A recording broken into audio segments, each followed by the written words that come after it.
Good evening, everyone. Welcome to the San Gabriel City Council meeting. I call this meeting to order at 6:34. The Pledge of Allegiance will be led by our Vice Mayor, Chin Ho Lau. Hello, everyone. Please rise and place your right hand to your heart. Start and begin.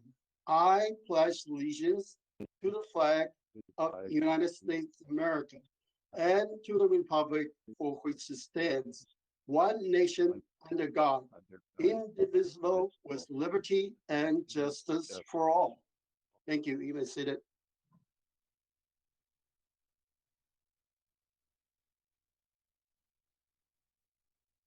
Thank you, Vice Mayor. Clerk, roll call, please. Mayor Menchaca, Here. Vice Mayor Liao, Here. Councilmember Ding, Here. Councilmember Harrington, Here. Councilmember Pu. Here. Okay, we will start with some announcements from our Chief City Clerk. Thank you, Mayor. Tonight's meeting is live streamed on Cable Channel 3 and our online platforms. Please email all public comments to cityclerk@sgch.org no later than the time the item is considered by the council tonight. Comments will be read for up to 3 minutes each. Comments received after the end of the public comment section will be forwarded to the City Council after the meeting. If you wish to be added to the distribution list to receive City Council agendas, please email your request to cityclerk@sgch.org. Okay, next item, the approval of agenda order. Are there any objections to the agenda order? Okay, I hear none, I see none. So the agenda order is approved. Next item, please. Presentations, COVID-19 briefing. Presentations will be made by Fire and by Police Chief Harris. Okay, Fire Chief Wallace, would you like to begin? Mayor Menchaca, this is Mark Lazaretto. I'm sorry for butting in, but Chief Wallace is out of the office and he has an acting chief that's taking over for him, but he wasn't able to get on the call tonight. So I'll do a brief impression of Chief Wallace and let you know that the numbers, as with everywhere else in LA County, are on the rise in San Gabriel. We haven't had any further outbreaks in our convalescent facilities, so there's nothing on that side to be concerned about. Our staff, especially in PD and fire, as Chief Harris will tell you in PD, we haven't had any sicknesses or outages in either of those departments, and our city staff remains 100% healthy as well. We are having some new orders coming down, so people should watch for those through our own public information channels, as well as through the County of Los Angeles, because the rules are going to be a little bit stricter by the end of the week for gatherings, probably designed to target folks who are planning on getting together for the holidays, and then ratcheting back with some curfews for businesses. So please look for those by the end of the week. And that concludes my report. I'll be happy to turn it over to Chief Harris. Okay, Chief Harris. Good evening, Madam Mayor, Mr. Vice Mayor, members of council. It's a very brief COVID briefing this evening. We are operating at 100% of our effectiveness, providing all of the city services that police department provides. We've had no increases in any particular or specific calls for service, and we continue to service the community again at 100% full staffing. We are still in the midst of the voluntary compliance that has been in place for all these months. We're still gathering that and gaining that from the community. So again, kudos to those folks in the community. As the city manager said, there may be some changes coming this week, and we will certainly put that information out once all of that is gained. Important is that we have not had any increases or spikes in crime related to COVID. So that's good news. And once again, we'll navigate this thing day by day, but be certain to inform the public if there are any changes. So that is the end of my report. Great, thank you, Chief. Are there any questions from the council? Okay, I see now. Madam Mayor? I'm sorry, Vice Mayor Lau. I'm so sorry, but I just received so many phone calls from media people, and they said, well, there is a video went viral, and it's this kind of violent crime, and they claimed it happened in the city of St. Gabriel today. I don't know, I haven't heard anything. So Chief Harris, can you verify? Is that some kind of fake news? Because it's just unbelievable that people believe that it's happening in St. Gabriel. I haven't seen the video myself, but yeah, it's You have your mute button, Chief. I can't confirm the video, sir, that I haven't seen that, but I also haven't been informed by any of my staff that we've had any major incidents today. But I will take a look at it and certainly report back to you. yeah, because it's pretty serious. There's a gun shooting, and yeah, the victims very seriously, hurt. I have a question for our city manager, because this is on the brighter side regarding these vaccines developed by Pfizer and Moderna. And looks like they're very effective, 90% and 95%. Are these vaccines going to be available to the public soon, maybe end of this year or next year? Thank you, Vice Mayor Liao. The answer to that question is yes and no. I'll tell you why it's yes and no. As of this afternoon, one of those companies, Pfizer, is intending to submit by the end of this week or early next week for their approval from the FDA for an emergency rollout. That would still be several weeks away from rolling out, but it would roll out sometime in December. And then Moderna will be following shortly after, once they have all of their safety data available.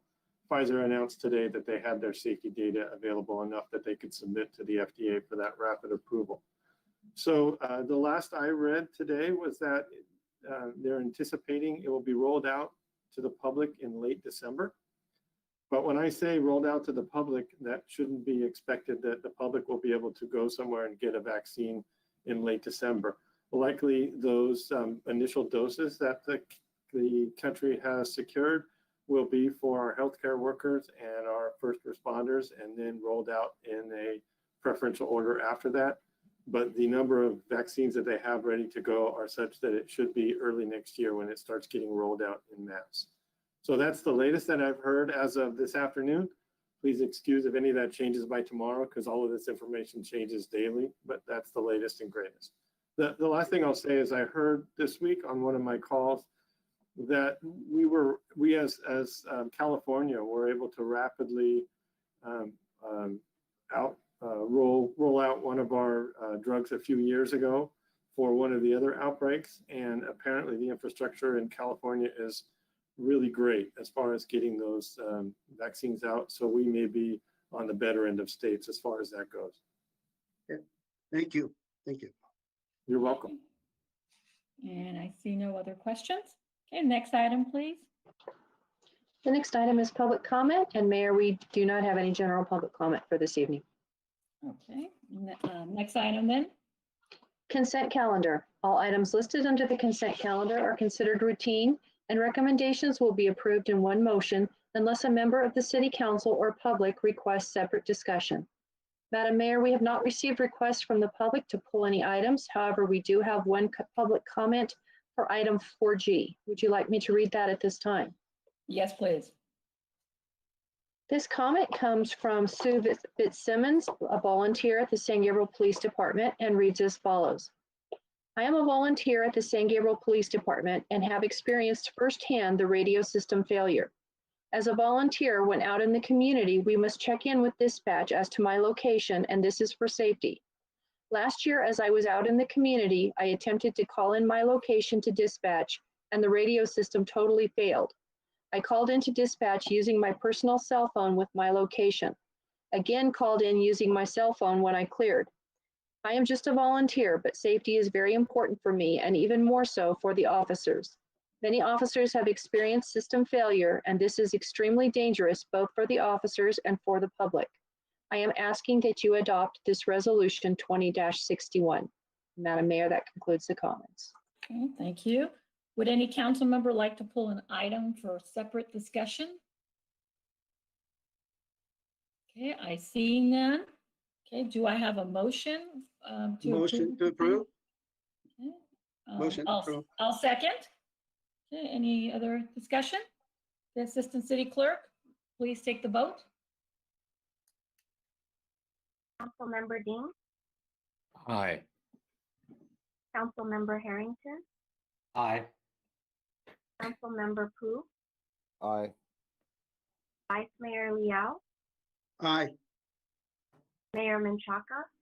Aye. Motion passes by a vote of 5-0. Okay, next item. Public hearing.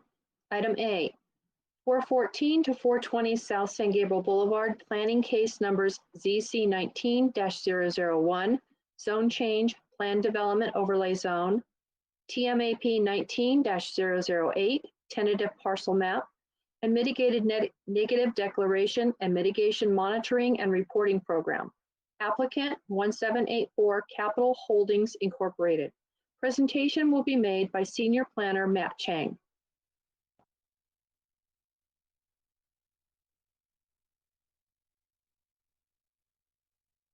Thank you, Madam Mayor and members of the council, for your consideration today. Self-storage facility with our studio is presented in front of you for your consideration. The project is located at 414 to 420 South San Gabriel Boulevard. And if you can go to slide number 2, please. The subject site is to the east of San Gabriel Boulevard, to the north of Commercial Avenue, and also on the west side of South Gladys Avenue. The current zoning is zone C3, which is commercial and limited manufacturing. And please go to slide number 3. Currently, there are 6 buildings at the project site, and this is a picture taken from San Gabriel Boulevard looking at the east. And there's 2 of the buildings facing this direction. And like staff mentioned, that there are a total of 6 buildings. And currently, the projects that's being used as bus parking locations. Please go to slide number 4. This is another picture looking east on San Gabriel, looking at the current project site. The proposed project will demolish all existing building on site and develop with self-storage facility with our studio. Slide number 5, please. Staff would like to provide some additional pictures of neighboring properties. This is a picture looking at to the east of, actually, yeah, on the other side of San Gabriel Boulevard, across the street from the project site. And across the street, the uses are including auto body shop as well as commercial retail, commercial offices. And go slide number 6, please. And this is a picture taken from Commercial Avenue looking at north of the project site. As part of this development, the project will install off-site improvements such as new curb and gutter and also street dedication on Gladys Avenue. And as part of the project, the applicant is required to pave a portion of Commercial Avenue, which you can see on this picture, as well as the San Gabriel Boulevard. Please go to slide number 7. This is the neighboring use to the south of Commercial Avenue, which consist of auto body repair and also Ferguson plumbing facility to the south of the project site. Please go to slide number 8. Like staff mentioned, that the project site is currently uses I think it's a tour bus parking locations, and to the right side of the picture is South Gladys Avenue. Please go to the next slide, please. This is a picture taken from on Gladys Avenue, looking at north. As part of this project, the applicant will be required to dedicate 25 feet of the project site to expand the width of the Gladys Avenue. So in this case, the project will provide a curb and gutter and also sidewalk, as well as additional landscaping. So the street, what you see in front of you, Gladys Avenue, will be actually wider. Right now it's about 26 feet wide, and the after this public street improvement, the Gladys Avenue will be 50 feet wide. So almost double the width of what you see currently in this picture.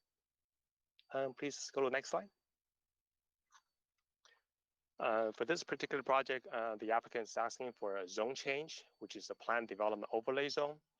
And a tentative parcel map will be merge 11 parcels into one parcel of record.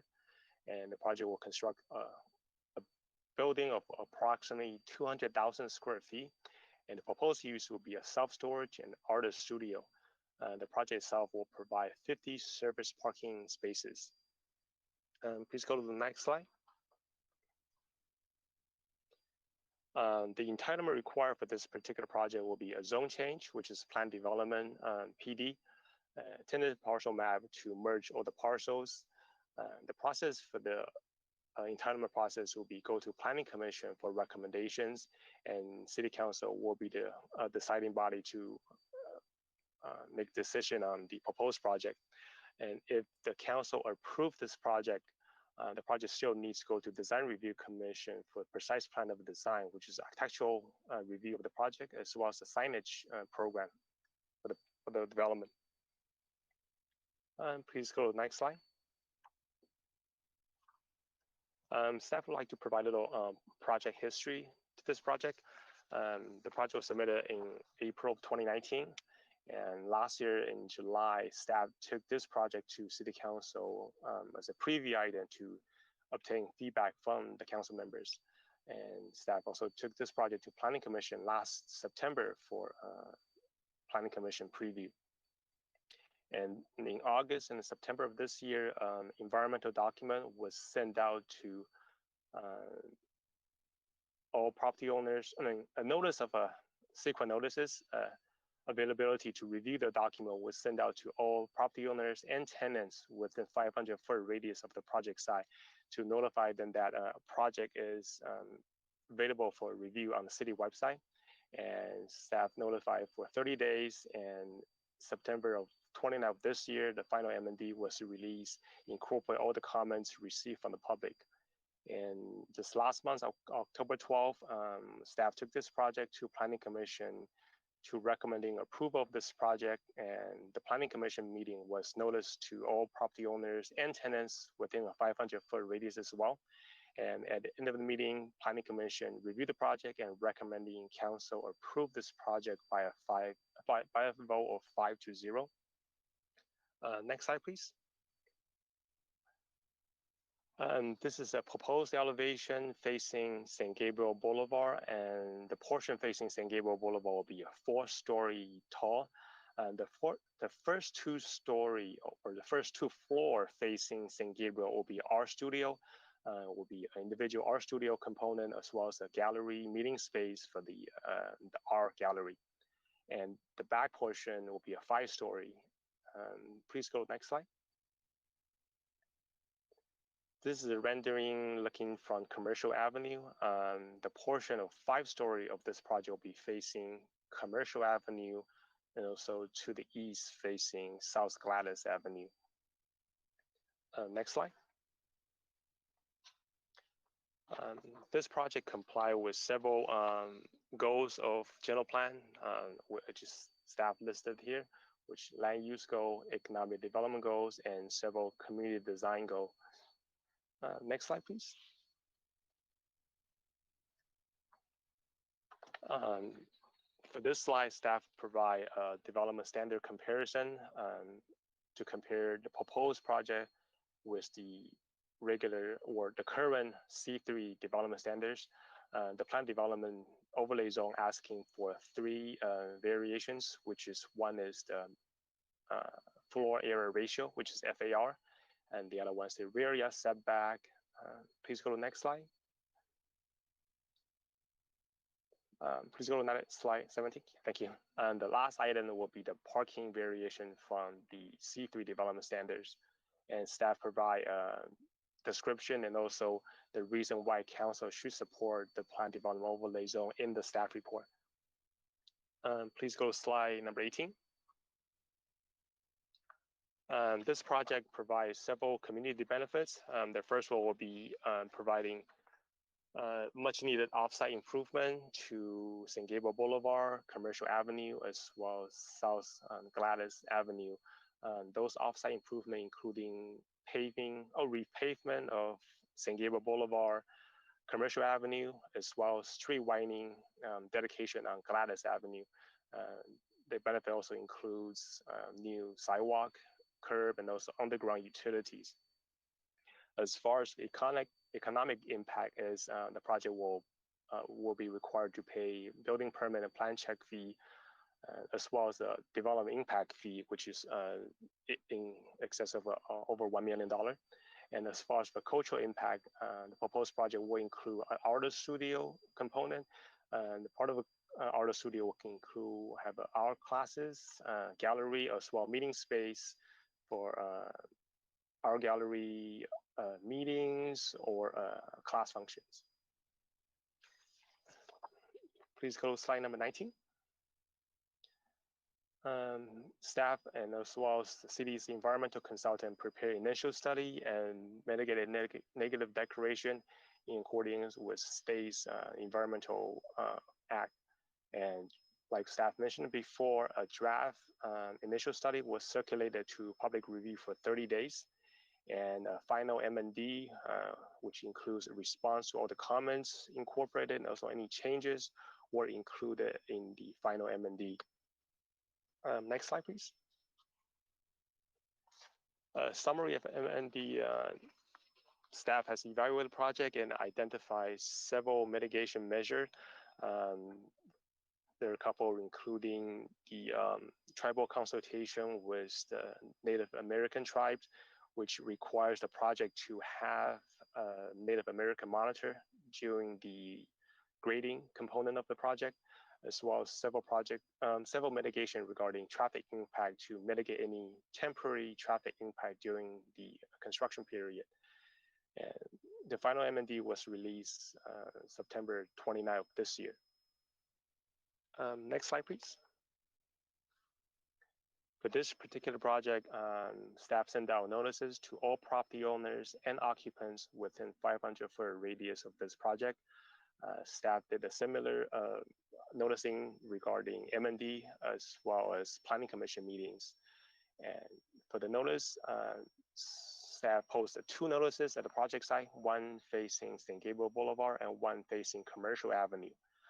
City Council agenda was posted at the City Hall and various public facilities, as well as on the city website.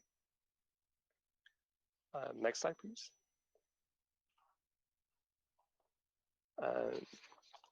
Staff has reached out to City Attorney, and based on the advice of our City Attorney's office, staff is adding one finding to the zone change plan development application, which stated here that a zone change is consistent with the general plan land use element and other applicable general plan goals. And the development will conform all applicable development standards of the zoning code with an application of a planned development overlay zone. The proposed use are compatible with other use in the immediate vicinity. Next slide, please. For tentative parcel map, state subdivision map requires the city to provide findings, and staff lists all the detailed findings and also explanation in the proposed ordinances in your packet. Next slide.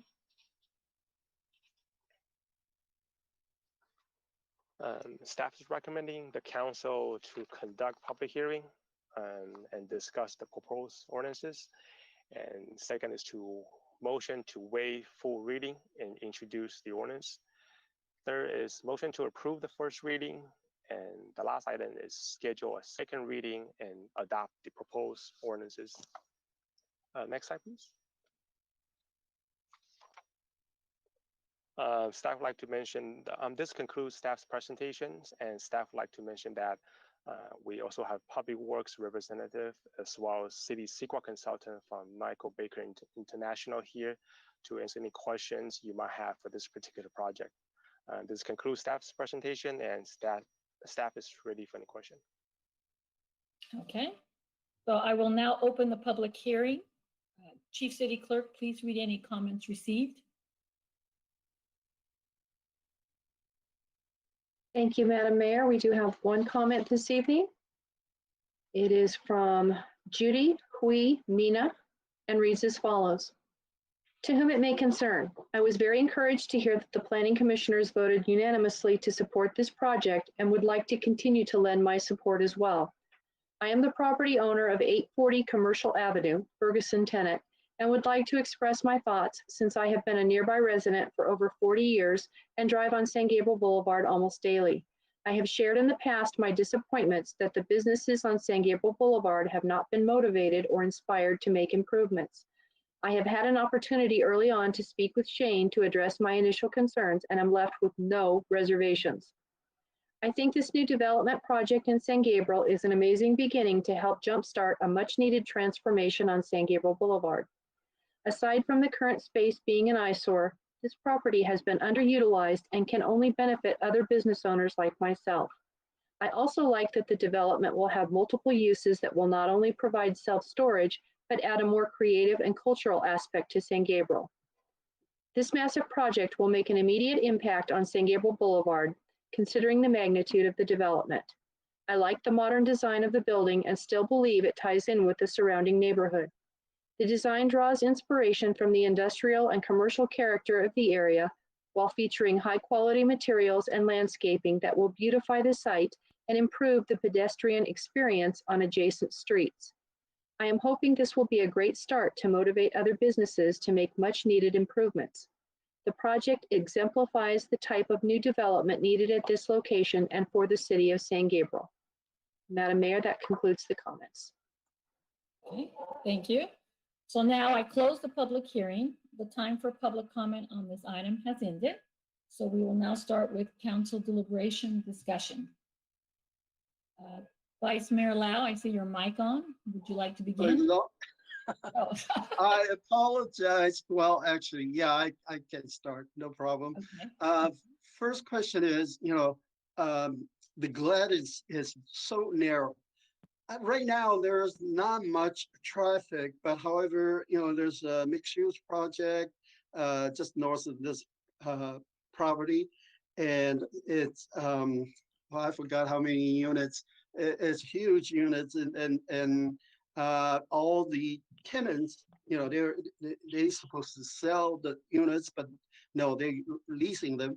So all people that live in the condo, they drive through Gladys, and so I was worried, oh, this is going to be because it's such a narrow street, 25 feet. But I was so happy, and it was a relief that it's going to be widened to 50 feet. So who's giving up their property? These property owners give up 20 feet of their property for the widening the street. Who gave up the 25 feet? Yes, Vice Mayor Liao. The project requires the applicant, the developer, to dedicate 25 feet of their own property for public street purposes. So their property size will be less than 20 feet wide by how many feet depth. So they will dedicate that 25 feet for a public street, for sidewalk, for curb. Okay. Yeah, that's good news. But however, I think this setback from the rear, I think 10 feet required, and I think we just allow 8 feet 9 inches. So there's a foot and 3 inches short. But I think because it needs a storage and it's not people living in there, so there's not a big impact on the property behind. Actually, property behind is a warehouse also. And they just stored gifts, items, and that kind of stuff. So, but anyway, I did talk to the neighbors, and they're all very happy that there's new project. And remember, I when they first introduced, I thought, well, this is very important business corridor. San Gabriel is a very busy street, and it's a big street. So I thought, well, it is appropriate to have a public storage on busy, boulevard. But on a second thought, I thought, well, I look at the design is absolutely beautiful. I wish the corner building, Success Printing, they can be part of the whole project, but however, they want to stick to, they did not want to sell, so they stay. But from the picture, it looks fine. The brick building and the new building, they all blend in very well. One thing I remember I suggested, if the ground floor can be commercial use, and it brings in the revenue, not just for the developer, but also bring in the revenue for the city. If there's sales tax and more employment opportunities for our community. But looks like this design is very good. I like it. However, I just want to find out this artist workshop or loft or gallery. Are they going to be at market rate? For instance, it's $5 per foot. If it's 9,000 square feet, a tenant has to pay $45,000 a month. And for artists to pay that kind of money, I just don't know if that's reasonable. And I don't know, Matt, you have the answer for that, or the developer has the plan. It's going to be a community type of service to our area, and just bring in the artists together. And but I just need to find out more information about this, because I don't know what's the intention of our developer, what they want to do. Yes, thank you, Vice Mayor. The applicant also have whole team here, and also they will have a PowerPoint presentation after this session. So they'll provide a very thorough PowerPoint presentation, and also they will definitely answer your question regarding the proposed art studio use. Okay, thank you. Let's see what else. The parking. I guess the parking, is well, if we compare outer city, they use 20,000 per space, and looks like right now, we just use 50, and 19 go to the warehouses or storage, and then the other goes to the artist studio. Then I guess we based on 10,000 per 10,000 square feet per parking space. I think that's how we come up with that number. Is that right? Yes, the applicant's intent is to when we took this project to council last year, it was it did not have that art studio component. So what they come back with is our studio component of 9,000 square feet, and also the parking space provided to you last year was 20 spaces. Now they increased to 50 because they understand the art studio is a commercial use, so they need to increase the number of parking spaces to accommodate the use. So they increase the number of spaces to 50. Hopefully the staff has reviewed it and believe that does be sufficient, adequately address the proposed art studio use as well as the self-storage component. Okay. Yeah, again, I support this project, and one of the reasons, St. Gabriel, I mentioned it before, in northern part of the city, and we have many houses that only have small living spaces, 1,200 square feet. And so a lot of the residents use their garages for storing things, and, and maybe they need more spaces, to store. Maybe they can use the public storage space, but also, after COVID-19, I don't know, maybe there are people moving and out, maybe in the transition, and they need to store their furnitures and personal items for temporary situation. And so I think there is a tremendous need for this type of a facility. So I do support the project. Thank you. Thank you. Mark, maybe I can ask you, I didn't realize there was a second part to the presentation. Should we just do that now before we continue with the council deliberation? I think we should. Mayor, thank you for asking, because it Okay. might answer some questions that council members Exactly. ask. I apologize for not having that in your script, but that should have been in there. So yes, it would be appropriate now. Okay, so Matt, who is the point person? Yes, we'll have the project land use consultant Shane Swallow to prepare the applicant's PowerPoint. Okay. Thank you. Great. Shane, take it away. Thank you, Matt. Can everybody hear me clearly? This is Shane Swarthout. Yes, we can hear you. Excellent, thank you. All right, thank you, everybody. So my name is Shane Swardlow, and I'm a land use consultant at Craig Lawson and Company based in Los Angeles. I'd like to thank all of the members of the City Council for the opportunity to share this transformative project with a unique mix of uses, climate-controlled self-storage, and artist and maker studios. I'd like to open with a huge thank you to Matt Chang and the environmental consulting team at Michael Baker, including Alicia Gonzalez and Eddie Torres. So much hard work has gone into getting us to this milestone, and it has been an amazing team effort.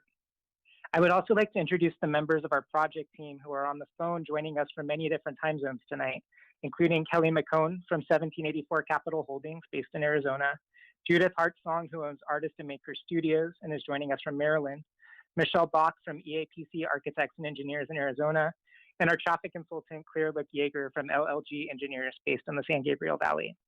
We're all excited to be here and are available to answer any questions. Next slide, please. Self-storage has a unique history in Southern California that extends over a century. The second slide shows some of the earliest and most notable examples of self-storage within and around the San Gabriel Valley, constructed during the most significant waves of residential development in the region, including the 1920s and the period of post-World War II suburbanization.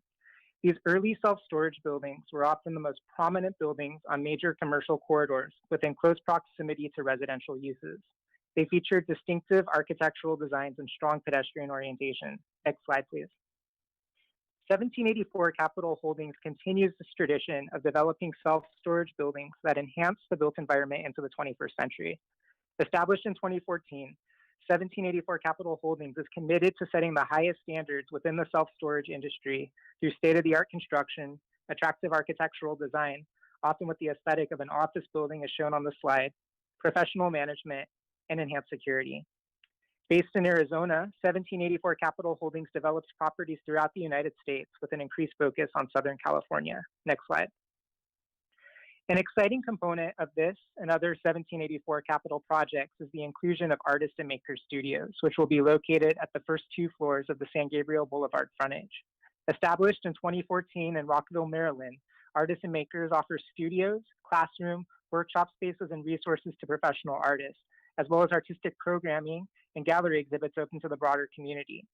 On this slide, you can see images of exhibits and events hosted at their other locations, which include First Friday's gallery shows, art education and business workshops, networking events, poetry readings, and book launches. We have included a link to a brief video about Artist and Maker Studios, which I encourage you to explore, and more information is included in Attachment D of the city staff report. Next slide, please. As Matt mentioned, the project site is L-shaped with frontages on San Gabriel Boulevard, Commercial Avenue, and Gladys Avenue. Commercial and Gladys both dead end at the Rubio Wash. Located in the C3 commercial and light manufacturing zone, the site is surrounded by C3, M1, and C1 zones and a combination of commercial and industrial uses. Next slide. It's important to note that figure 1-1 of the general plan shown on slide 6 shades the project site and surrounding vicinity purple, identifying this as the precise location where mixed-use opportunities, revitalization, and amenities are needed. Our project will play an important role in bringing much-needed uses and revitalizing this location. Next slide. As described in an economic study included as attachment C to the staff report, climate-controlled self-storage is in extremely high demand at this location. Within the target market, which is within a 2-mile radius or 8-minute drive of the project site, high demand is driven by the project site's location on a busy north-south commercial corridor connecting to 3 freeways, population of nearly 210,000, average household income of nearly $100,000, average household size of 3.17, and median home price over $655,000. While there is a limited number of existing self-storage facilities within this target market, none of these facilities are climate controlled or contain the modern amenities expected by many of today's customers. And the demand for self-storage continues to increase as more multifamily housing is developed in the region and a greater percentage of the population lives in smaller dwelling units. It should also be noted that home office conversions during the current pandemic have recently increased demand for storage space, and a wide array of commercial businesses, freelancers, sales reps, and other professionals increasingly rely on and benefit from self-storage as an efficient, convenient, and secure way to store records, files, and supplies. Next slide, please. Matt has done a great job covering existing conditions on the project site. Slide 8 shows existing conditions on San Gabriel Boulevard. Existing project site development on this frontage includes single-story buildings and a lot used for outdoor storage. Next slide. The slide on slide 9 shows the commercial avenue frontage, most of which is occupied by bus parking surrounded by a fence. And next slide, onto slide 10. The slide shows Gladys Avenue, which is the least pedestrian-friendly frontage. Gladys is currently a very narrow street with no sidewalk. The project site frontage includes a chain link fence with barbed wire enclosing the bus parking lot and another vacant lot. This project will transform Gladys Avenue with a 25-foot dedication and widening to create a full-width street with sidewalk and street trees. Next slide. Shown on slide 11, facing east, the project will transform this underutilized site with an attractively designed building inspired by the character of surrounding industrial and commercial buildings, as well as new landscaping. The project is predominantly 4 stories with a partial 5th floor at the rear portion of the site. It includes approximately 190,232 square feet of self-storage and 9,126 square feet of artist and maker studios, as well as 50 automobile parking spaces and 3 bike stalls. Next slide. The proposed building shown on slide 12 in brown is L-shaped and set back from all street frontages with landscaping, as well as street trees and sidewalk improvements in conformance with Department of Public Works requirements. The pedestrian entrance to the Artist and Maker Studios is located near San Gabriel Boulevard, and a separate entrance to the self-storage ground floor office and lobby is located at the interior of the site. The light brown area near the center of Gladys is where the upper 3 floors of the building extend over a portion of the outdoor surface parking lot. Each of the 3 project frontages has 1 driveway.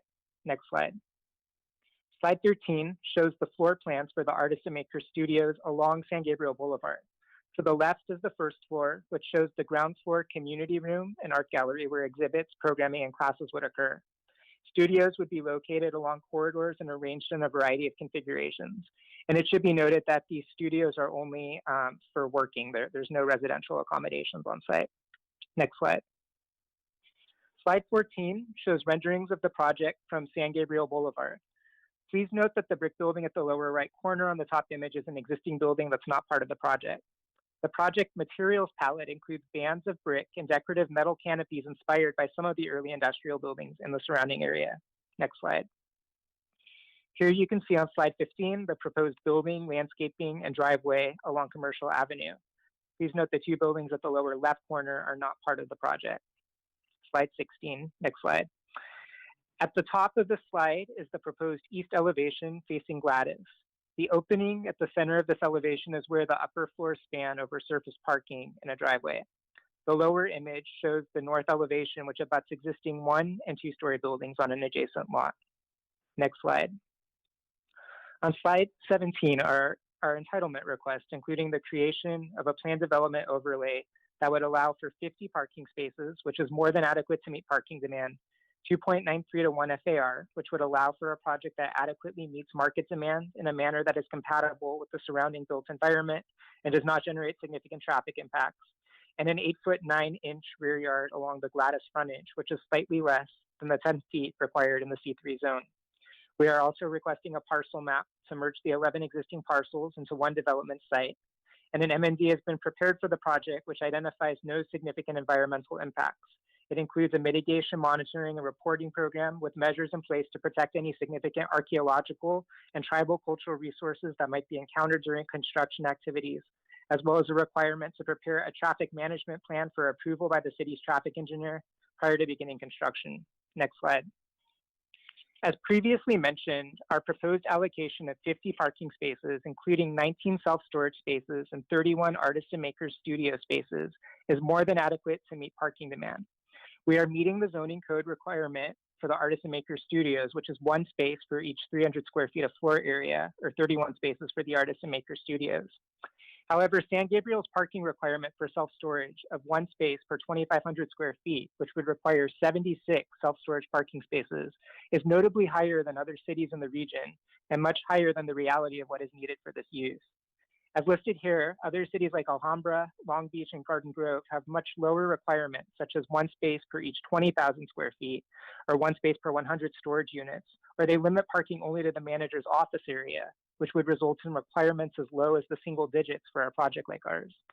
Our traffic consultant at LLG, who is on the line tonight, performed a detailed empirical parking demand analysis and concluded that actual parking demand for a project like ours is 0.0007 spaces per occupied storage unit, or a demand of 11 self-storage parking spaces for our project, based on how few customers are on site at any given time. We are exceeding this demand with our 19 self-storage parking spaces and total of 50 parking spaces for the entire project. Next slide. On the notice setbacks, we are exceeding our front and side yard setback requirements. On San Gabriel Boulevard, which is a front yard, we are providing 10 feet where 0 feet is required. On Commercial Avenue, which is a side yard, we are providing a minimum of 5 feet where 0 feet is required. At the north property line, which is a side yard, we are providing 10 feet where 0 feet is required. The city of San Gabriel is classifying our Gladys Avenue frontage as a rear yard. It should be noted that many other jurisdictions would classify a frontage abutting a street like Gladys on a corner lot or through lot as a front or side yard, which would require no setback. Given the rear yard classification, a 10-foot setback is required. We are proposing an 8-foot 9-inch setback, which is a minimal reduction that still allows for significant landscaping where no landscaping currently exists, while activating a street frontage that has long been occupied by a chain link fence with barbed wire. Most importantly, we are providing a 25-foot dedication and widening along this long frontage, which is a substantial improvement along 312 feet of Gladys Avenue. That will allow for a standard street width, sidewalk where none exists, and other improvements, including undergrounding of existing utility lines. Next slide.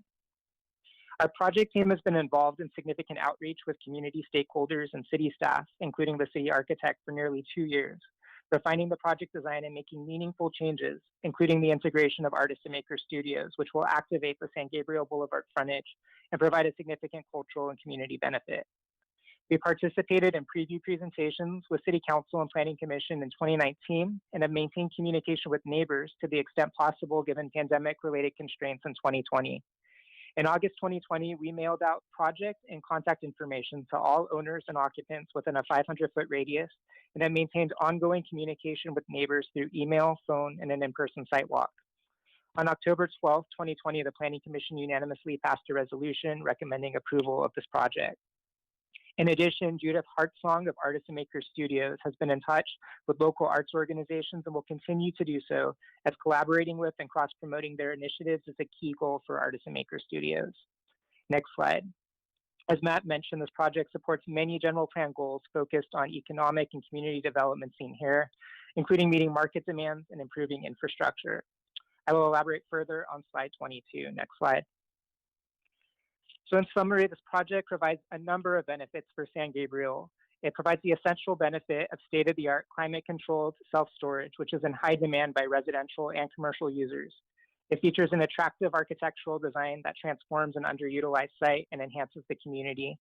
The project integrates flexible studio and exhibition space for artists, as well as public art along San Gabriel Boulevard, and will offer dynamic artistic programming. Like all 1784 capital projects, there will be enhanced security through state-of-the-art 24/7 surveillance, nighttime lighting, and controlled keypad access. The project offers a far less intensive use with less vehicular trips than other types of industrial and commercial uses that would be permitted on the site, and it includes substantial infrastructure, landscaping, and aesthetic improvements, including the undergrounding of utility lines, streetscape improvements, and the widening of Gladys Avenue by 25 feet. As Matt mentioned, additional tangible benefits to the city would be realized through development impact fees estimated at approximately $1.3 million and permitting fees estimated at approximately $300,000. And the project generates 38 permanent on-site job opportunities, as well as up to 80 construction jobs on site daily during the approximately 16 to 18-month construction period. And I want to emphasize that 1784 Capital Holdings is an experienced developer who's very committed to and excited about moving forward with construction on the site. So on to the next slide. I'd like to thank you all for your attention tonight, and we're all available to answer questions, including the project team members who are listed on the slide.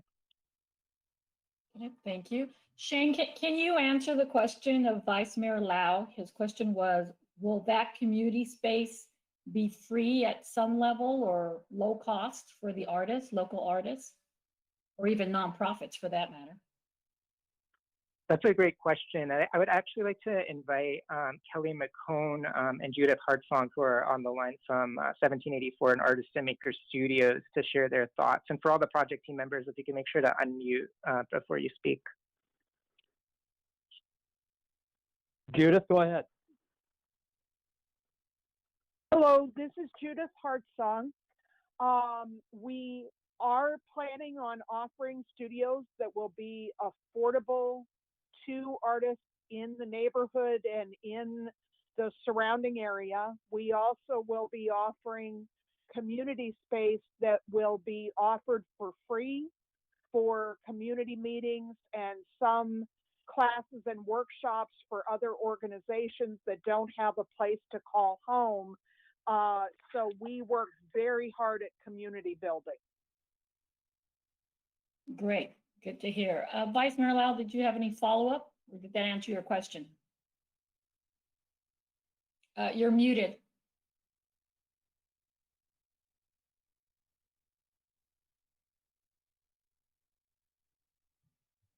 There you go. Well, can you hear me? Yes, now we can. Yes, so that is great news, because we have a lot of artists association in San Gabriel Valley. We used to have a group that's called the San Gabriel Valley Artists Association, and they rent the classroom right next to our Mission Playhouse. But however, they just couldn't afford to pay the rent, and the rent is very minimal. And we lost that part of the culture in our city, and I always want to bring them back, but however, we don't have a place for them. So I think this is great. Like I said, we have so many artists in the San Gabriel Valley, and they can utilize this place. However, I think you still need to run the place. Either you sign a nonprofit group and who's in charge, and of course, if you give them a discount of rent, I'm sure they can survive, and they can each artist pay their shares of the cost.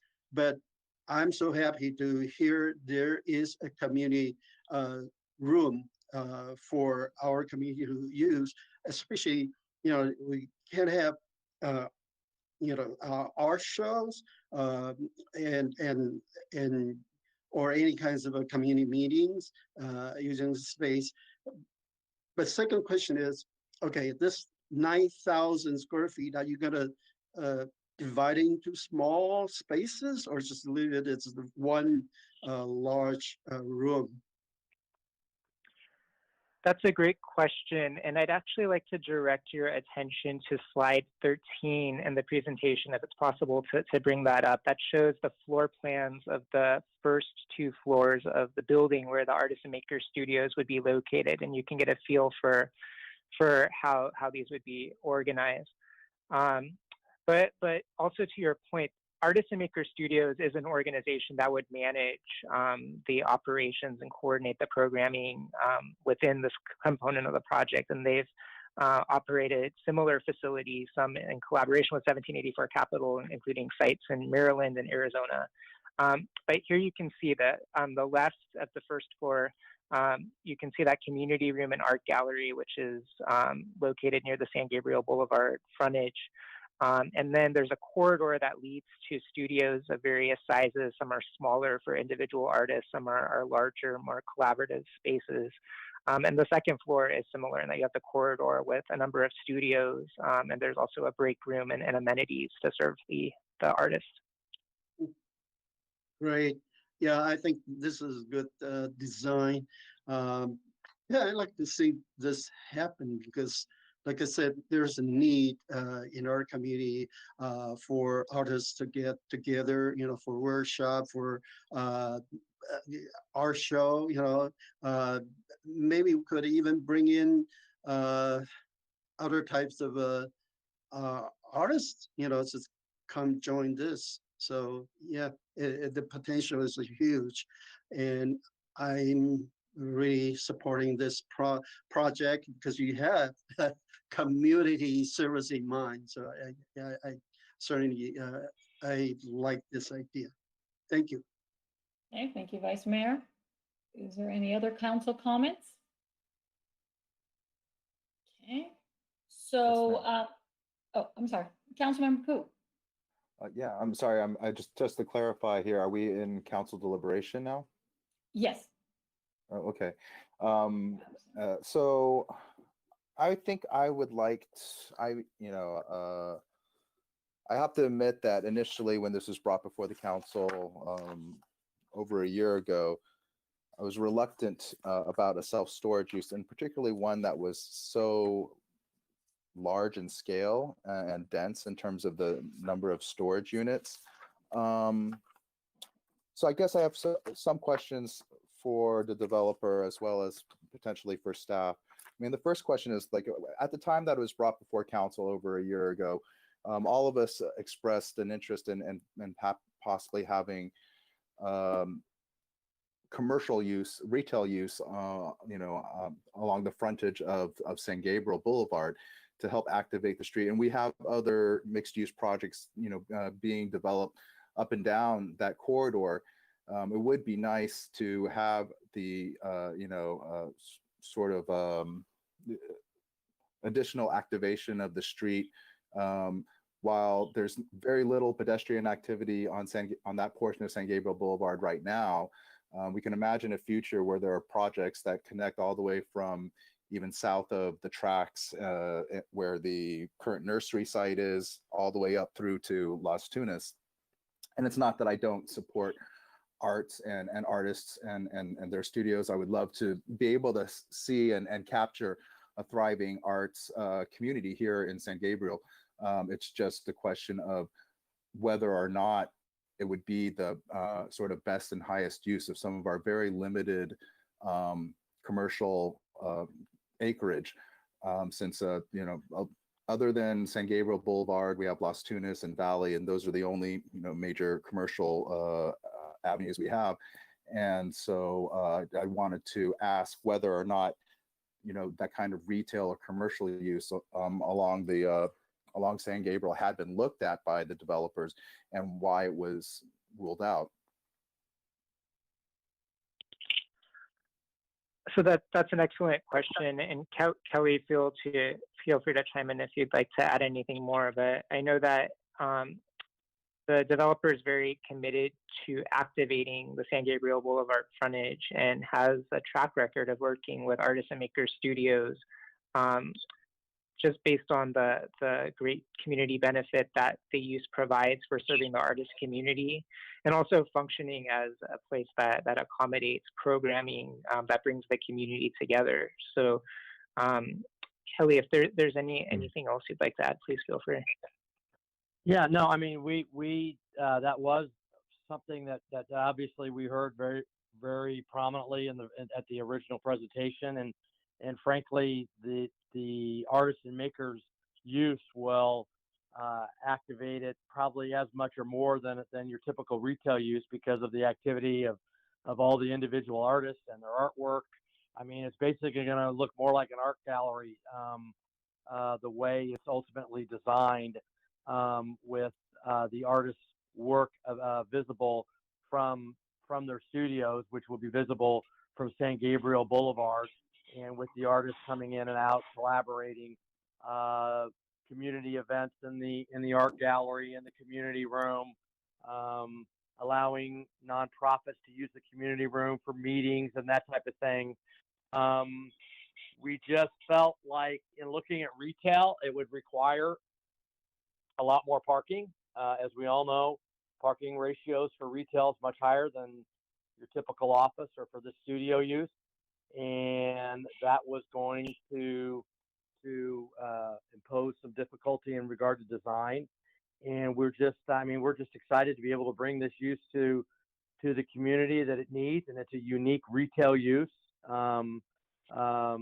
Because it is an opportunity for the artists not only to produce their art, but also sell it as well, with the events that bring the community in to view their art and buy it. So it really is a retail use.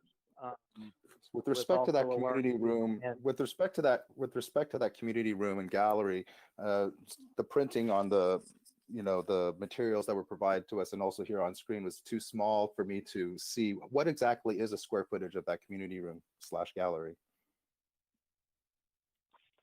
The gallery space is approximately 600 square feet. Okay, thank you.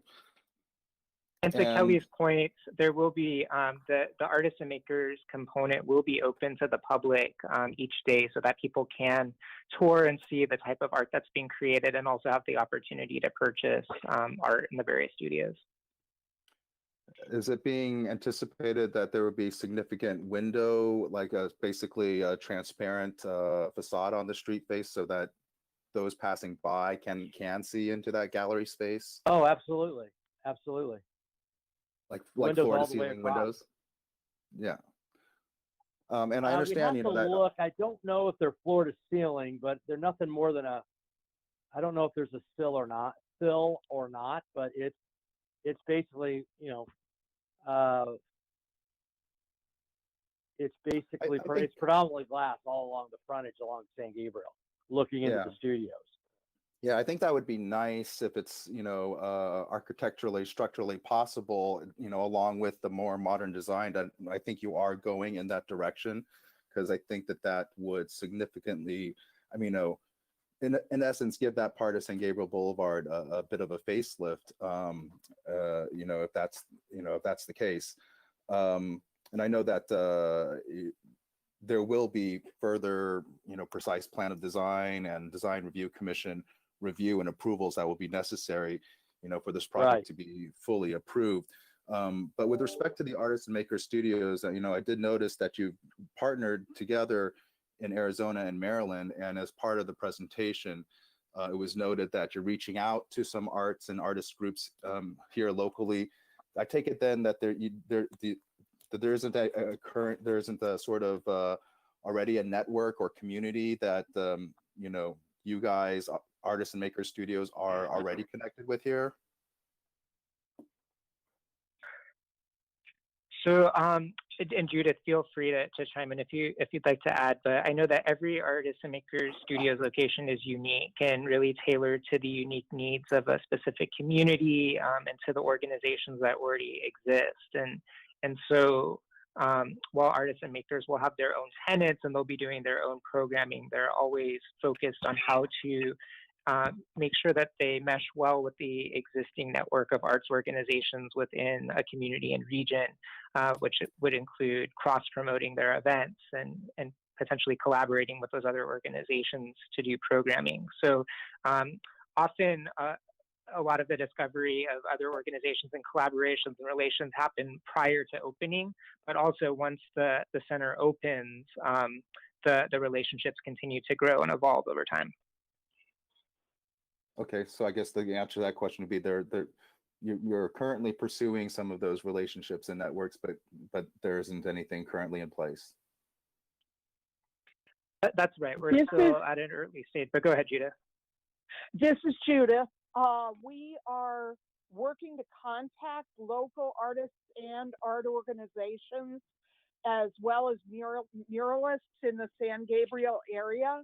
And if anyone has additional leads for me to pursue, that would be wonderful. But we're in the midst of a tremendous amount of research into the area. Okay. All right. Well, yes, I'm sure that we could probably help with some of that if this does get approved and you get to that point. Let's see here.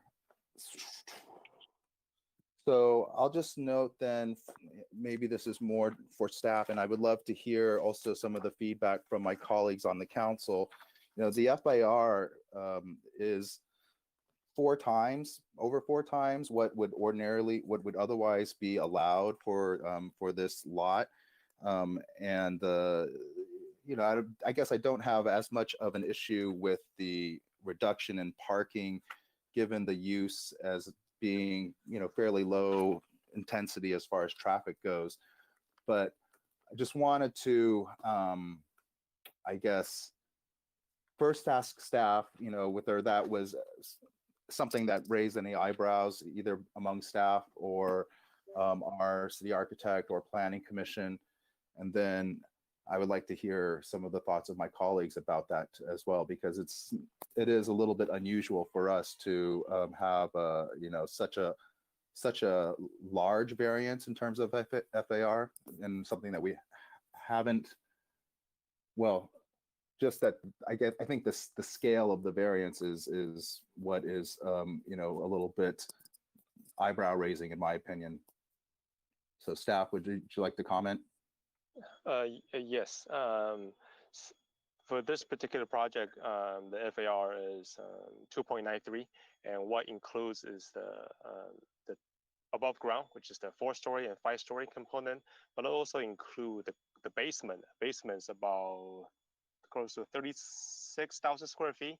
So the FAR also include the basement area, and staff did review the FAR. It is rather large compared to the current C3 standard, which is 0.7.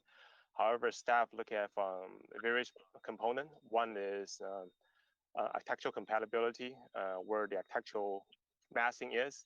And for this project, we got 4-story facing San Gabriel Boulevard, which San Gabriel, you got other, I think, 3 stories. Some mixed use project are 3 stories. And I think the Rubio and also 220 are, I believe, 5 stories. So for this project, it's 4-story facing San Gabriel. And the bulk of the portion, which is 5-story facing Gladys and commercial, which they are light industrial use. So they are less sensitive to the building mass. But even with the massing, the project can kind of provide a 25 feet dedication on Gladys, which create additional buffer between this building to other neighboring buildings. And another FAR component to look at is, of course, with greater FAR, you usually come with more traffic, more water sewer demand, and more commercial activity. But majority of this FAR is self-storage, which doesn't really generate high volume of traffic. So, and also requires low water sewer demand. So it is rather large FAR, but we also have to look at other components, for example, traffic, building mass, commercial activity. We take everything into consideration and come up with supporting this particular kind of design. Right, yeah, no, I appreciate those comments regarding massing, but I think that, so in part, this also goes towards the market feasibility study, which it's a sort of a brief report that's included as part of the agenda materials, which, you know, points to some positive factors that, you know, our area, and I think they were also recited in the, you know, applicant's presentation as well. But I guess the question is, you know, if I believe it's, what is it, 1,150 units or so. Let's see. It is approximately 1,500 units. 1,500 units, sorry, okay.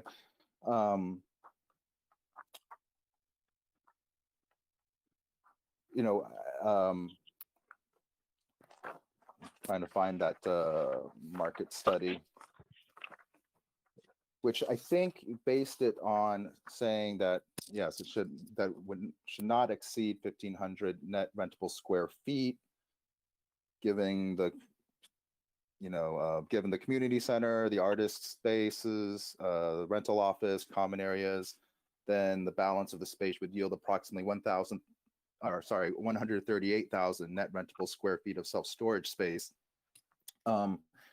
which still sounds like a lot. But I suppose you are all the experts in terms of what the market demand is. What is the current market rate for self-storage space of this nature?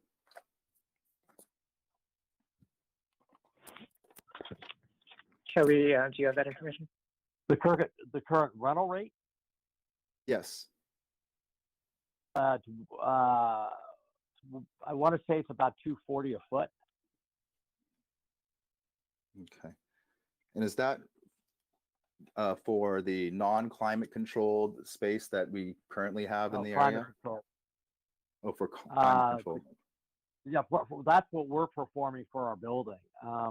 I mean, we go through a pretty extensive feasibility study. I mean, we're not going to build it if we don't think we can fill it, and there's a definite large amount of unmet demand in the San Gabriel market, and we're quite confident and excited to get it built because the demand's there, and that we'll be able to get it filled up. So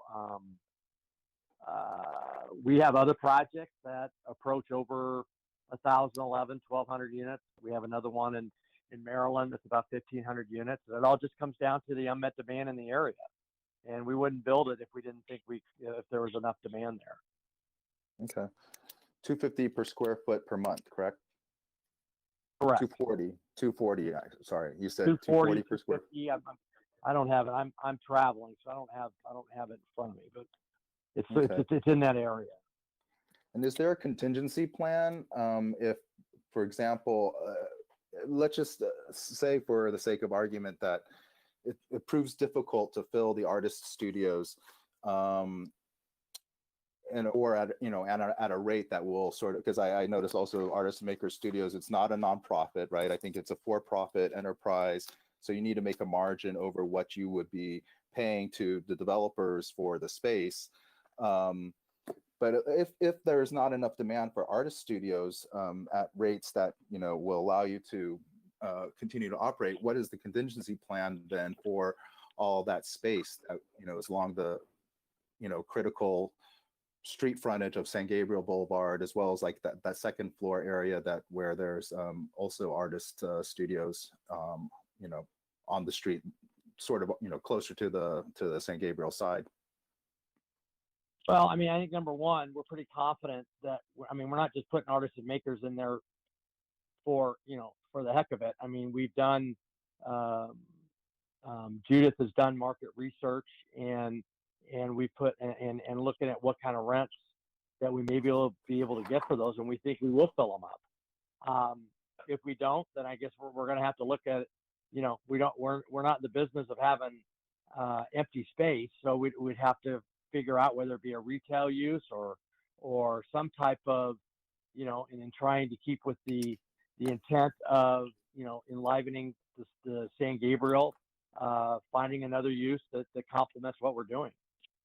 We're pretty confident that we've had great success in Tucson, and Judith has had great success at her locations in Maryland, and we've got another project that we're working on, kind of almost the same phase in North Hollywood, and we've had great feedback from those as well. So we're pretty confident that we're going to get this thing filled up.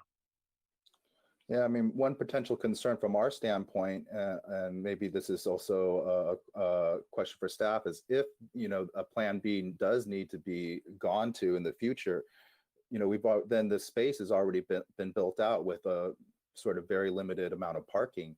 That would, I think preclude in the future a lot of different other uses, like as you mentioned before. One of the reasons why retail or restaurant would not be maybe feasible, or as part of what you're proposing, is that it does require a lot more parking. And if we have very limited parking already, then there's very few other uses that, would be sort of allowable or sort of practical, feasible, in that space. So yeah, and Matt, I would love for you to be able to respond to that, but also, I guess the one question is, you mentioned a lot your in-depth market studies and pro formas. Was that data shared with our staff? Because it's not part of our agenda materials. The feasibility report was. It shows But the the unmet data- demand. Hmm. The unmet demand of storage. Yeah, that was shared with staff. Yes. Okay, staff, would you like to respond? Did you guys see a pro forma? For the first question, the market study, what the applicant provide to staff is what council's what in front of you, which is one of the attachment. Right. The market study was attachment C. So Yeah. So that's for the market study. That's what's meant to staff. And Yeah. the second question regarding parking, actually, the parking requirement for our studio, which is one parking space for every 300 square feet, is the same with office, like professional office use, which is one parking space for every 300 square feet. And also for retail too. So they all have the equivalent same parking requirement. So art studio, for the sake of discussion, that if art studio maker doesn't work out, this use could be used for retail, professional office, or commercial office. Yes, Okay. probably Oh, be yeah, difficult absolutely. for a restaurant, but you can do retail Right. in office. Yeah. Yes. Okay, that's good to know. Thank you. Yep, I'll yield the rest of my time, and look forward to some of the comments of my colleagues here. Okay. Any other council member like to mention something? Councilmember Harrington, I see your mic on. Yes, Mayor. I had a lot of the same concerns as Councilmember Pu.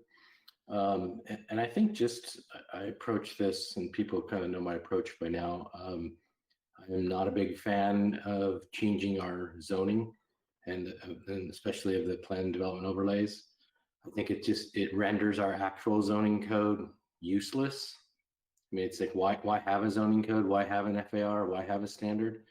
To me, either two things are going on, which is the person that sold the property is not selling it at what the city's going to allow to be built there, or the person it's increasing costs because everyone knows, wink, wink, the city's just going to approve whatever comes along, even when it's 4 times what's allowed by density. And I read the reports. I understand all of the reasons why we should allow increased density, and I'll just call it density because that's what it is. You can give a lot of reasons why. But I just want to ask staff, is self-storage contemplated in the C3 zoning or not? Currently, the self-storage or warehouse is not allowed in the C3. Self-storage is allowed in the M1 zone. So that answers your questions, Councilman. Yes, that's my question. I couldn't find self-storage in there.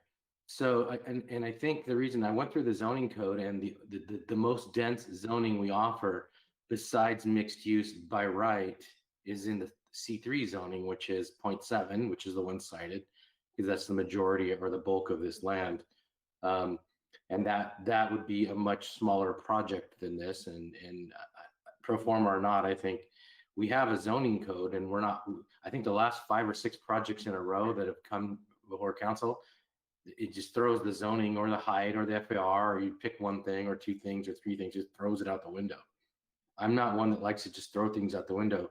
If that's the case, we should just redesign our entire zoning code, because we must be getting something wrong across the board. We're getting FAR wrong, we're getting density wrong, we're getting height wrong, we're getting parking wrong. It seems like we just haven't contemplated these things in the C3. Maybe it needs to be rewritten. Because to me, this is a very dense project. You see the number of units, and it sounds like it's really big. You look at the space, I've walked it.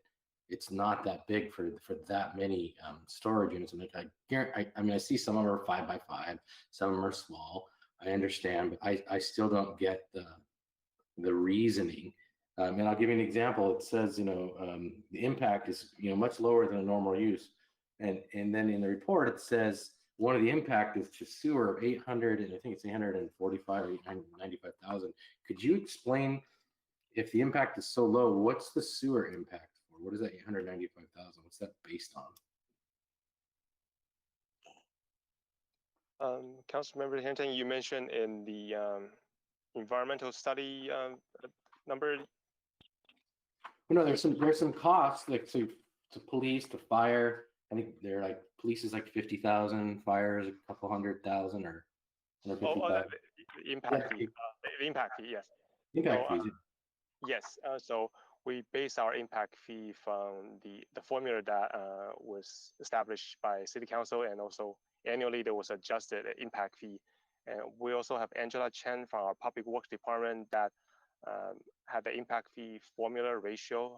Maybe Angela can explain the impact fee calculation. I mean, don't get me wrong, I don't want to talk us out of this really big impact, but the whole argument is that there's no impact to the sewer, and then we're collecting a $900,000 sewer impact. Those two things don't jive with me. If there really is no impact,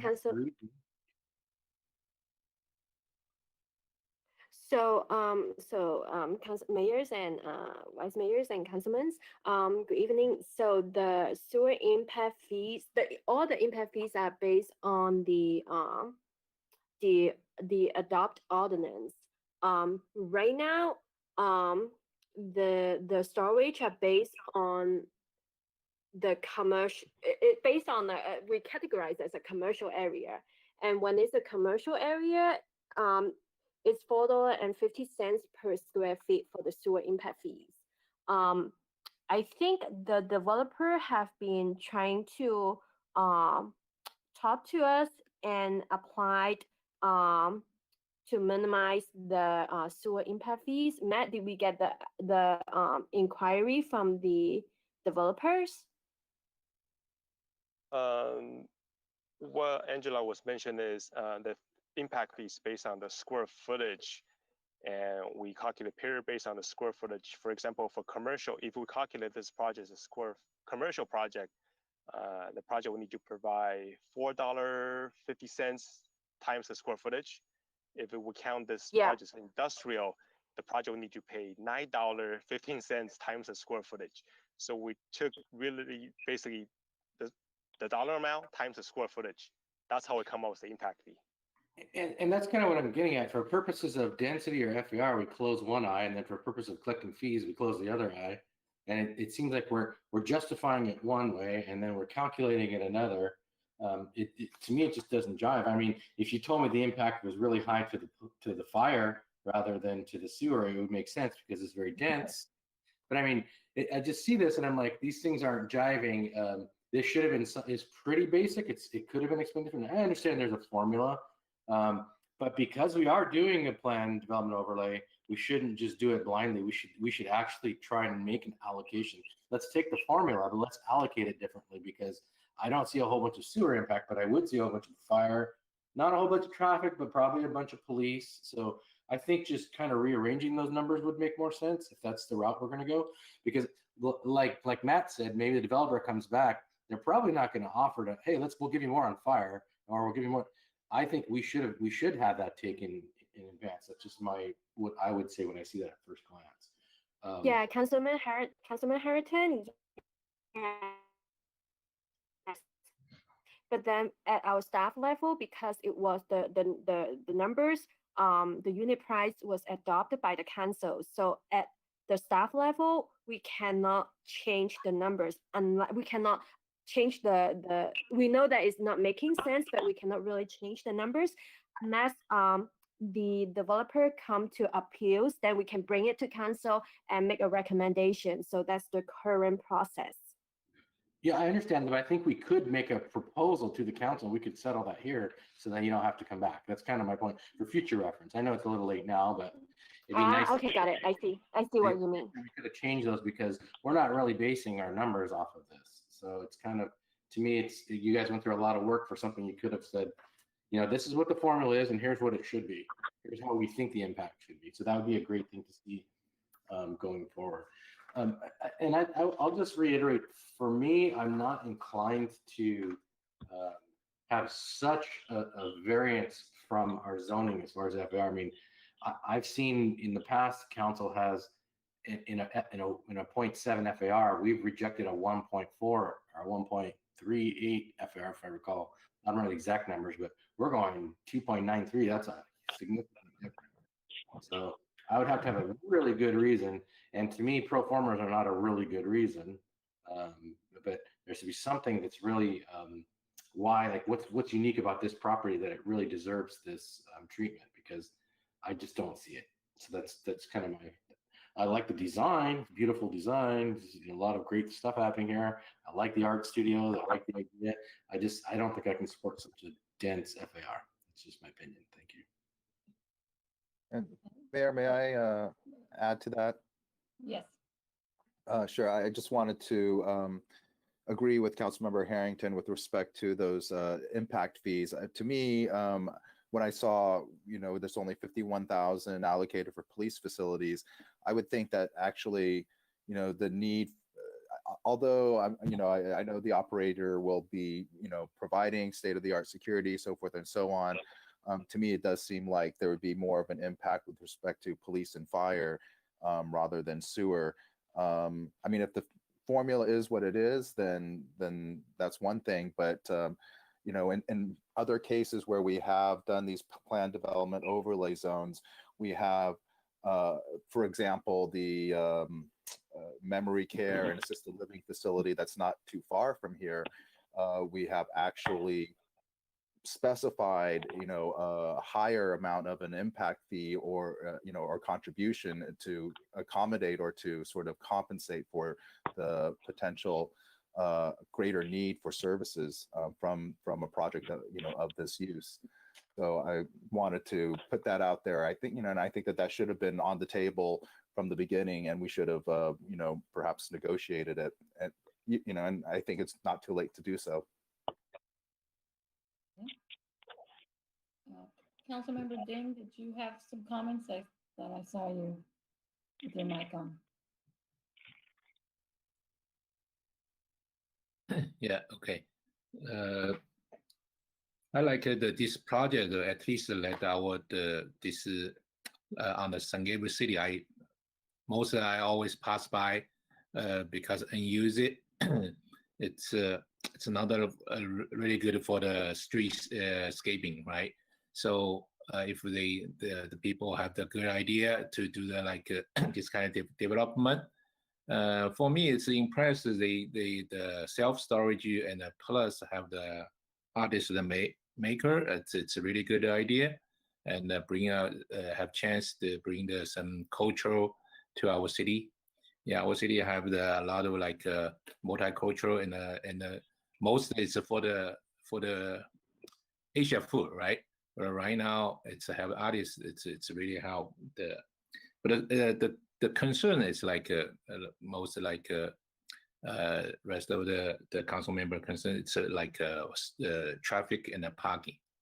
Okay, and so yeah, first question I did when I hear about the staff Matt Chen say, they also have the basement, right? Yes, one level basement. One level basement also for the self-storage, right? Yes. Okay, that's part of the, okay. So if it if we have a more parking space, because I saw the before you mentioned a total 120 or 1,020 unit for the storage, or 1,200 or 1,500 unit for the self-storage. The number of units itself is close to 1,500, and the square footage is close to 190,000. Okay. Yeah. Okay. So, so they have the 19 parking space. Probably that's less than 1% the unit. Okay. And only have the 31 space for the artist. But I just take a look at the floor plan, each floor like probably like maybe 10 to 12 the studio can rent. So probably almost like 20 something or a little bit less than 30 the studio. If they each studio will be there, so probably it's already occupied the parking space. So if someone else coming in to visit, it's they have to find a space to parking. Staff like to mention that the 50 parking spaces, they're not exclusive. So what Okay. happened was for self-storage user, they could park any one of the 50 spaces. Okay. Vice versa for the art studio visitors or employees. And worth mention that the art studio, according to the artist maker, the art studio operator, the art studio, the users or the employee will most likely to use it on the weekends and during the nights because they have their daytime job. So it's anticipated that we don't see the full capacity of art studio during the daytime. And for some of the events, which is like weekend and nights, which there could be different parking, so they could, which usually generate more parking for the events classes, but usually they hold it on weekends or at nights, which they could have a different set of parking available to them. So so there's kind of a mixed use, but also a mix of hours operation schedule as well. But they're entitled to use any one of the 50 parking spaces. So yeah. Well, and I think this Kelly McCone, I think it's also important to note. I mean, from a storage standpoint, if we have even in this size of project, if we have 8 to 10 cars there at the same time, we're hopping. I mean, we will never, people once they move their storage in, they come back very infrequently. I mean, either to take some stuff out or add some stuff in. So there's very, very, I mean, one of the beauties of this use is it's, especially if you're in an area that has a lot of traffic, is we don't generate a lot and we don't require a lot at one time. It's both uses are very much, and Judith, feel free to chime in on the artist and maker, but it's very much in and out, and not everybody's there at the same time for the artist and maker studios, or definitely not the storage space. So the storage in particular is very, very low user. Okay, thank you, Kelly. But the question asking Judith. So like the staff, the Matt mentioned, it's for the artists. It's most for the weekend. Weekday normally don't know nobody there. I just want to confirm. This is Judith. We have very mixed use in our projects. Some artists will come in during the day while their children are in school. Some artists will work in the evening because they may be an attorney or a college professor or a high school teacher. And some artists will work overnight into the very late night hours. Some of our younger artists tend to do that. And then we have some artists that are based with us more on the weekends. So we have, they kind of are 24-hour users, and it works very well. Okay. So actually there's still like a daily operating, just the weekend maybe the more activity, right? No, I would say we have good activity on weekdays, but then we also have artists that are there late afternoon, evening, overnight, and then some on the weekends. And because we're open to the public, it seems to work well. We do have a lot of windows inside the facility as well. So even if the artist doesn't happen to be in the studio right then, people, the general public, can come and tour through and experience the space. Our managers are also, for the most part, allowed to make sales out of the artist studios for them. Okay. Yeah, for the artist, your operation, when you tell it looks like it's a good idea, that's no problem. Just only things just want to see the daily activity, the cost or the parking space. And the question is for the also the good things that you're like the street is going with. Okay.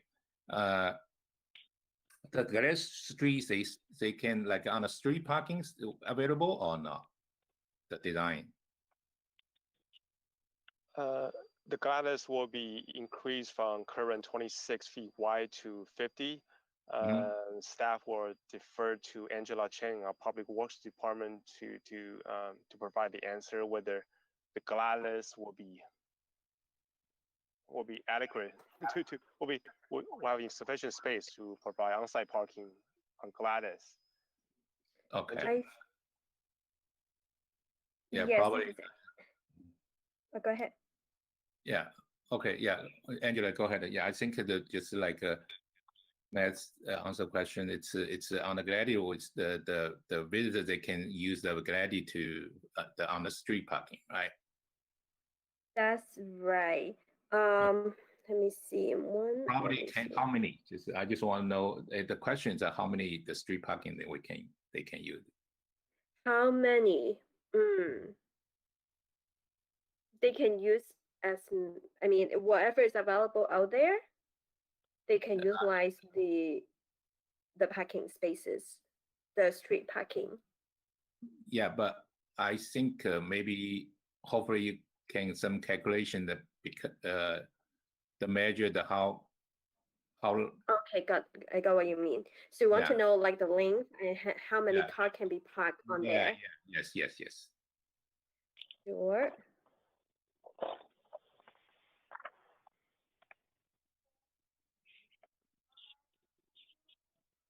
Okay, and we can look into it.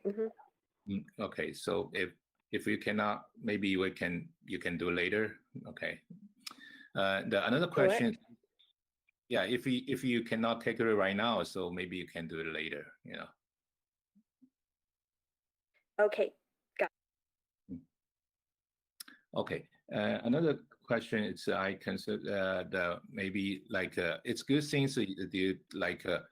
Is it for the street width? It's like a 25 feet. So just for the future question. Okay. This is like they just the property still belong to the property owner or belong to the city? That's the first question. The second question: who going to maintain the street? If just in case the street need a paving or something like that. Yeah. The project will provide a 25 feet dedication. What that means, the 25 feet will be dedicated to the city. So you will be part of the city right away for widening of the street, or wider Gladys Avenue, curb, sidewalk, and city will be end up maintaining that public right-of-way area.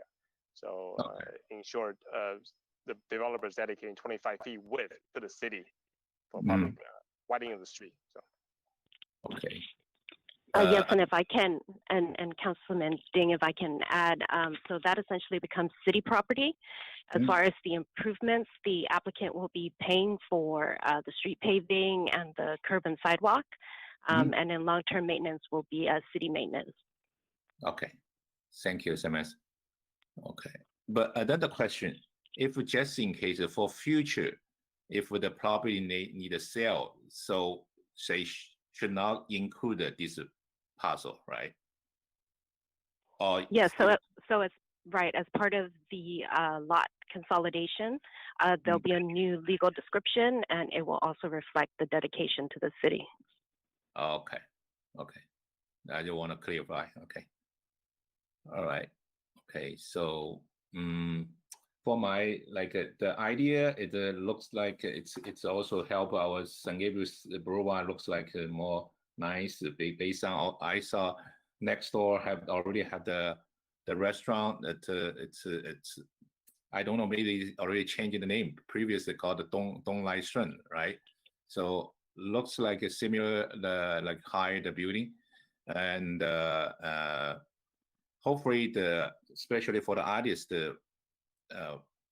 I wish that they would be bring like more activity, more people coming to like have the on the San Gabriel, I saw a lot of the nearby. There's a lot of like a restaurant too. Okay, that's hopefully they can help with the business too. The only concern that's like for the most concern is for the parking space. Yeah. Okay. So, Councilman Ding, I did a very rough calculations. I Mhm. could think with the distance on Gladys is about 340 feet. I'm Mhm. assuming very conservatively 20 feet per car. So you can park around 17 cars or a little bit more, maybe 20. Okay, 17 car. Okay. Mhm.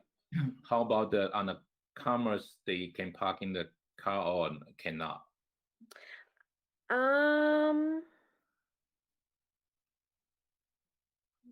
They can utilize commercials. Okay. They also can use that too, right? Yes. Okay. Okay. All right. Thank you, Angela. Okay. Thanks. That's my concern. Okay. Thank you, And Mayor. this is Shane Swartho. I'll add, we have our traffic consultant from LLG Clearlook Yeager on the line if you do have any additional questions on parking demand and the empirical analysis that's been done to arrive at what we're proposing. Okay. Actually, I just want to ask him maybe based like Judy's. Okay, if you have artists full operation, if the artist and plus the visitors, normally if you think how many people will be you estimate attended? That's how the purpose. Want to calculate what's the traffic, or how many parking. Maybe probably it's enough to use. That's I want the information. So with our artists using the space, they may have a few visitors here or there who may come to buy work or commission something. Then we will hopefully be drawing people from the neighborhood, whether they are people who live nearby or people who work nearby, for brown bag lunch tours at lunchtime, that sort of thing, that will be generating some foot traffic. I have yet to learn a lot about your public transportation. I know the area is ringed with a lot of housing and apartments and all of that. So to a certain extent, we would hope that some people would be walking, some people would be taking public transportation. Then we may be, depending on what's happening with the pandemic, we may be having Saturday open studios where people can come and go. Here in Maryland, we do First Fridays that draw a lot of people from the Metro DC region, but every art center is different. And we will tailor our events to work with the parking and public transportation that we have. Okay. All right. Thank you, Judy. Okay. Thank you, Pierre. Okay, great. Well, let me make some comments here. I embrace this project. I think it's different. I believe that we have already projects down the street, north and south, east and west, that include commercial as well as residential, and bringing an art studio, I think is a real nice complement to our Gabrielino students, who they started a visual arts program there, but just as a center of something different besides just commercial and residential. I think it's just such a unique addition to our community. I believe that we need to enhance that street, whether it's commercial, Gladys, a little area, or San Gabriel Boulevard. It's coupled with all the other development we're taking place.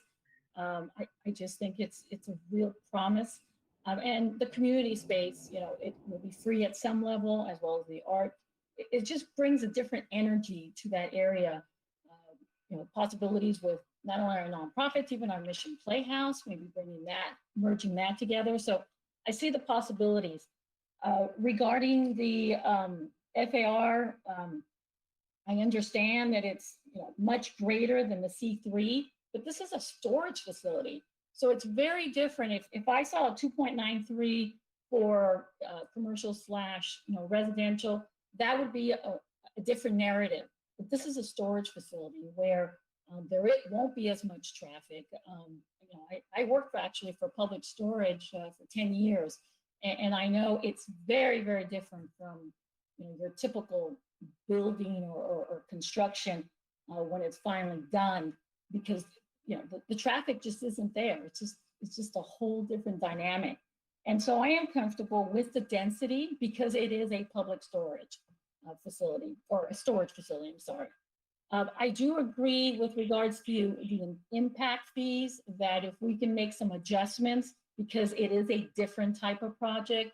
And, I understand what Angela has shared with us, that they can't make those changes, but I think as a council, if we can produce or we can make some recommendations tonight so we can move this project forward, that would be great.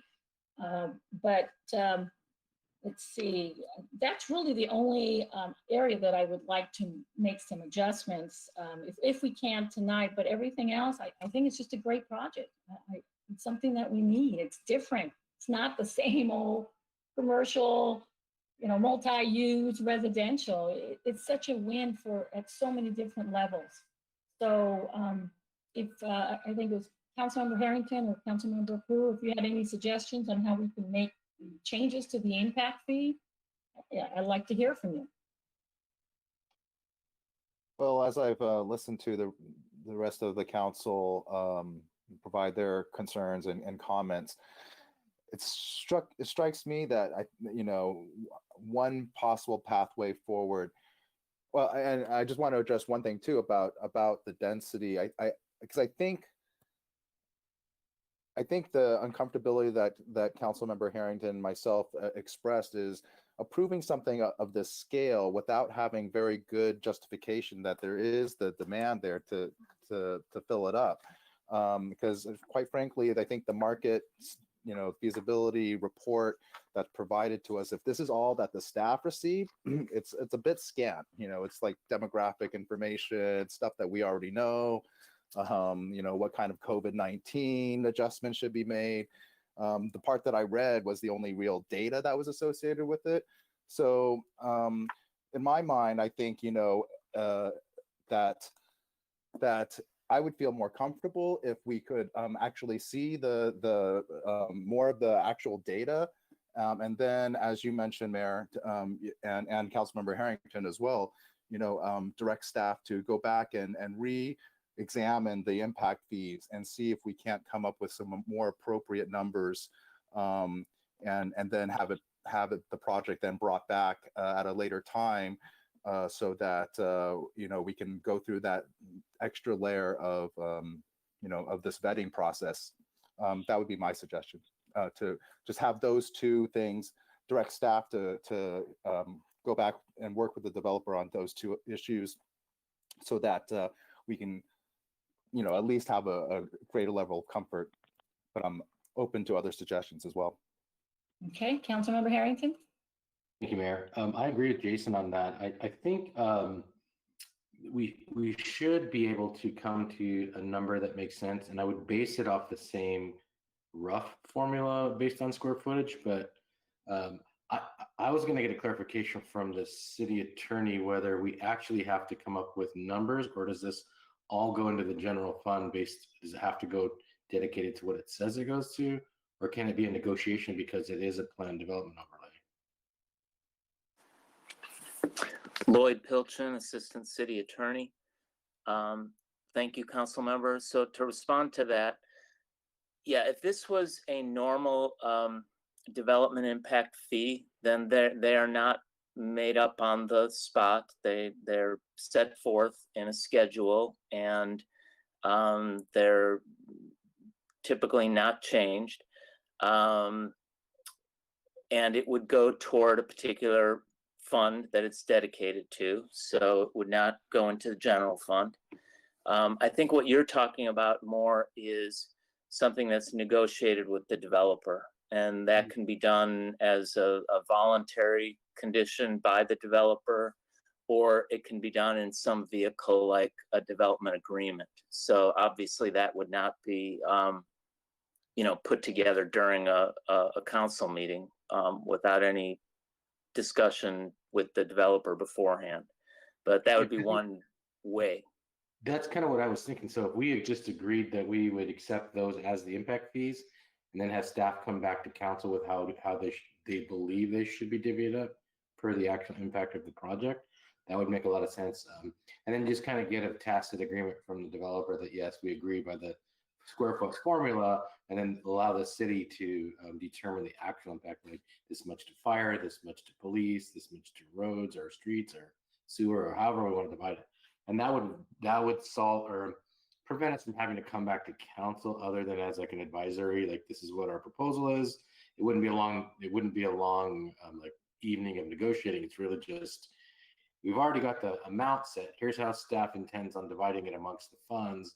Does the council agree with this? And it would give us the opportunity to see it, approve it, and say yes, put our stamp on it. But the bulk of the negotiation's already been done tonight because the developer agrees to it. Our approval of the project is based on those fees being approved by the developer, and then negotiation, quote unquote, is done. The divvying up is done by the city. That would be ideal for me. So that's just my comment on that. So. Okay, Lloyd, any further comments? I'm not sure what the developer is amenable to. So I would just say that if it was going to be in the form of an agreement, then that's something that should come back to council for approval. And if it was in the form of a development agreement, then there are a number of procedures that must be followed for a development agreement, including planning commission review and recommendation. So I guess I'm not sure how simple and straightforward this is. If it's something that the developer can say, yes, we'll voluntarily pledge a certain amount, and the city can use it however likes, then I suppose that can be done as a voluntary condition that's not imposed by the city. But if it's an agreement, I would think that we'd need to follow more procedures and bring it back to council. Okay, thank you for the clarification. Well, here, this is Kelly McCone. I mean, if what we're talking about, I want to make sure I'm understanding this right. If we're talking about following the existing fee schedule, and we all know what that total is, and then what you're asking us is to agree to allowing you to allocate it to the different departments however you want. Yeah, I mean, if the number is what we already know we're going to be paying, and you want to allocate it differently, we have no issue with that.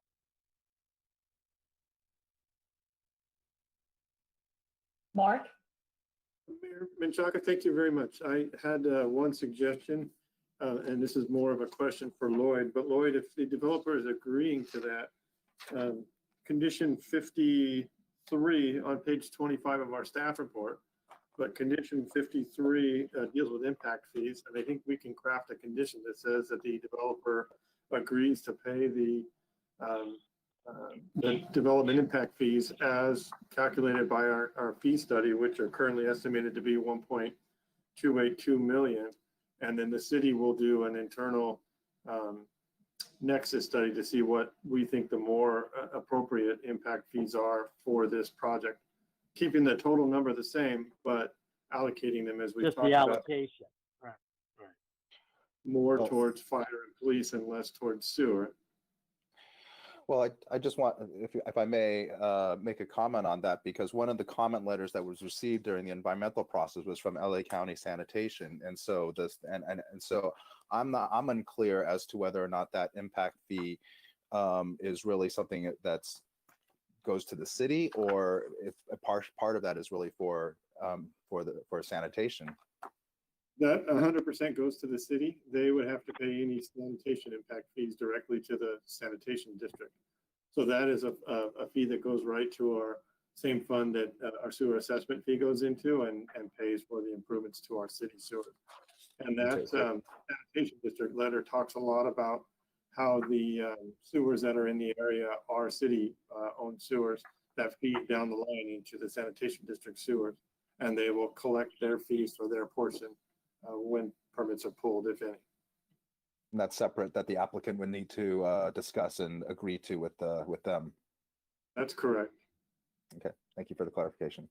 And Councilman Pu, if I can make one more comment about the market study, we're happy to bring a pro forma back or anything that the city council needs to look at in the future to make a decision. But just from a staff perspective, we look at the market as determining that, being as though a lender will not lend them money on a project that the lender doesn't feel comfortable in, that they're going to be able to fill up and lease. So we kind of use that as our barometer of whether or not a project is feasible going forward. And Armine and I have a lot of experience in dealing with pro formas and that kind of thing, so we can review and analyze it. But ultimately, all of that input comes from the developer, and it gets reviewed by the underwriter and the lending agency. So I'm a little bit less concerned about that part than I am with the impact fees that you're bringing up. Yeah, to me, both are a concern. And if I might just respond to that, I mean, we're seeing in this current environment, you know, plenty of examples of projects that are stalled precisely because the financing has been pulled. It's possible, and I understand that lenders' underwriting criteria in some cases have changed and gotten more stringent, and rightfully so.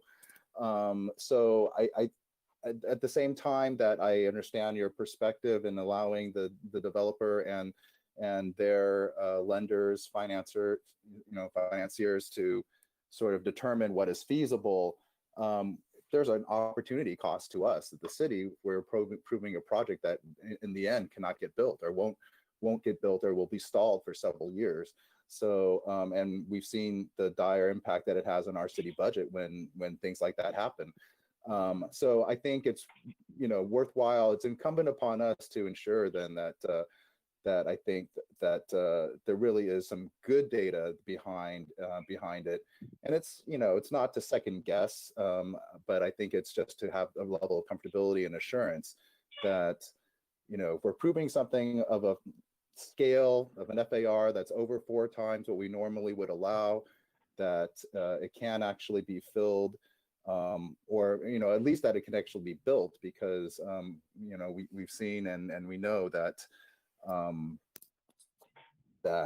projects, of course it's in the developer's interest to try to approve something as big and as dense and as everything as possible, but whether or not that actually ends up happening is a totally different a story. And I'm not blaming developers or in this particular developer either. Things happen that are beyond the control of anybody. COVID is a good example, but at least under normal circumstances, if we have some backup as far as actual data in terms of demand, and there's a little, again, that section of this market feasibility report that talks about the competitive market and so forth, that's going in the right direction, but there's no real information provided other than a listing of various, self-storage facilities, one of which is just across the, just south of the tracks from this proposed site. So in any case, it would be interesting, and I don't know if it's even possible to see what the projected occupancy would be. I'm sure there's a ramp up period, over the first 3 years of operation, things like that. To at least have some idea that this $240 per square foot per month is something that they can really get for the 138,000 net square feet of rentable space. So that's where that concern of mine is coming from, because quite honestly, we've been burned in the past. So this is Kelly McComb. I just want to kind of, the way we operate, we already have a number of lenders looking to loan on this project. We have a stable of about 6 to 8 construction lenders that we work with on a national basis on all our projects, whether they're California, Arizona, New Jersey, Maryland, and we're pretty. I oversee all the real estate, but I know there have been active discussions with a number of lenders. I mean, our whole game plan is to hopefully get approval, get the property closed, and start construction as fast as we can get the permits. So we've already got pretty positive responses from lenders, and obviously once we get approval, they'll dive into it. The lender's not gonna do a whole lot of work on an unapproved project, but we're not like, I think your concern is you approve this and we don't get financing. We wouldn't be this far into it if we didn't think we were gonna get financing. So this is not something, we're through the worst of COVID. We have the lenders that want to get involved in our projects, this being one of them. So I don't know if that helps any or not, but we're not passively it helps a lot. Waiting to get all approvals and hoping we could find somebody to loan on it. We're way past that.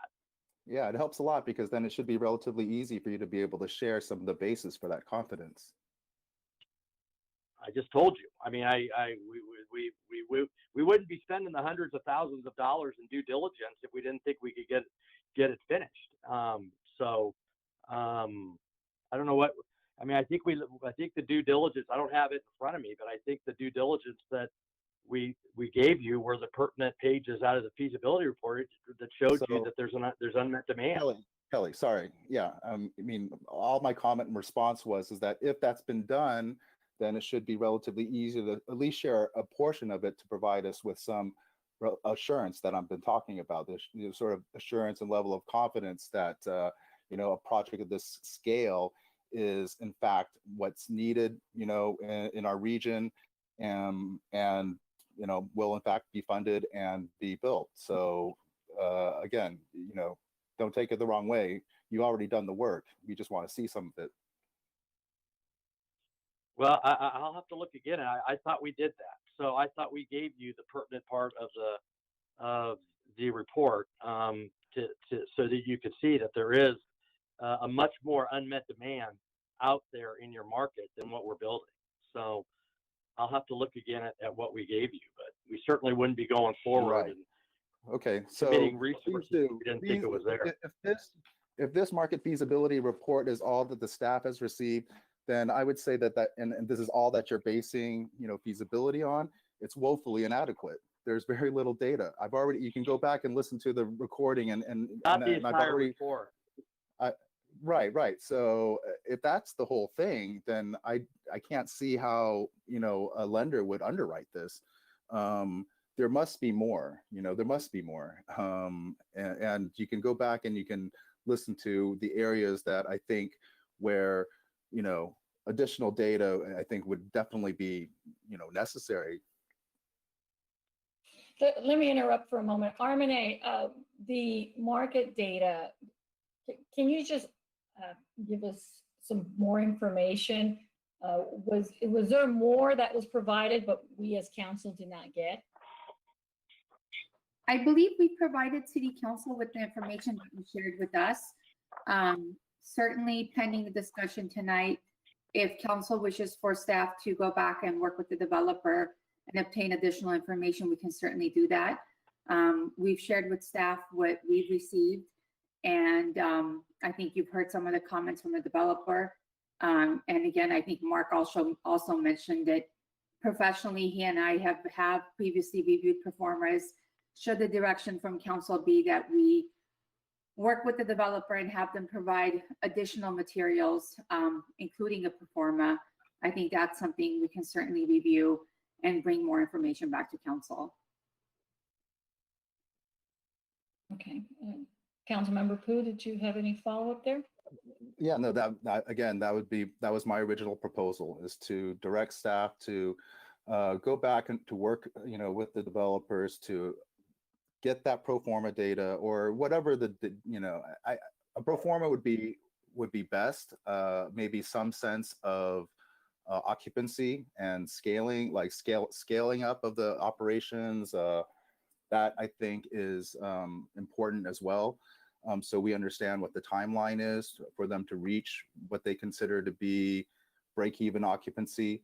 And then the other thing was, as I think at least three of us have mentioned, is re-examining the impact fees and taking a look at those again. So that would be my proposal, is to direct staff to work with the developer on those two issues for it to be brought back at a future date.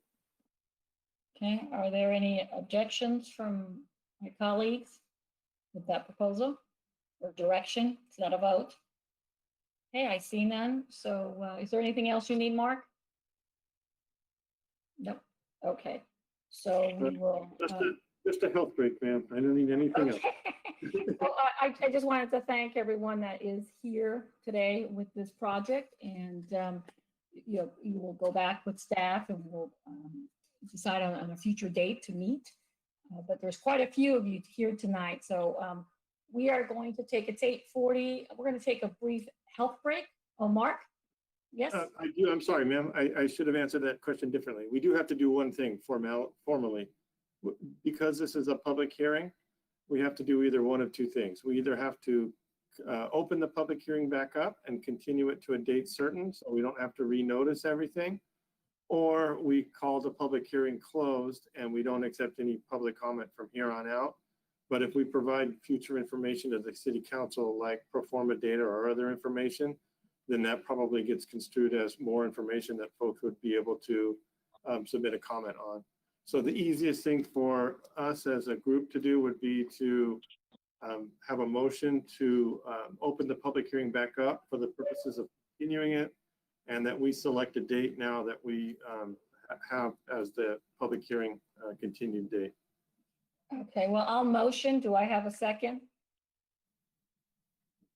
I second would the perhaps second meeting of January be enough of a time frame for staff and the developer to work through those two issues? That would be January 19th. That would be enough time. I would just look to the developer if they could provide us information by that time. We can provide you information a lot quicker than that. You know, we're going this route is going to cause us major issues within our escrow. So I believe on this transaction, we're supposed to be closing by the end of January. So I mean, we have the info. We could get it to you in the next 24 to 48 hours. But what about December 1st, our next meeting? If that's yeah. Well, I'm actually asking Mark, our city manager, is that I'm sorry. feasible? That's okay, Kelly. Staff can do that. If the developer is able to truly get us that information in the next couple of days, we won't have a lot of analysis to provide you by then. So it'll be, unfortunately, be incumbent upon council to do some of that work with us because we won't have the time to do it. As you know, our reports are due next week, early in the week, and with Thanksgiving, obviously that puts a little bit of a crunch in that. So long story short, if you're expecting more than just slapping that onto a report and giving it to council, we should probably push it out further. Especially if, Mark, I'm sorry to interrupt. I think especially if we have to do some analysis on the impact fees, I do think we're going to need some time because we would have to coordinate with all of our respective departments to figure out what those fees, if there's going to be a change to the impact fees, that will take some analysis from staff and working with all of our departments. What about December 15th? I know we were considering canceling that meeting, but if we could have a quick meeting on December 15th, is that better for staff? Or January 5th. It's a council choice on when you want to do that. January 5th works for staff as well. Okay, December 15th, I'm assuming none of the council members have objections to a meeting. Be a short meeting, we can just have the public hearing so we can proceed. Personally, I withdraw my second, and then I prefer January 5th.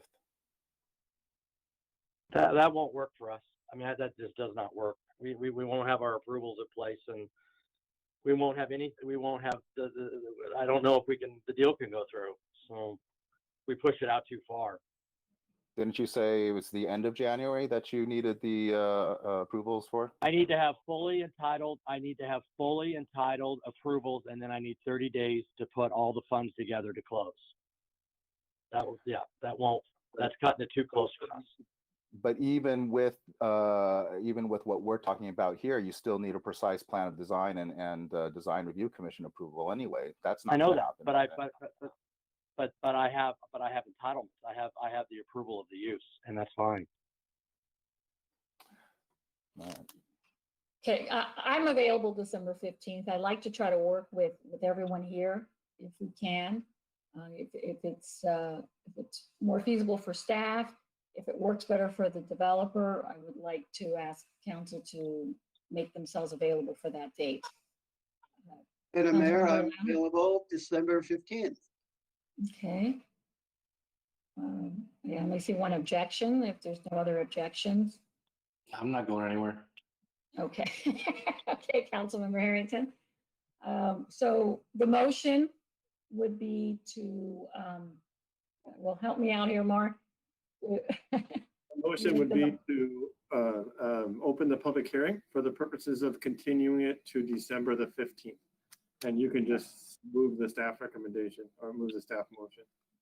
Okay, so I'll make the motion, and then I just need a second. I'll second. Okay, and we need to take a formal vote. So City Clerk, can you please take the vote? Councilmember Dean, Aye. Councilmember Harrington, Aye. Councilmember Pu, Aye. Vice Mayor Liao, Aye. Mayor Menchaca. Aye. Motion passes by a vote of 5-0. Right, is there anything else we need to do for the public hearing, Mark or Lloyd? No, ma'am, thank you. Okay, so we will take a health break. Be back at 9 o'clock. And thank you to everyone who's here tonight, all the developers and the staff. And we will continue on with our agenda. So it is 8:46, so we'll be back at 9 o'clock.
Welcome, everyone. We will now resume our meeting today, which is November 17th. It is 9:03.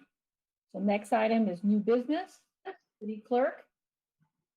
Item A, consideration of award of non-exclusive towing service franchises. Presentation will be made by Police Captain Fabian Valdez. Okay, good evening, Mayor Menchaca and Vice Mayor Liao and honorable members of the City Council. Today I will be presenting a proposal for you in regards to a consideration of award of non-exclusive tow service franchises. So if we would please go to slide number 2. So staff is seeking approval from the City Council to establish a formal non-exclusive franchise agreement for vehicle tow services with one or more local tow companies, and two, to establish a franchise fee to recover actual and reasonable costs for administering the tow program pursuant to San Gabriel Municipal Code Section 70.40 and California Vehicle Code Section 12110. Next slide. The California state legislation gives law enforcement agencies the ability to seize vehicles for evidence, tow vehicles from accident scenes, remove illegally parked vehicles, remove abandoned vehicles, or impound vehicles whose drivers are either unlicensed or have a suspended or revoked driver's license. These instances create a need for tow service requests by department personnel. Next slide. Currently, no agreement exists between a tow company and the City of San Gabriel. Currently, this exposes the city to undue liability. Currently, there are no set standards for towing operations. In an effort to professionalize and standardize the department's towing operations while concurrently mitigating liability, the city drafted Resolution 2065, authorizing staff to enter into a non-exclusive franchise agreement for vehicle tow services.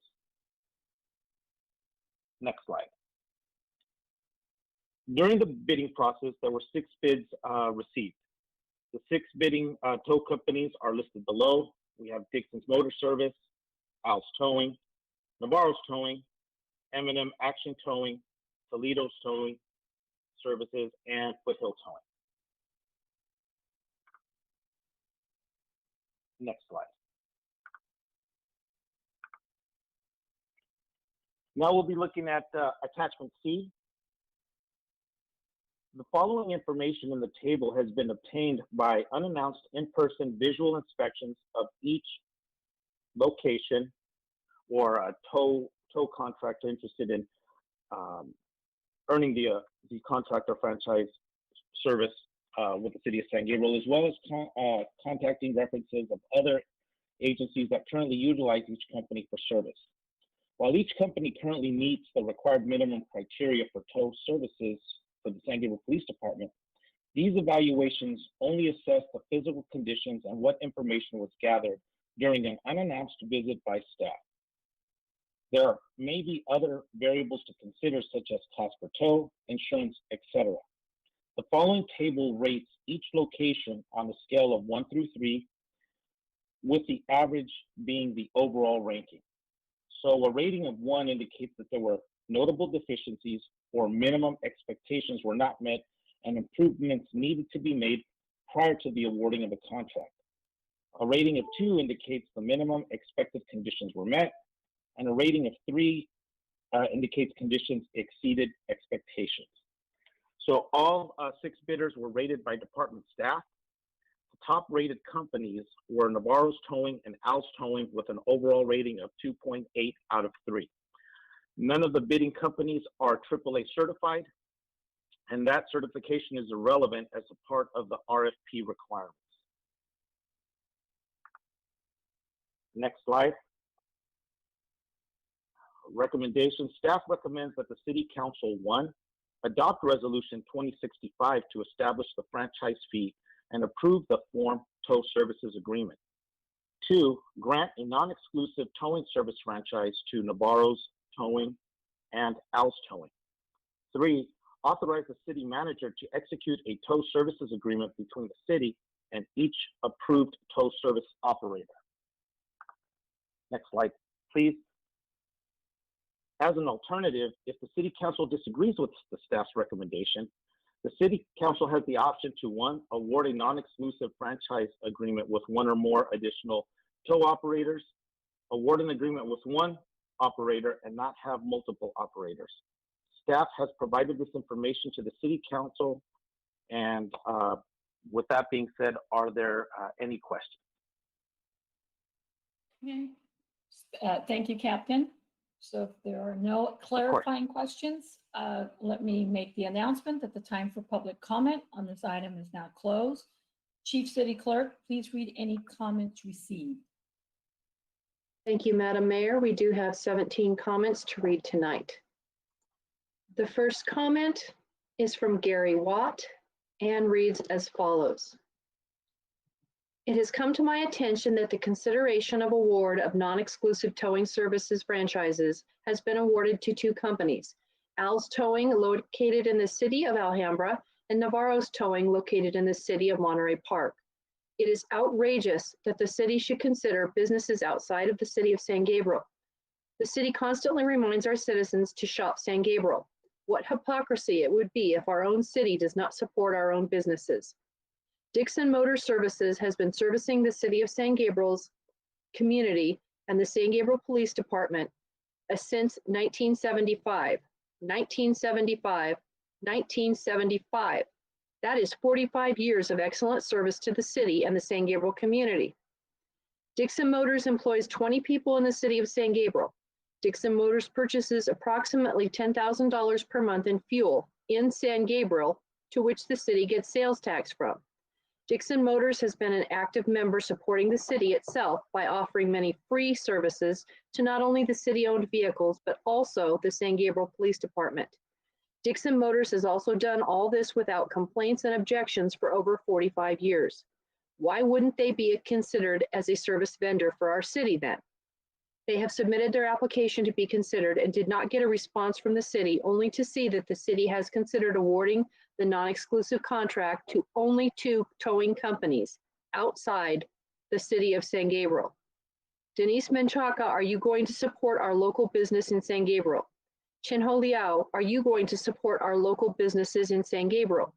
Jason Poo, are you going to support our local businesses in San Gabriel?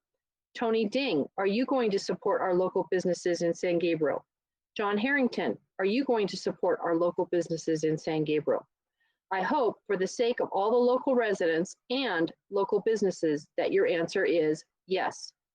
Mayor Denise Menchaca, as the mayor, will you lead our city and our residents to support each other, or will you vote to divide our community?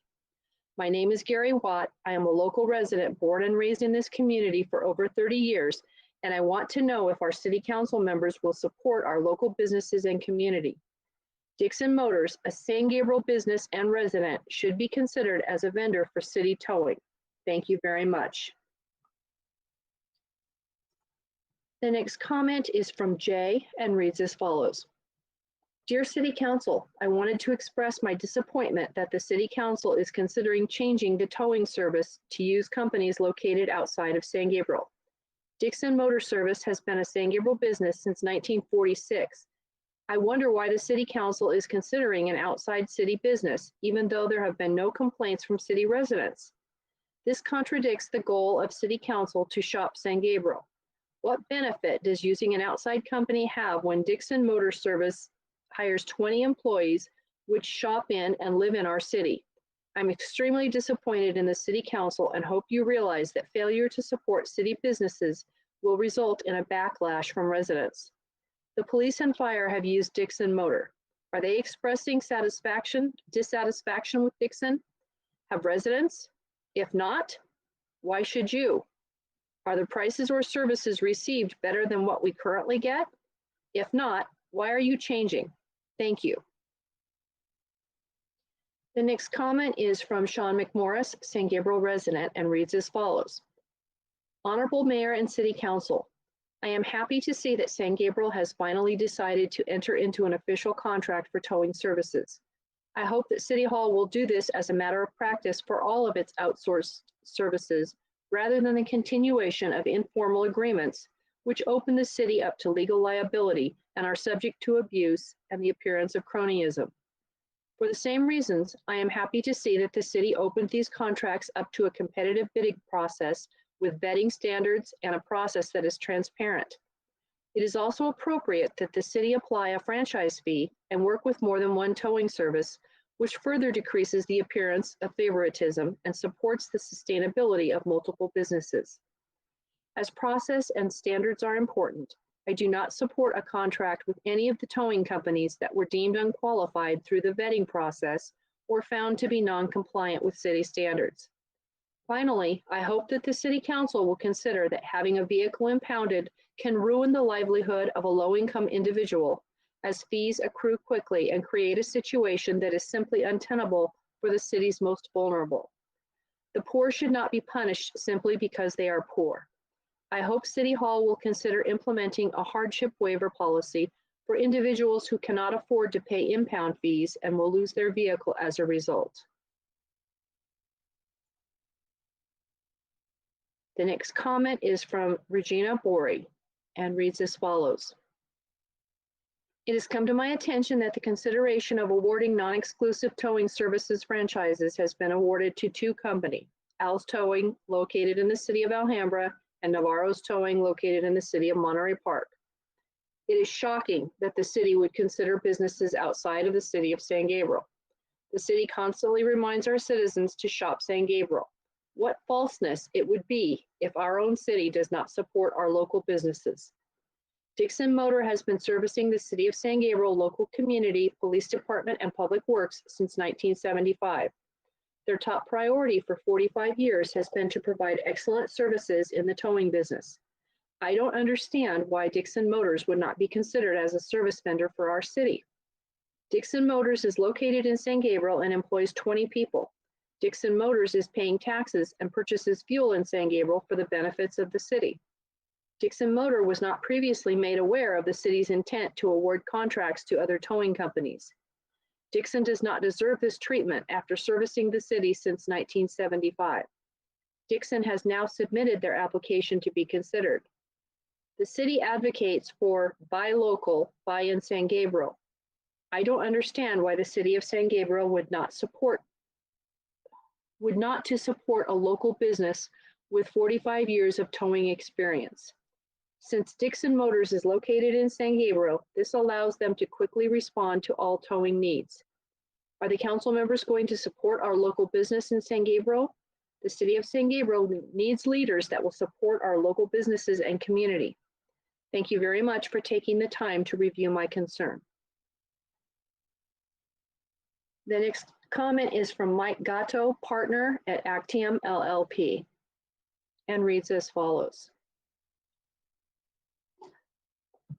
Dear Council, thank you for allowing me to comment by email. As someone who served 4 terms in the legislature, I know how challenging COVID has been on all governmental entities. My law firm represents Al's Towing, which is recommended for half of the towing services contract. We appreciate the recommendation. Today, Joe Pavon, the proprietor of Al's, received a call from the SGPD saying someone is trying to spread misinformation about his operation. I don't think you will listen to such misinformation, but allow me to address it promptly. First, he was told that there was confusion about Al's Towing's address. Al's was in the process of moving during the RFP process. This is disclosed plainly and clearly on page 15 of their RFP submission. Moreover, both his old site and his new site were inspected by the 2-man team from the SGPD. The new site in particular received rave reviews as immaculate and super high tech. So even though this is a non-issue, we want you to be armed with the facts in case it comes up. The gentleman who called today also asked my client if he was Auto Club. My client does not have a formal contract with AAA, but of course that was not part of the RFP. As you know, the city is legally bound by the plain terms of the RFP. Practically, too, most towing companies are not AAA affiliated. As the world changes and more consumers have manufacturer-based services like OnStar or Volvo Emergency, affiliating with any tow subsidy shouldn't be a requirement. City tow operators still handle emergency services for all customers.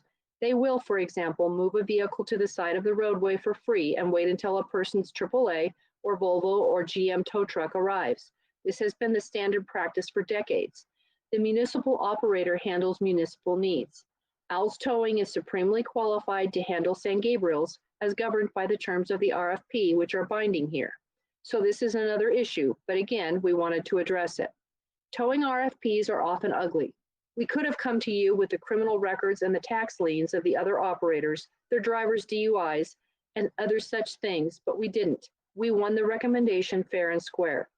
Our country is just now emerging from the ugliness at the national level. Don't let greedy people insert ugliness into the beautiful and well-governed city of San Gabriel.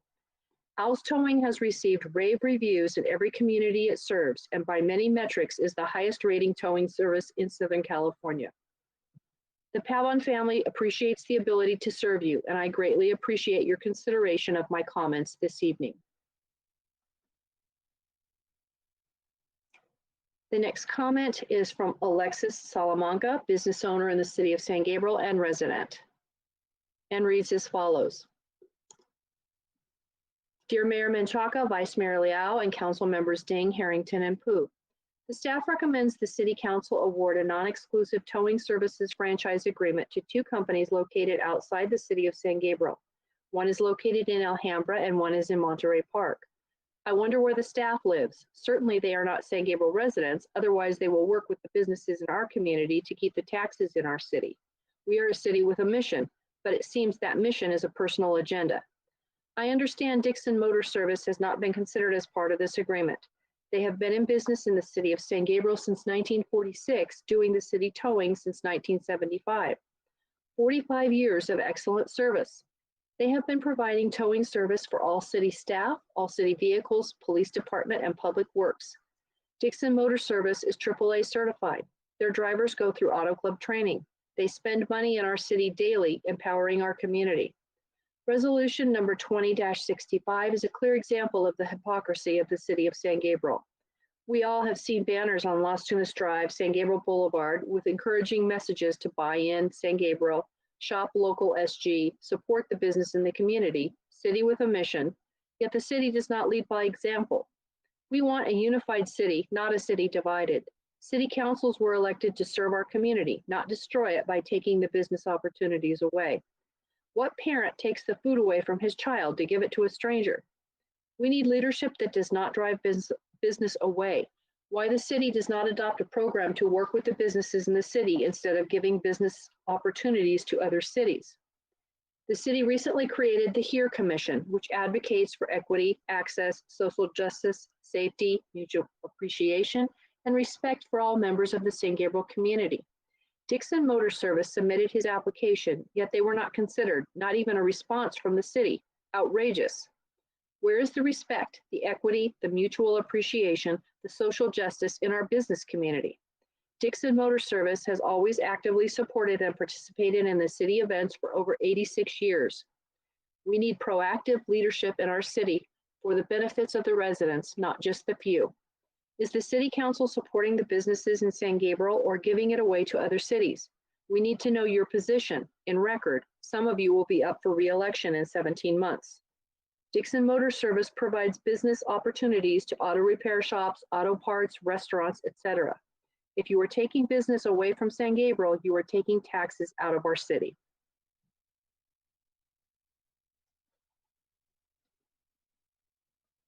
And the next comment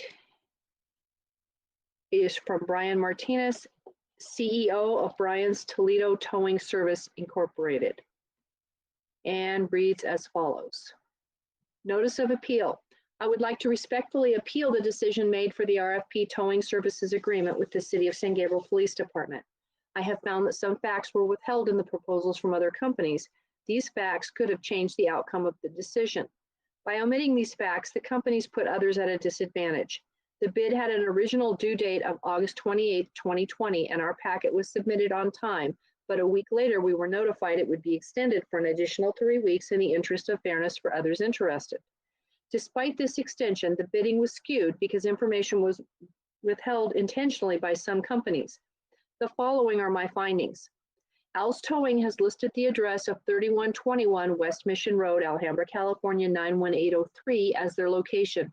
This location has a large building that would be used as evidence. This gave Al's Towing a 3 rating under the Security for Evidence category as listed in the San Gabriel Memorandum, Attachment C. However, Al's is no longer located at the given address and the property is up for lease. The photos provided by Al's Towing of their office are photos of the 3121 West Mission Road, Alhambra, California 91803. The photos demonstrate a clean and organized office, and this gave them a rating of 3 under the Cleanliness and Organization category. But this is no longer their location, therefore the rating does not apply. On page 3 of the tow franchise recommendation, it is mentioned that Al's Towing is AAA certified, and because of this, they would receive all tow calls requiring AAA service.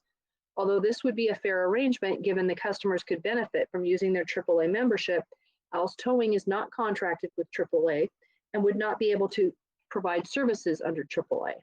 Information from the proposal submitted by Al's Towing was also blacked out in the agenda for the November 17, 2020 meeting, which appears as if information was omitted to favor this company over others. What was initially concerning to me was the extension of the bid because Dixon's Towing Service and I were able to submit the packets on time.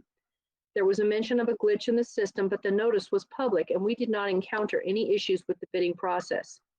Navarro's Towing and Al's Towing have been in business for decades and have experience with the bidding process on Planet Bid with police departments, seeing as they have contracts with other local agencies, and it is odd they could have missed the original due date.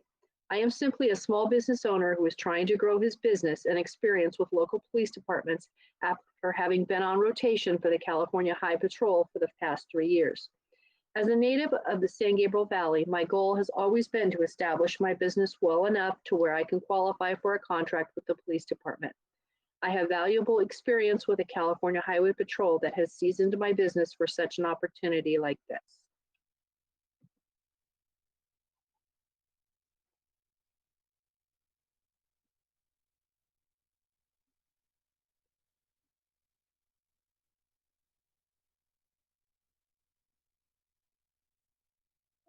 The next comment is from Wendy Holton and reads as follows.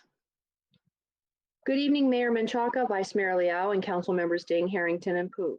I understand that tonight you will be considering granting a non-exclusive towing service franchise to Navarro's Towing, located in Monterey Park, and to Al's Towing, located in Alhambra.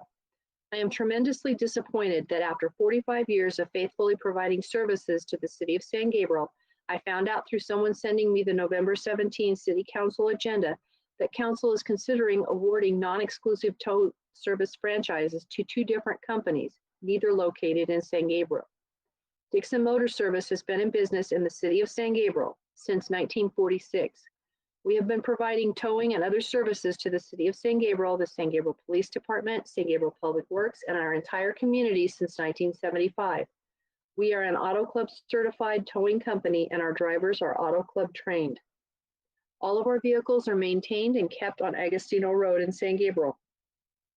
Our evidence storage is safely locked up and housed on our San Gabriel site. My family has lived in the City of San Gabriel since 1968. My husband and I shop in San Gabriel and spend money in San Gabriel restaurants regularly. Dixon Motor Service consistently supports and participates in the city's many activities and events. We purchase approximately $10,000 in fuel each month in San Gabriel. Those tax dollars benefit our city. If members of the City Council, members of the city staff, or the San Gabriel Police Department have not been totally satisfied with the services you have been receiving, the professional course of action would have been to discuss the situation with Dixon Motor Service, outlining the areas where there were concerns and/or dissatisfaction, and allowing us the opportunity to make the necessary improvements and corrections. We have never received any communication from the city or the SGPD indicating problems or dissatisfaction. The City of San Gabriel markets themselves as a business-friendly city. City Council and city staff are encouraging and promoting a Shop San Gabriel campaign. I believe City Council needs to lead by example by supporting all San Gabriel businesses, rather than undermining and taking business away from a long-established San Gabriel business like Dixon Motor Service, and giving that business to companies located in Monterey Park and Alhambra. Loyalty works 2 ways. At the very least, Dixon Motor Service deserves to be included on the list of non-exclusive towing service franchises. I am requesting that our 5 council members very thoughtfully reconsider the agenda item before you. Residents and business owners are watching to see where your loyalties lie. The next comment is from Christina Moore of Bradbury Drive and reads as follows. I was very happy to see that you've selected Al's Towing to be our towing operator. I'm elderly. My car was recently towed in Alhambra. Everyone at Al's was so nice. I found them to be friendly, honest, and shockingly clean. I wish you gave them an exclusive contract because they deserve it. It's pretty rare to actually like a towing company, but my family really likes Al's based on how well they treat me, how well they treated me. The next comment is from Jose A. Pavon, president of Pavon Enterprises, Inc., DBA Al's Towing, and reads as follows. Honorable members of the council, I wish I could be there tonight to thank everyone in the city for recommending us for half the towing services contract. We look forward to serving our lovely city. To those who don't know my family, we are longtime residents of the city and longtime fixtures in the region. We are involved philanthropically in every community we serve. We set out years ago to provide the best towing services to our city and the people they serve. That means clean truck, good communications, and honest rates. We have been recognized repeatedly for all of the above. I also respectfully note a minor error in the scoring as the reviewer did not use our new proper address, which is stated on page 15 of the RFP. Our new address effective 10/1/2020 is 906 Westminster Avenue, Alhambra, California, 91803. Our new facility was inspected by SGPD on 10/6/2020. We are 3.8 miles from the SGPD and 3.4 miles from SG City Hall. Often we've been called a success story. We are one of the few towing companies run by Mexican immigrants. We have brought the Mexican work ethic to our business, making sure that we always work a little harder than others to please the customer. We greatly appreciate the council choosing to do business with a minority-owned business. We are so appreciative for the opportunity to serve the city, and we look forward to working with each of you. The next comment is from Michelle Chutzi and reads as follows. I am writing in support of keeping Dixon Motor Service as San Gabriel City's towing service of choice. Dixon Motor Service has been in business in the city of San Gabriel since 1946. They have been providing excellent towing service for all SG City staff, SG City vehicles, police department, and public works. Many San Gabriel residents have used their service since it is a local-based business. They employ 20 people. Dixon Motor Service continuously gives back to the community. They actively support and participate in all city events and Chamber of Commerce events. They purchase locally within the city of San Gabriel, including all fuel used in their vehicles.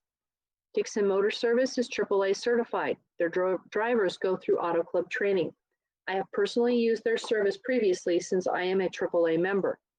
The two towing services currently being considered by City Council are not located in San Gabriel. One is located in Alhambra and one is in Monterey Park. Since the San Gabriel City is promoting Shop San Gabriel, the city should continue to support local businesses such as Dixon Motors. I hope the City Council would take all of the above into consideration and continue to support San Gabriel-based businesses, in this case, Dixon Motor Service. The next comment is from Andy and Roberta Nunez of Ramona Street in San Gabriel. Good evening, San Gabriel City Clerk. As a resident for the last 50 years, I am excited to have Al's Towing be a part of my city. They are amazing and always are in support of city functions such as the turkey trot, which I am sad that we will not have this year. Al's Towing has serviced my family for the last 60 years while my father was still living. They are always kind, extremely professional, and always willing to assist when left stranded. Their new location is so clean and very private. I am also so honored to have them as fellow residents of San Gabriel, which is even a better treat to help our Latino-owned neighborhood business be a part of their neighborhood as well. We need to have a variety of different services, and I would like to see Al's Towing be a part of our neighborhood. Please consider them, as it would be great for the city to show diversity and allowing others to take place in this city of ours. I look forward to having a new towing company and to share the great experiences that my family and I have had with Al's Towing. Thank you. The next comment is from Tracy R. Wilk of GH Wilk and Company, located on Las Tunas Drive in San Gabriel. Hi, Sandy Roscoe has made many cogent points about continuing to use Dixon Motors in the city of San Gabriel. They have been here since 1946. They do spend money in San Gabriel and hire in San Gabriel. They have been part of the community for a long time. Why do we need a change? I agree that if the city stands behind using San Gabriel businesses, that Dixon should be supported by the city rather than let go. Thank you. The next comment is from Cheryl Cabot, San Gabriel resident, and reads as follows. Honorable Mayor and Council members, this comment is regarding the award of non-exclusive towing services for use by the San Gabriel Police Department. 2 towing companies have submitted bids for approval, Navarro's Towing and Al's Towing, both businesses in San Gabriel Valley. Both companies meet the stringent standards required by the police department. By awarding each with a non-exclusive towing service, it will allow the city to have more flexibility. The current towing company for the city is Dixon Towing, and they have been working without a contract for years. In addition, Dixon was recently purchased by a conglomerate not located in the San Gabriel Valley. Although Dixon does have a garage in the city of San Gabriel, they do not have the main office here or in the San Gabriel Valley. I think it is important to support SGV businesses. Competitive bidding is important to ensure the city gets the best service and, more importantly, have a contract. The lowest bidder is not necessarily the best option, and not having a contract is not acceptable. With all that in mind, I would agree with the police department and staff to accept the bids submitted by Navarro's Towing and Al's Towing. The next comment is from Yvonne Belmontes and reads as follows. Good evening, member of City Council. I am a longtime resident of the city of San Gabriel. I try to stay informed and often watch or listen to your meetings. I am glad to see you are finally looking for a decent tow company to service the residents of San Gabriel. In my 26 years living here, I have actually had 2 encounters with 2 different towing companies. The first was when my vehicle was stolen, and the company on Agostino I dealt with was so rude and unprofessional that it put a sour taste in my mouth. My second encounter was with Al's Towing, who I am glad to see is being named tonight. The level of service I received was outstanding. They were professional and compassionate when I was involved in a bad accident. I really hope that the right is the decision made tonight. I am happy to see San Gabriel making changes and moving in the right direction. The next comment is from Erica Berge and reads as follows. Honorable San Gabriel City Council, my family and I have lived in San Gabriel our lifetime. I am pleased to see that Al's Towing is being recommended to serve the city of San Gabriel. Al's has serviced the San Gabriel Valley for many years and is also involved in the community. I have always relied on their services and have had nothing but good experiences in dealing with them. I wish them the best. And the last comment this evening is from Sandy Roscoe, Executive Director of the San Gabriel Chamber of Commerce, and reads as follows. Good evening, Mayor Menchaca, Vice Mayor Liao, and Council Members Ding, Harrington, and Pu. I understand that tonight you will be considering granting a non-exclusive towing service franchise to Navarro's Towing located in Monterey Park and to Al's Towing located in Alhambra. Al's Towing is a faithful member of the San Gabriel Chamber of Commerce, and we value our relationship with the owner, Joe Pavon. Navarro's Towing is not a member of the San Gabriel Chamber, and we do not know this company. Although Al's Towing is a highly respected and valued member of our chamber, I am writing tonight in strong support of Dixon Motor Services. Dixon Motor Service has been in business in the city of San Gabriel since 1946. They have been providing towing and other services to the city of San Gabriel, the San Gabriel Police Department, San Gabriel Public Works, and our entire community since 1975. I have personally used Dixon many times over the past 14 years and have always received excellent quality service. Dixon Motor Service is a longtime, active, involved member of the San Gabriel Chamber of Commerce. They employ 20 people, all of whom daily spend money in our city. They purchase approximately $10,000 of fuel per month in San Gabriel, from which our city derives sales tax. Dixon Motor Services has a long history of being extremely active in San Gabriel, participating in and supporting city events. San Gabriel is strongly marketing this city as a business-friendly city. They are advocating shop local, shop SG. That is why I cannot understand why this city council is considering taking business away from an established San Gabriel business and giving that business to companies outside this city. At the very least, Dixon Motor Service deserves to be included on the list of non-exclusive towing service franchises. If there have been specific problems with the service the city has received from Dixon, I would hope that after so many years, there would be meaningful dialogue and the opportunity to correct the problems.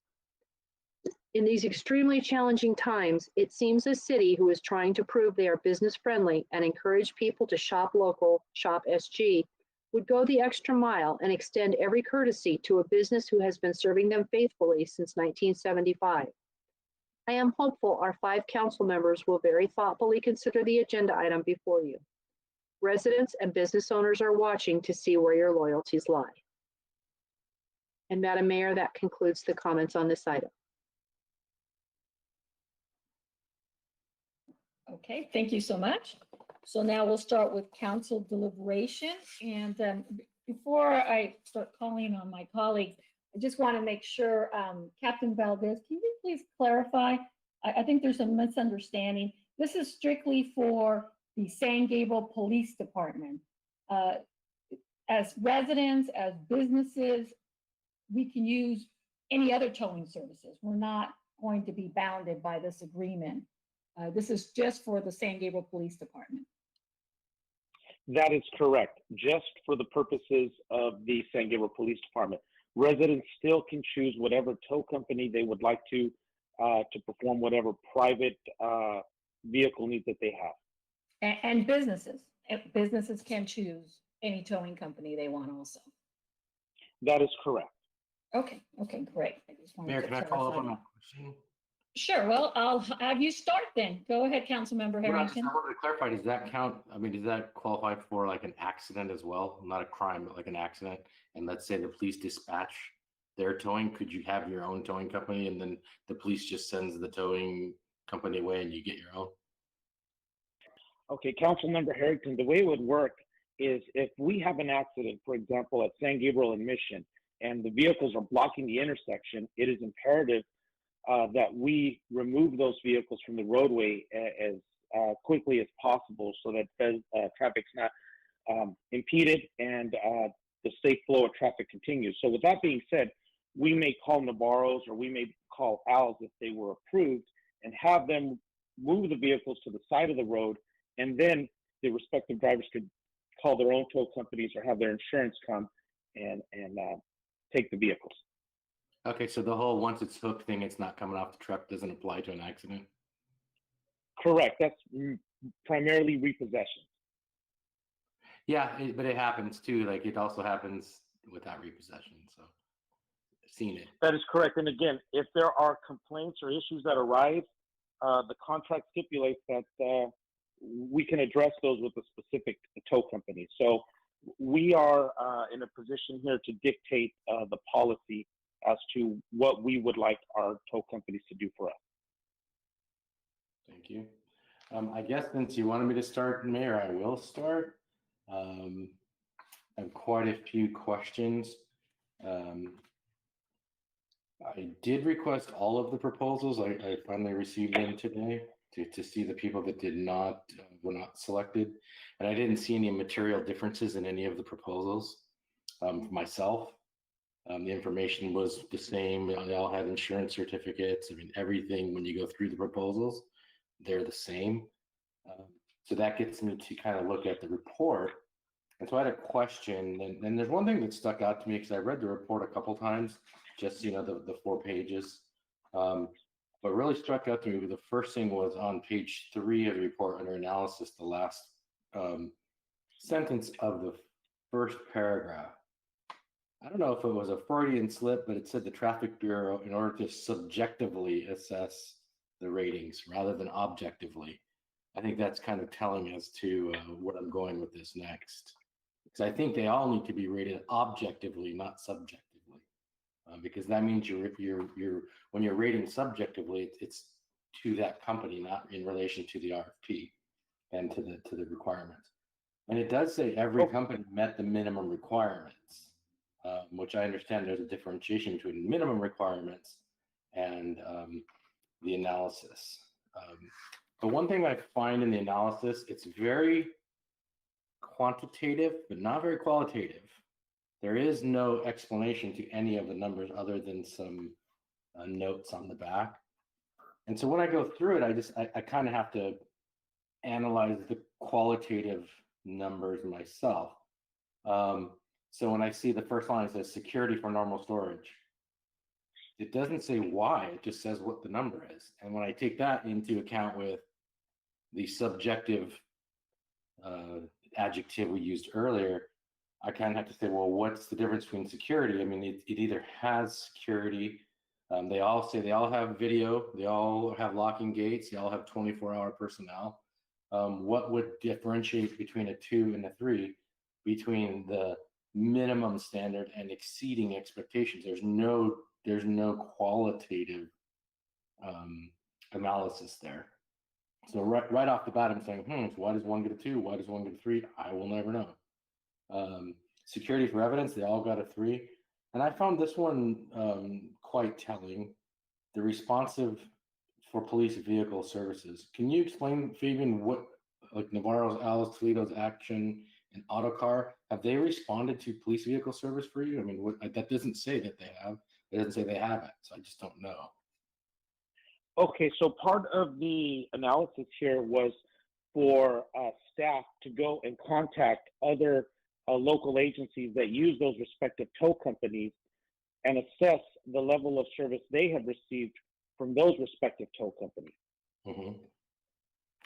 Okay, so when you do that, I noticed that on Dixon's, when I saw their application today, they got a 1, and they actually listed the chief as their reference. So did the chief give them a 1, or how did they get a 1?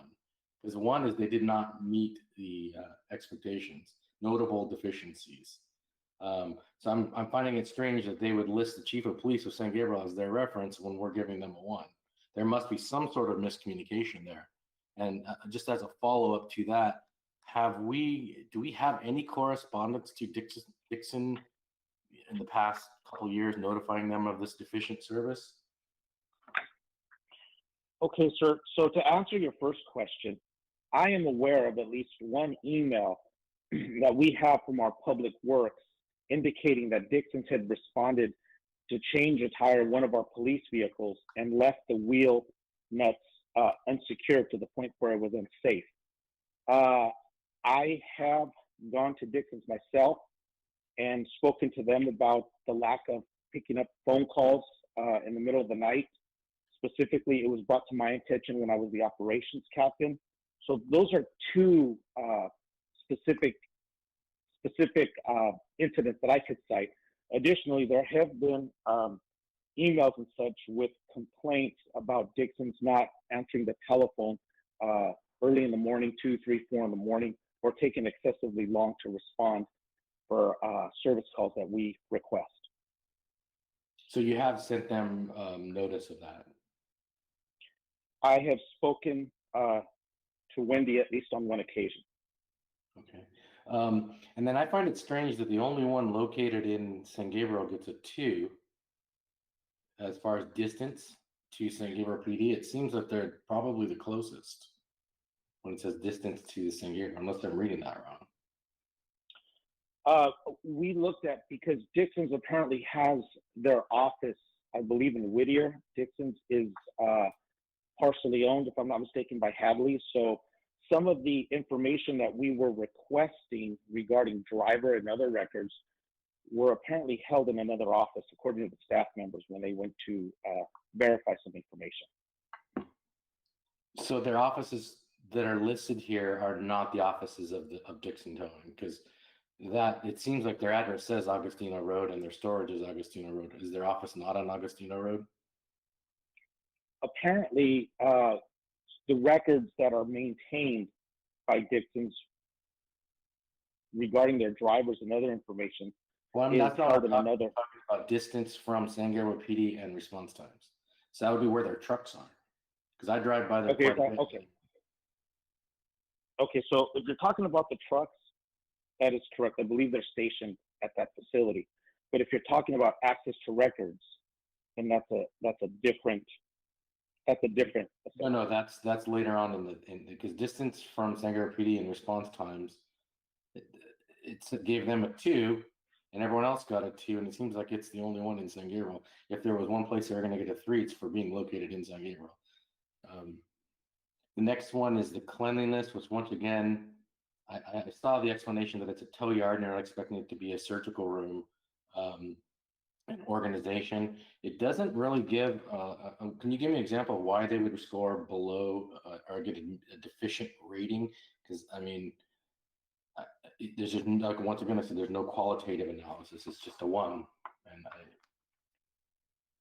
in speaking with staff, one of the things that was mentioned, the uneven pavement where customers going to retrieve a vehicle may fall, fresh oil. I'm sorry. Inside the facility? Yes, within the facility. Okay, do you have photos of that or anything that we would see?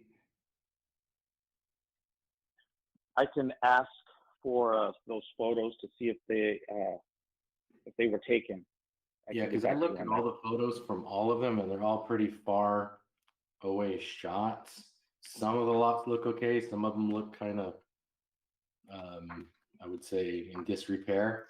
It's hard to really tell with pictures, but I didn't really see anything that made one completely not acceptable, and the rest are all fine. So I mean, that's what I'm saying. Like qualitative, for me, this RFP doesn't actually give me information. There's a matrix that has quantities and not qualities. So in a report, I would expect, especially when your recommendation is not to use the local vendor, I would expect a good reason. I would expect it to have a qualitative analysis. Like, here's the deficiencies we found, and here's why they're getting a 1 as opposed to a 2 or a 3. Councilmember Harrington, this is Gene Harris. Can I make a comment on that really quick? Certainly. Going back to the response, the distance from San Gabriel and the response times, the part that we didn't discuss was that part of that grade was the response times.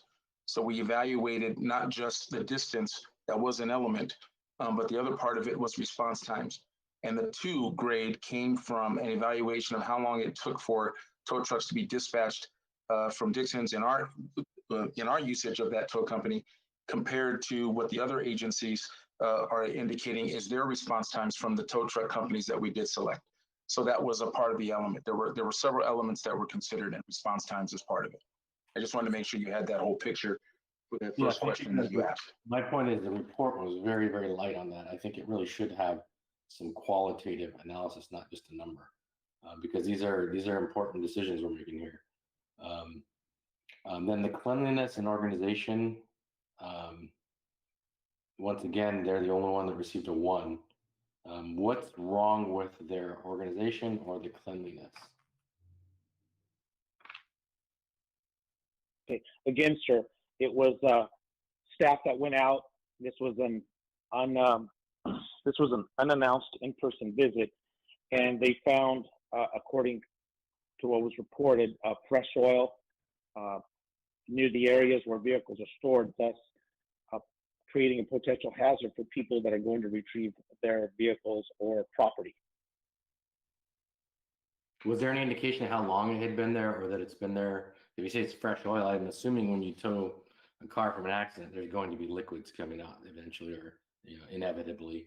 Did it look like it had accumulated, or was it just one incident at one time, or is this like an ongoing thing? Because I imagine over 40 years, you guys have been there quite a bit. You would have seen this on more than one occasion. So that's where qualitative saying every time we go there, it's a hazardous place to be. That's like, okay, that's a 1, but to say one time we went there was oil, not so much. So that's where I'm saying quantitative versus qualitative. There's a reason you give somebody a 1. A 1 is when they're never clean and they're never organized. But if you go in there and they just towed a car and it's leaking like a sieve, yeah, there's going to be oil. It's a tow yard. I've never walked into a tow yard expecting to wear white sneakers. Let me put it that way. So if it's something where it's always inherently dangerous, I would agree. But there should be an explanation there. And I think that what I'm getting at here is the one page two-sided memorandum is not really informative to me as a council member to make a decision. And then the last one is the qualifications, the driver qualifications at the location. I'm assuming at any time, at any tow yard, you could go in there and find a driver or drivers where their qualifications weren't there. Is this what you would call the unannounced in-person visual inspection? Yes, staff went to each respective location and asked to see documents and records with respect to the drivers. Did they submit them with the RFP? Yes. Did you have a reason to think they were incorrect or fraudulent or not there? No. Okay. So what I'm getting at is, did you ever give them an opportunity to actually provide them, or give them a few hours, or maybe they were doing something, maybe they had them. I can tell you, I've had businesses where I may not have all my employee records. I could be doing an audit with my tax preparer. I could be doing a lot of reasons where I may send my files off-site. Is there a reason you need to see them on the spot? I mean, let's say, for example, we had a contract with them, and you said, I want to see your driver's files, and you didn't have them immediately. Is that something you're going to say, fine, you're fired? I mean, or is it something, okay, let me get the documents to me so I can see them and verify they're accurate? Because to me, you're saying in this case that they're notable deficiencies. Something notable means they don't even have the records. I would say they met the minimum. They had them within a reasonable amount of time. They just didn't have them at the surprise visit. So my question is, did you give them a chance to mitigate that, or to come back and say, we do have them, we didn't have them at the moment, or why didn't you have them? Yes, sir. There was an opportunity, and we believe that they had them. However, they were not at the office, at the San Gabriel office, where we expected them to be. Okay, so they were at a different office? Yes. And did you offer them the opportunity to bring them, and they never brought them? No, it's not a matter of bringing them. We believe that they have them. It was just access to those records. Should a tow truck driver be involved in an accident, should a tow truck driver be accused of some type of crime, we want to be able to readily access records without having to chase them down or necessarily wait, should it be exigent in obtaining those records. I hear what you're saying, but to me, it's reasonable that they could provide the records not immediately, but in a timely manner. So I'm sure if they were offsite, they could always be faxed to the police department. They could be emailed to the police department. There's a lot of ways to get records nowadays. It's kind of old school thinking to say you need to post it on your wall, or you need to have it right here. Councilmember Harrington. Councilmember Harrington, it's the chief again. Can I comment on that piece for you? Certainly. There is an element of immediacy that's required in a lot of instances where we need to access driver records. And so in a comparative analysis, if you're comparing one tow company to the next, if you're comparing a company that has all of the records in one place that we can access in one investigative setting, whether it's that company that's being investigated or the property that they have related to some other crime that they're being investigated for, and it has a nexus to a driver for whatever the reason, who it was that towed, for any civil liability, for any of those things that we need immediate access to. In the comparative analysis, one is going to score higher than the other if we have to go great distances to get actual records from folks. And so it really is based on the comparative analysis as to which one is I guess, better than the other. I think that's the way we looked at it. So let me ask you, Chief, since you're here, was that part of the RFP, this scoring matrix, was it known to the proposers? You're talking about the specifics of everything that was required? No, I'm talking about, so for example, when you're going to rate somebody on immediate access to driver's records on the location, was that part of the RFP itself, that you must have your records on site at all In the times? staff, In the staff report, sir, it talks about records and it says must subject all the drivers to fingerprinting and background check clearance. And right after that, it says must maintain accurate records, which can be inspected at any time by the city. And what happens with that is if the records are at a facility or at an office or somewhere where they can't be accessed 24 hours a day, that is of concern. And But that doesn't say on site. I mean, it says they have to can be inspected by the city at any time. So kind of what I'm asking is this, so I know it's a minimum requirement, but you said they met the minimum requirement, and then when you scored them, you said they didn't meet the minimum requirement. Because a 1 is not a notable deficiency, not meeting the minimum expectations on the scoring, but the memorandum says everyone met all of the minimum qualifications. So those two things are not jiving. Yeah, I think there's a delineation between meeting the minimum requirements as per the RFQ and meeting the expectations in a grading system, trying to delineate between those that are good, better, or best. And I think that was what was trying to be delineated. If we failed to do that, I have to take responsibility for that. So my question is, so you typically, when you have scoring on an RFP, it's known to the proposer. So I'm not exaggerating, 50 RFPs a year for where I work. We have a scoring matrix that we give out. We say, here's how we're going to judge you. And my question is, was the scoring matrix given to the respondents to the RFP? No, the scoring, I'm sorry, Chief, I was just going to share that, no, the scoring matrix were not made available to the vendors. And we decided that meeting the minimum requirements was a prerequisite for submitting a proposal. However, since this was not a contract where the city needed to choose a lowest bidder, we decided to choose a vendor who best fit the needs of the department, including the criteria set forth in the matrix. We did not provide this matrix to the vendors as we wanted to determine who was the best fit for the needs of the department and our community based on a raw assessment of each facility. Okay, so that gets me back to the actual structure of the non-exclusive contract. Would there be a reason why you wouldn't want, like, say, 3, 4, 5 people in rotation, kind of how CHP does, where you create competition and when people start failing, you just stop calling them? Because when I see a non-exclusive contract, I think of, okay, so we're creating competition amongst vendors. It's better to have more competitors than less competitors to see who's good, because what you do is you start to give them deficiencies and you tell them, hey, we're not going to call you next time if X, Y, and Z. And then when they haven't been doing X, Y, and Z for a while, then they're going to start calling you and say, hey, why aren't we getting calls out to tow? And you tell them, well, we asked you to do X, Y, and Z, and you never mitigated that. So while we still can use you, we've chosen as an organization not to use you for now. We kind of put you on the back bench until you can prove to us you've cleaned things up. What the staff recommendation does now is actually makes the only local business excluded from being used. So this non-exclusive contract excludes the only local business. And so it's kind of like, I don't like to use the term, but double speak. It's a non-exclusive contract that only excludes our local vendor.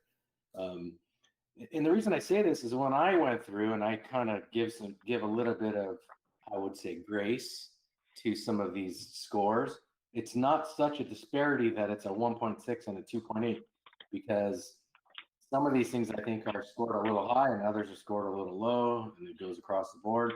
I really see a lot of these companies as being very close together. And I would say the high on any of them, in my opinion, would be like a 2.4 or 2.2. And the lowest score was a 1.9. I'm just kind of going through them and I'd say I'm making my council correction that I see because I don't have actual qualitative numbers. Assuming everyone met the minimum, then you got to give everybody a 2. And if you're just differentiating, then you give some people a 3. That's just the way I see this without a whole lot more analysis than just kind of off the cuff. To me, I'd rather see more competition, more non-exclusive contracts, and see like an auditing function built into the contracts where you rate them and say, okay, we had 30 tows for this company, we had 50 tows for this company, we had 30 tows for that company, and here was our response times, here was our general experiences, and that's put into a report. And then, 6 months from now, a year from now, we can say we've had 5 contracts open, And we're recommending to actually terminate contracts with certain vendors because after repeated attempts to get them into being the service of choice, we've decided they don't meet the standards for these reasons. We repeatedly notify them. Here's all the notifications. Here's their responses. Council, make your decision. Because then we're not excluding anybody. We're actually being inclusive rather than exclusive or non-exclusive contracts. And we're creating competition, which can only benefit the city. And then along those lines, Mr. Harrington, I'd like to make 2 points. First point is, as a city council alternative, the city council can decide if it disagrees with the staff recommendation to award a non-exclusive franchise agreement with one or more additional tow operators. That's the discretion of the city council. Secondly, if you look at the contract itself or the agreement on page 3, section 8.1 and 8.2 allows the city to terminate with or without cause a contract for any violation of the policies therein as part of the agreement. I understand that's kind of getting to my point. We have a termination without cause. It would make sense if you only had 2, you're not going to terminate one without cause unless you had a backup plan, because then the other one has you kind of in a good leverage position where you're kind of stuck with them. So my suggestion, my comment to the council is err on the side of having all of the proposers on non-exclusive contracts. Let's take them all for a test drive. We know what Dixon does. We now know some of their deficiencies because I've never heard these before. I've never heard it in the 10, 11 years I've been here. Haven't heard this stuff. So it's news to me. I don't really spend a lot of time focusing on towing, honestly. Don't really get into that. But it just seems to me we've had someone for 40 years. We might want to give them a little bit of an opportunity to, let's say, improve their service to the city if it is deficient. And I have no problem awarding it to all of them because they all met the minimum. And then we take our own suggestions. We let our own officers rate them. We put some internal rating and say, 2 of these people just aren't cutting it. Let's get rid of it. But then we have 4 instead of 2 or 3, whatever the number ends up being.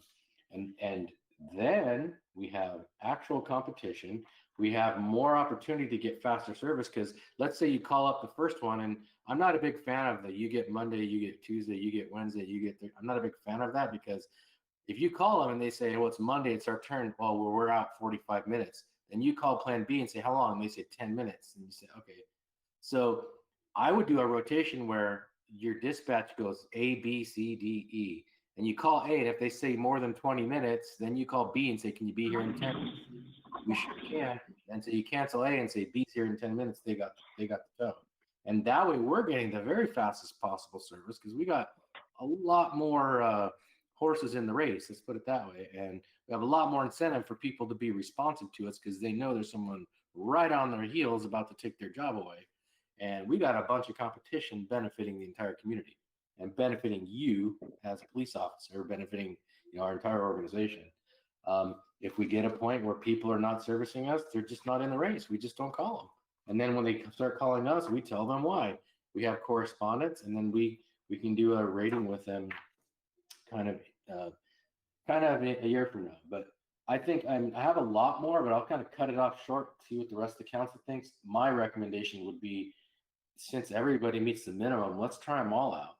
And let's not do a day-by-day rotation. Let's say you call somebody and we set up amount of time and say, hey, if you can't service us within 20 minutes, we're calling your competitor and see what they can do for us. And then that's the way I think we're going to get the best service. Thank you. Thank you, Councilmember Harrington. Who would like to go? Councilmember Ding, would you like to follow?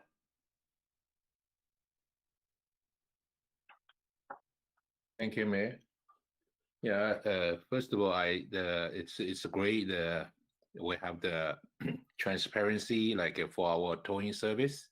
Thanks the staff police department to working on this contract and do the evaluation and for the outside the bid.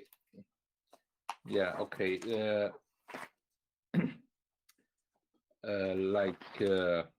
Like Councilmember Harrington say maybe the right now like evaluation probably like a subjective the evaluation. Okay, and wait, for my personal, I just say I have the like some the towing service. Today I saw the 6, but for me I have the AAA the towing membership. For me it's only have the experience for the Dixon. Okay, it's our local company. Yeah, for my personally, it's satisfy their service. Okay, but I don't have any experience for the rest of the towing company. It's like I agree the Councilmember Harrington suggestion. So it's better because we don't know the experience yet. So it's better let the all the competition because this non-exclusive. So we can set up some time range. Okay, next 6 months or next one year. So hopefully we have a track. So which one the towing company doing good the service, or we have to evaluating their service. Maybe for the future we can bring back to the council members. So see we really need a 6 or we need to narrow down less. So because we have data, we have experience. Yeah. That's my comments. Thanks, Mayor. Okay, thank you. Councilmember Pu. Okay, thank you, Mayor. I guess question for Captain Valdez and Chief Harris. Would there, part of the reason to have, franchise agreements is also so that we have sort of more dedicated service providers, and you can develop that the relationship, all the specifications. So I'm just curious, would this approach of actually engaging all 6 of them be problematic in any way for you in the police department? I'll field that one. Sometimes we have to be careful when we're talking about a lot of different things. What we're talking about here is efficiency, efficacy. Sometimes if you have too many, you have none, and nobody's dedicated to that which we need. And it's kind of like it's haphazard and we're shooting in the dark. The whole purpose when we started this thing was to ID one tow service that we could use as a dedicated tow service. And staff got together at the direction of the city manager and said, well, maybe we should have 2. And I think that was a prudent move in that it kind of scratched that itch, at least a little bit of that Councilmember Harrington is talking about. But we do have to be cautious that with too many irons in that fire, we end up without the efficiency that we're seeking through the contract process. So that the theme of, call this one if they don't show up, call this one if they don't show up, all of that slows response times, or has the potential to slow response times. Although it's kind of a convenience, if you have that many numbers you can call, it then can become really that inefficient element that slows us down in the overall operation. And so my experience in dealing with the tow companies is that 2 is probably the maximum you want to use based on the size, or maybe 3 if you have a bigger size city with a lot more tows. The volume of tows is very important. So if you're comparing San Gabriel to the CHP, for instance, we're comparing a very large apple to a very small orange. And it doesn't always work out the same as far as the numbers are concerned. So we have to bear that in mind when we're making this decision. And so that was kind of the impetus behind some of our decisions in the staff report. Understood. Thank you. Then could you, maybe potentially respond to some of the, the questions and concerns that were raised? I guess one thing is if, Dixon's was scored not as highly on three different criteria in particular, have those Captain Valdez said that he has, personally spoken with them at one point in time, or with their, the owner at one point in time. But I mean, over the course of our, many years of utilizing their tow service, I'm sure some of those types of issues and concerns, should have been brought to their attention, and them having had the opportunity to cure those. So what has that experience been?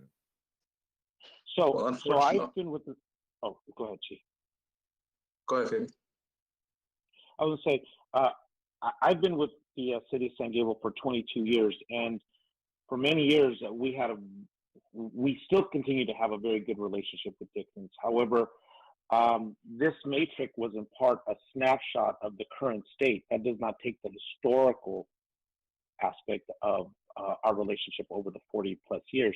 This was maybe within the last 2 years that we've noticed a change in the level of service and such.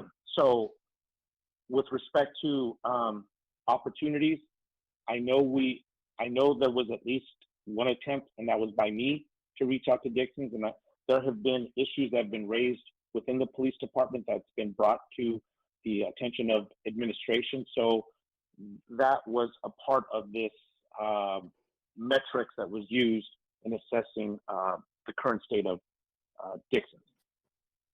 As an addition to that, Councilmember Poole, unfortunately for all of that time that we were working with the current tow service, we didn't have any type of professional agreement. Everything was done on a handshake.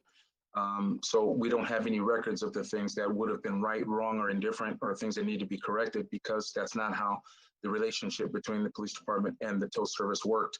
The whole impetus behind this was to professionalize the service and take that snapshot that Captain Valdez just talked about and determine where we want to go from here in the context of what the expectations are. And so to truthfully and really honestly be able to answer the questions of the past, we have to look back and say, I think we all, since the city, the police department, all of us, we did a disservice by not having that professional piece in place for all those years. And then the expectations, I think, became untenable and unrealistic. So no, we don't have any of those things, but we need to tighten that up and get it moving forward. Understood. Thank you for the candid responses. And I did want to say, I appreciate this effort to professionalize this aspect of, it's not exactly a city service, but I think it's, an aspect of the work that we do, that the police department does in investigating crimes, dealing with abandoned vehicles or illegally parked, so forth and so on. And trying to achieve those efficiencies and having, metrics so we can have accountability. So that brings me to the other question that I had, which was, has the actual agreement itself been presented to, let's say, Navarro's, Al's, and Dixon's? And would Dixon be willing to, actually sign and enter into this agreement? I'm not like that. Again, that relationship or this practice, if you call it that, started way before I think any of us were,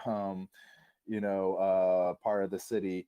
So I don't know how or why it evolved that way. It certainly does seem like it's not, in line with best practices, with current best practices in terms of municipal organization and management. But we have seen some other, vendors in a way, or folks that we would ordinarily expect to have a contract with, be resistant to having a contract. So I'm curious as to whether or not we've met it with any of that resistance in any of the current cases. Okay, so Councilmember Pooh, we have not met any resistance, and as a matter of fact, it seems like the vendors are eager to engage in some kind of agreement with the police department, in fact, to professionalize the relationship so that it's no longer just a handshake, but there are expectations on both parties, by both parties. Okay, including Dixon's? Yes. Okay. All right. Well, I think in listening to the public comments and also to some of the concerns that Councilmember Harrington raised, I'm wondering, would it be too much of I don't know if you call it a inconvenience or somewhat of a trial period, so to speak, to have 3 non-exclusive agreements, taking the 2 that you at the staff level have done all the work and inspected and recommended, and also and include Dixon's in that, and allow them that opportunity to perhaps improve the service if it's kind of gone down a bit. Keeping in mind that I know that the point of this is to have greater efficiency and then professionalization, and having too many vendors then detracts from that somewhat. I'm just curious if that would be a reasonable middle ground solution. If I'm not mistaken, and Captain Valdez can correct me if I'm wrong, he's a little more intimately knowledgeable on this particular part of the subject, but I believe there's one other of the tow companies that is in the city of San Gabriel on our list. Really? Am I right about that, Fabian, or was that something I? No, sir. You are correct. There is another tow company based in San Gabriel. They're based on Gladys. So it's Dixon's and that other company that is based on Gladys, and I believe they're Action Tow. Okay. I would have to check the RFP, but there are 2 that submitted RFPs that are in San Gabriel. So then I'm curious as to why all those public comments came in, that never once mentioned this other company, Action, if they were also located in the city of San Gabriel.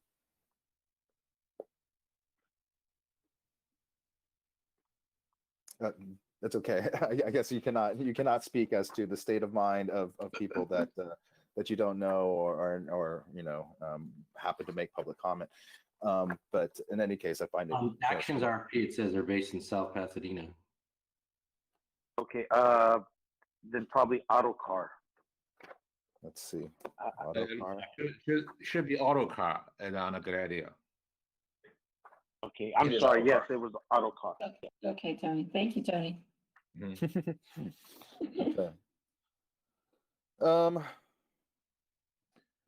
Yes. Well, Chief and Captain, then what do you think about having 4 non-exclusive towing services, and then perhaps with the idea of working with them over the course of this initial year, and potentially then being able to whittle it down if it really is sort of like inefficient and or some of the services just some of the vendors just aren't working out for our purposes.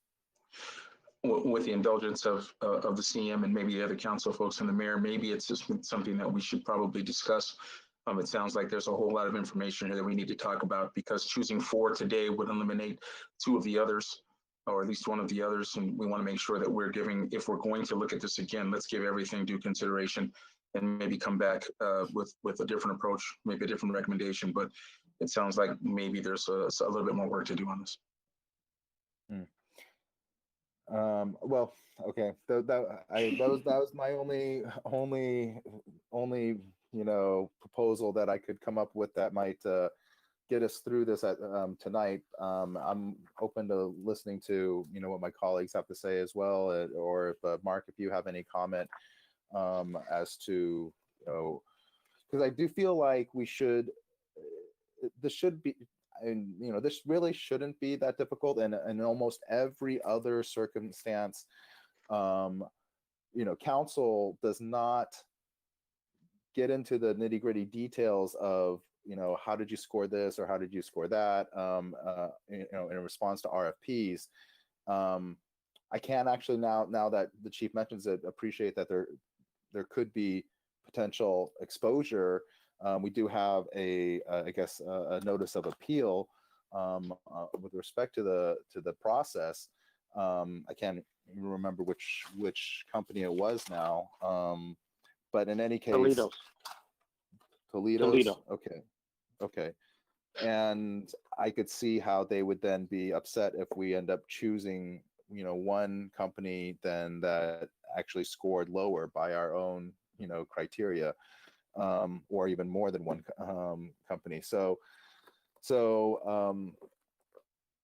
anyway, Mark, do you have any comment? Thank you, Councilman Pooh. I'm kind of chuckling because Chief Harris and I labeled this sort of an objective, subjective process.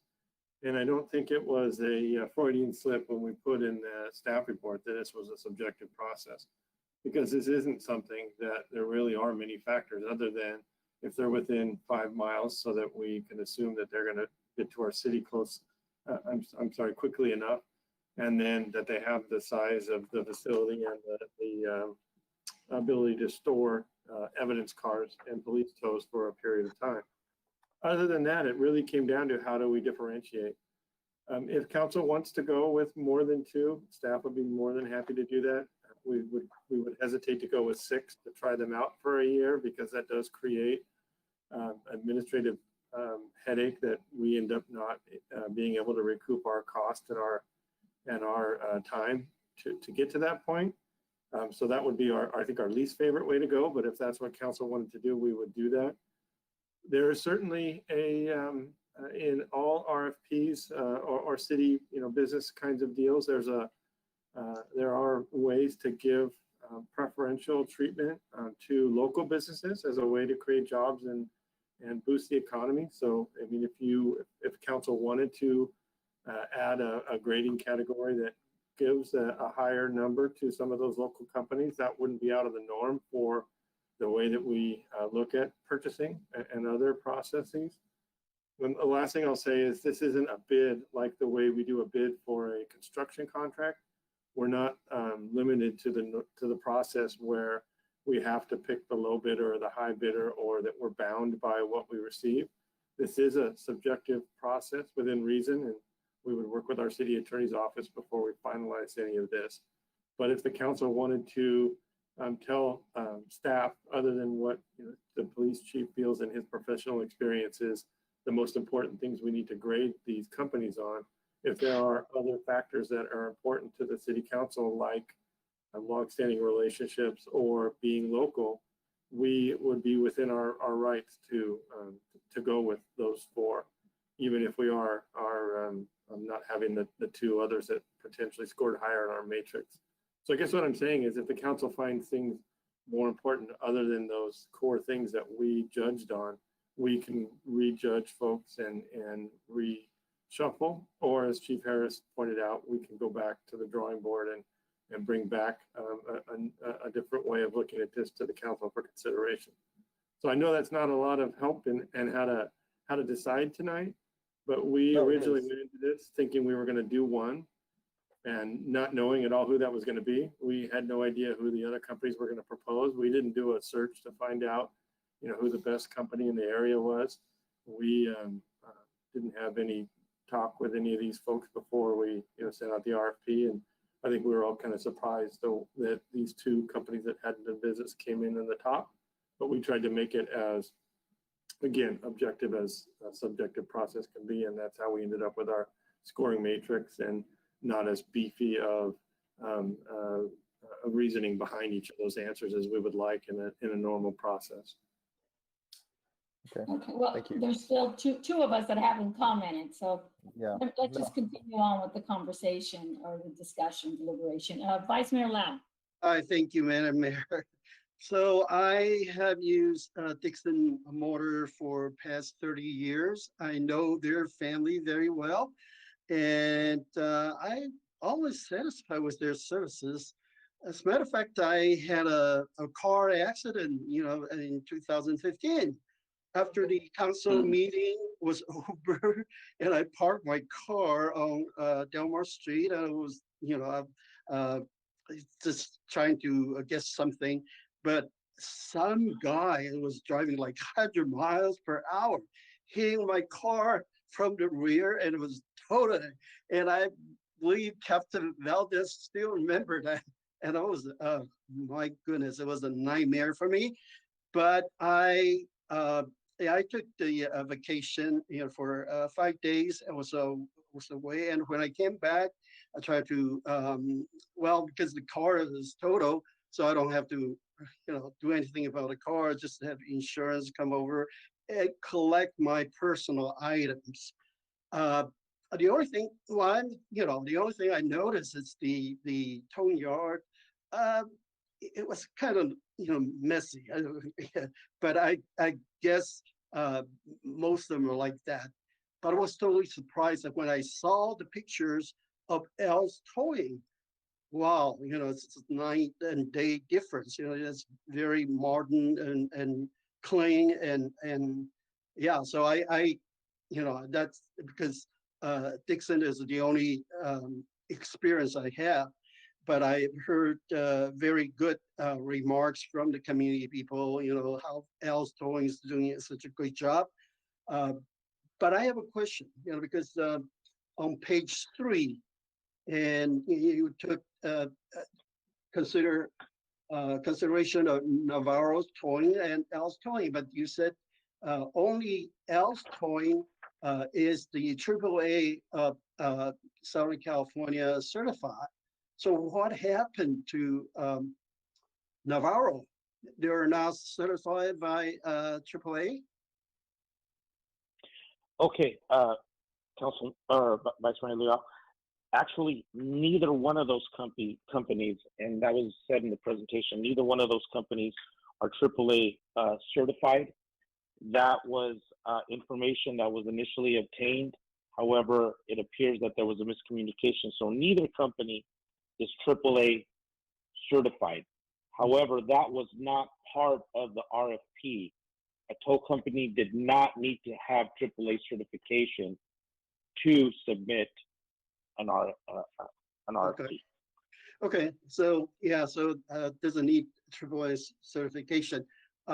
Now, this most important thing is response time. When I got into the accident, I want to see the tow truck coming right away. I don't want to wait hours and hours. And as I remember at that time, it was like 1:30 in the morning. So I don't want to wait long time. But how far is Navarro? Is it located within 5 miles? Yes, sir. Each, as part of the requirement to submit an RFP, each of the tow companies needed to be within a 5-mile radius of city limits. Okay, so that's within 5 miles, even though they're in Monterey Park. But I know L's Towing is within 3 miles, something like that. They're closer to our police department and the city hall.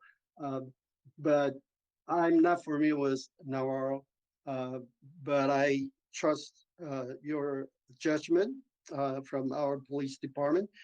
The only thing is, again, I have good relationship with Dixon for so many years, and they're located in St. Gabriel. So I want to help our local businesses, and I want to give them a chance. By all means, it's non-exclusive. So instead of some suggest maybe a year trial time, I would think maybe just 6 months. You can find out right away if it's gonna work for our city, especially for a police department. And it takes 1 year is kind of too long and wasting too much staff time. So I thought maybe just gives 6 months time, and we'll give those 2 that you chose, Navarro and L, and maybe the one action in St. Gabriel on Gladys, and also Dixon. So, I think it's Otto in San Gabriel. yeah, Otto, I'm sorry. We got mixed up with the other one. And so we'll just try them all out for 6 months and see, if, because there's no any contractual liability, we just give them notice and say, hey, yeah, just no, there's no really any liability for termination. So maybe that's the way to go. So that's my recommendation. But last question, I'm sorry. I have a last question. I wanted to get clarification from you first. Just one more. I just wanted to make sure. Yes. So you're suggesting that we go with Navarro, Al's, Otto, and Dixon. Is that what you're saying? Yeah. Okay. Yeah, because there Go ahead. I just wanted to get clarification. Last question: who decide the franchise fee? 22.69%. Who set up this kind of a percentage? Okay, sir. So staff conducted a comprehensive study into the costs, including the time committed by staff to write, approve, file, and review reports generated when a vehicle is towed, stored, or impounded, and the costs associated with releasing the vehicle. Currently, the police department charges $125 as a release fee for towed, stored, or impounded vehicles, which does not cover the actual costs associated with towing, storing, or impounding vehicles. So there are a lot of behind the scene administrative processes that occur when a vehicle is stored. So we took the actual costs and calculated to be approximately 22.69%. Okay, sounds fair. Thank you very much. Thank you for answering my questions. Okay, great. Thank you. Which ones are in San Gabriel again? I didn't get that. Otto and Dixon is my understanding. Tony, because Tony, you confirm Otto. Yeah, I go to the website, saw that it's auto car. It's on a 404 Gladys. That's their address. Okay. Because in their RFP, they listed it as 150 East Pomona Avenue in Monrovia. Really? Yep, that's their RFP. I don't know where else I would look. Did someone verify? Is there a way of verifying it? They do have a yard, I think similar to Dixon's, where they may have tow trucks there, but their office is, I believe, maybe in Monrovia.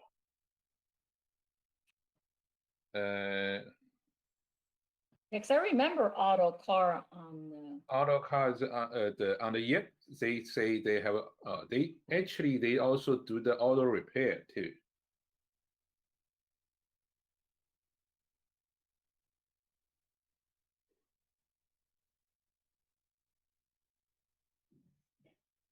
Well, is there any, is the chief available or someone available to clarify? Yes, I'm here. So some of these companies have multiple physical facilities. So they may have an office or conduct certain type of business in one facility. They may store cars at another facility, such as Autocar may have two physical locations where their tow trucks are stationed, which is primarily San Gabriel, or where their offices are located. And I believe it's Monrovia, if I'm not mistaken.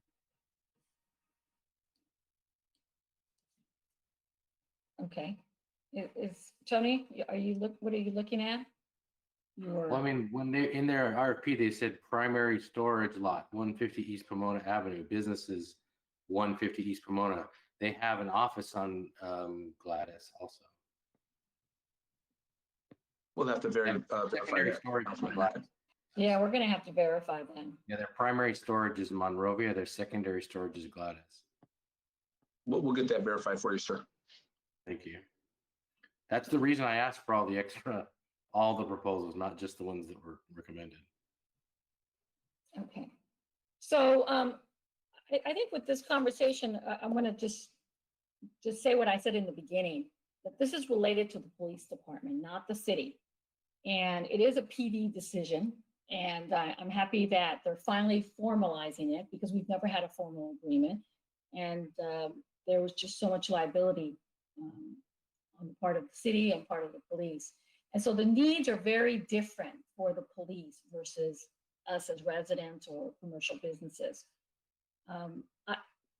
By listening tonight, you can tell there's been maybe some service issues that maybe haven't fully been discussed with Dixon. And I think, those conversations have to take place. I think it's necessary. I do understand that Dixon has been sold, and so we still have an office in San Gabriel, but the owner is Hadley Toes, is my understanding, and they're located in Whittier. But nevertheless, the owner is still here. She is still providing services. And so what I wanted to propose, a couple things, is one is that we've already gone through this matrix.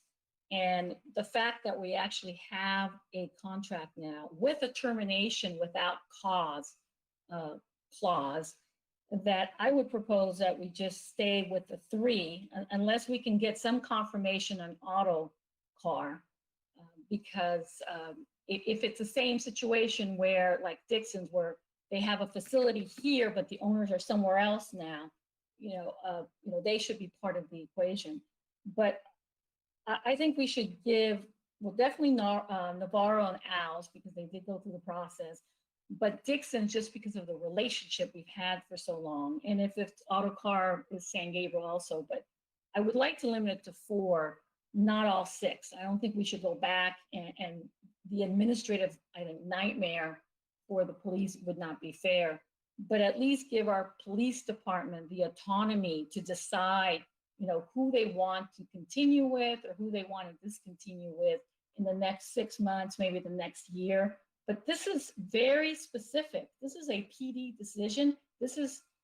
They are trying to keep us safe. They are trying to do their job. And I don't want to, I don't think us as council should be interfering with that. They have a process. Let them carry this on with this agreement that we finally have. And let them decide, what makes sense. But I think we need to have some honest conversations. If there has been some deficiencies, as Councilmember Harrington mentioned earlier, then those need to be discussed one-on-one.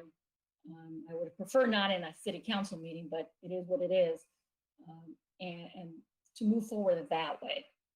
So that is what I would like to propose for tonight. Okay, I'm willing to support that. And can I clarify, Mayor, you want to make sure they have an office in San Gabriel, or that's where their storage is? Because to me, the idea is where the cars are going to, because. Well, it's where the cars are going to. So just like I said with Dixon, maybe the records might not be here anymore. They're somewhere else. But if they're providing services, if they are a San Gabriel facility of sorts, then I think they should be at least considered. And go through allow PD to go through the exercise that needs to be done to make sure that their needs are being met. Gotcha. Are there any other comments? I would support that. I mean, I like I said, I support competition, and I understand the chief's reticence, but I've also dealt with multiple vendors, and I will tell you, I've had issues where we have 7 or 8 vendors for something, and you don't have to call them all. You call the ones that keep performing. And my whole point is, I don't think we should tie the police hands. If they don't ever call any of them, that's fine too. If they make 2 calls and they're both so bad they never want to call them again, let the contract expire. I mean, that's or let them terminate if they're not. Let them terminate. But I want this to be. This is for our police department, and I believe, they know best. So if tonight we can approve, and unfortunately with this auto car, I guess, I'm sorry, one more time, Fabian or Captain Valdez, did you confirm that that's a towing service that we have similar to Dixon, where the cars would be housed and evidence would be taken care of? So my understanding is that Autocar is either owned or affiliated with Foothill Towing. So I'll verify the actual relationship, and they may have a storage yard or a secondary storage yard in San Gabriel. So then we're going to have to determine what is exactly the definition of a San Gabriel business. If they're just storing cars here, would they be considered for the contract if they own property here? Or are they not a business? And that's something that I guess we would have to determine with the chief and city manager. But we can also check their business license, see if they have a business license in San Gabriel. That's pretty determinative. Is anyone available to do that right now? Or? I think we can just make it contingent upon them being a San Gabriel business and already possessing a license as of the RFP. Okay, well, why don't you make the motion, Councilmember Harrington? Okay. Madam Mayor, may I make one comment just so everybody? Oh, I'm sorry. Yes. It's okay. I'm sorry to interrupt the process. It's Mark Lazaretto. I just want to make one comment so everybody's clear before we vote on it. Even though it would be nice to be able to have our police department pick who they're going to use, and if somebody isn't performing well, not to use that company, that's not the way we'll work it, because we never want to be accused of favoritism or the opposite of that. And so if we choose 3 or 4 companies, which is totally fine, we will put those in a rotation. And whether it's one day, one company gets the toes, and then the next day, the next company gets the toes, or whether it's we call the first company on the list, and as was suggested earlier by, I think, Councilmember Harrington, if that first company isn't available to get there in 20 minutes, then we'll go to the second company, and then the next tow will go to the third company, and we'll start over. There will be a set rotation that we will follow. It won't be based on whether the police department is happy or not with that company. If we're not happy with the company, then we will formally bring that company. We'll either try and fix the issues by talking with the company and fixing those issues. But if we're not happy with the company and we can't fix the issues, then we will come back to the city council and we will formally cancel that contract and only go to 3 companies or 2 companies or 1 company, whatever the case may be. But I just want the community and the council to understand that this will be on a set rotation, however that is decided, and it will be fair, and it won't be based on who's doing the best job lately, unless it gets so bad that we cancel that. And I think that's what we're all saying here tonight, Mark, is we're going to allow the police department to make those decisions. Tonight, we're deciding, which companies, based on a matrix, based on a whole host of other items, which ones they should go with. But all the administrative and determination will be determined by them. Perfect. Okay, I'm sorry. Councilmember Harrington, would you like to make a motion? Certainly, I would move that we, number 1, adopt Resolution 2065 to establish the franchise fee and approve a form towing services agreement. Number 2, grant non-exclusive service franchise to Navarro's Towing, Al's Towing, Dixon Towing, and we'll say Autocar subject to being licensed in San Gabriel as a business as of the RFP date, as well as their primary towing yard being in San Gabriel. And then the 3rd, authorizing city manager to execute a tow service agreement between each of the approved service operators. And I'll second. Okay, there's no further discussion. City Clerk, you take the vote. Councilmember Dean, Aye. Councilmember Harrington, Aye. Councilmember Pu, Aye. Vice Mayor Liao, Aye. Mayor Menchaca. Aye. Motion passes by a vote of 5-0. Okay, thank you. Next item. Item B, appointment to the San Gabriel Valley Mosquito Abatement and Vector Control District Board of Trustees. Presentation will be made by Assistant City Clerk Marilyn Bonus. Good evening, Council. Every 2 to 4 years, the city is responsible for appointing a representative from the city to serve on the Board of Trustees for the San Gabriel Valley Mosquito and Vector Control District. The representative selected must be a resident of the city and is appointed to serve for a term of either 2 or 4 years. The term for this board will commence on January 1st and end December 31st. A request for appointment has been made by Mayor Menchaca and Julie Costanzo.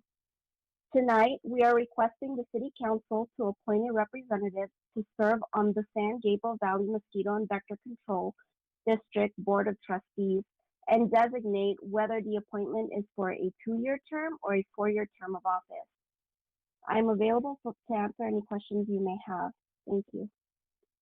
Okay, so the time for public comment on this item is now closed. Chief City Clerk, please read any comments received. Thank you, Madam Mayor. We do have 6 comments on this item tonight. The first is from Harold Bisner and reads as follows. My name is Harold Bisner, and I am writing in support of Julie Costanzo and her continued membership on the San Gabriel Valley Mosquito Vector Board.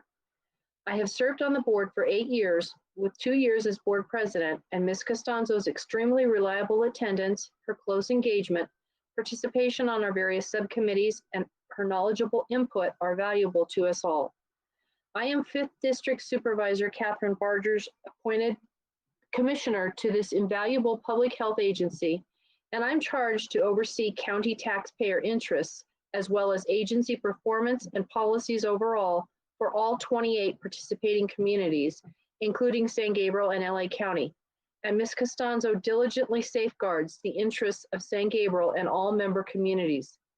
Lastly, and of utmost importance, oversight boards, such as for the myriad and complex agencies throughout the county, cannot thrive or function efficiently when tenured members such as Ms. Costanzo are replaced on a whim or without cause, as it took me 2 full years to get fully up to speed. Thank you for your consideration. The next comment is from Richard Barakat, City of Bradbury Council member and past president of the SGVMVC, and reads as follows. This email is in support of the reappointment of Julie Costanzo to the San Gabriel Valley Mosquito and Vector Control Board. For the past 8 years, Julie has been an invaluable resource on the board because of her willingness to serve on various committees. As chair of the Personnel Committee, I have leaned on Julie multiple times for her knowledge and vast experience with personnel issues. Please reappoint Julie to the SGVMVC board as her skill set is needed for the betterment of our board. The next comment is from Margaret Finlay, MPA, council member and 6th-term mayor, City of Duarte, immediate past president, Southern California Association of Governments, and reads as follows. To the honorable council members in the city of San Gabriel, I wanted to acknowledge the outstanding work of Julie Costanzo on the San Gabriel Valley Mosquito and Vector Control District. I have worked extensively with her over the years, and I'm always impressed with her preparation for the meetings. She is committed to this organization and has an admirable attendance record. Our organization is well served by Julie, and I hope that you will reappoint her as a member of our board. I have served as president of the Vector Control District as well as a board member of LAFCO. Julie serves this special district well, and I learn much from her on many levels. Thank you for your time in this matter.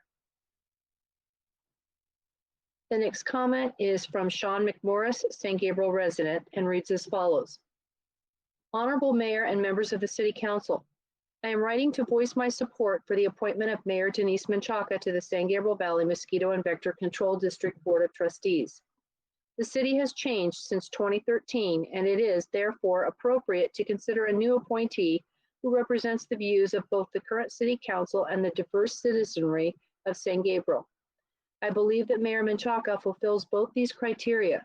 She is active and engaged in the community, takes her responsibilities as an elected seriously, and has consistently engaged in fact-based analysis.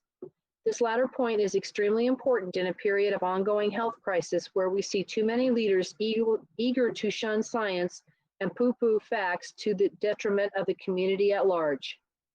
I believe that Mayor Menchaca's commitment to community safety and science-based health policy make her an appropriate representative for the city on the San Gabriel Valley Mosquito and Vector Control District Board of Trustees. The next comment is from Becky A. Shevlin, President, San Gabriel Valley Mosquito and Vector Control District Board of Trustees and Monrovia City Council member, and reads as follows. This communication is in support of San Gabriel City Council's appointment of Julie Costanzo as the city's representative to the San Gabriel Valley Mosquito and Vector Control District Board of Trustees for a 2-year term or 4-year term of office. I am currently the president of the San Gabriel Valley Mosquito and Vector Control District Board of Trustees and a member of the board for more than 6 years now. I am very honored to serve along with Julie, and as president, I thoroughly appreciate her interest, involvement, and participation in the board. Julie currently serves on the Personnel Policy Committee and Public Communication Committee. Julie was also an important participant on an ad hoc legal counsel committee where we just recently spent numerous hours in reviewing lengthy resumes, conducting interviews, and ultimately recommending new legal counsel for the district.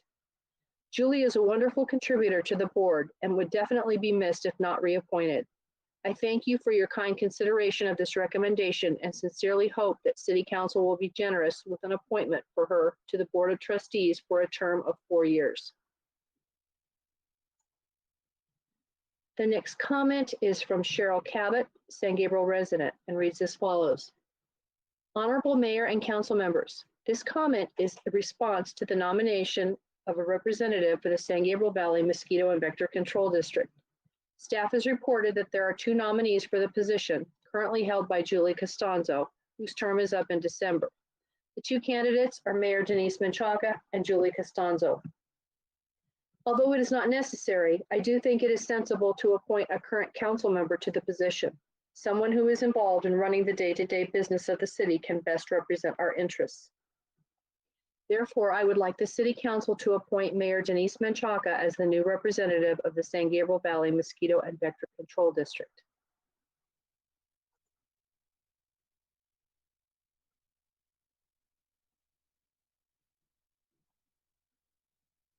And that concludes the comments.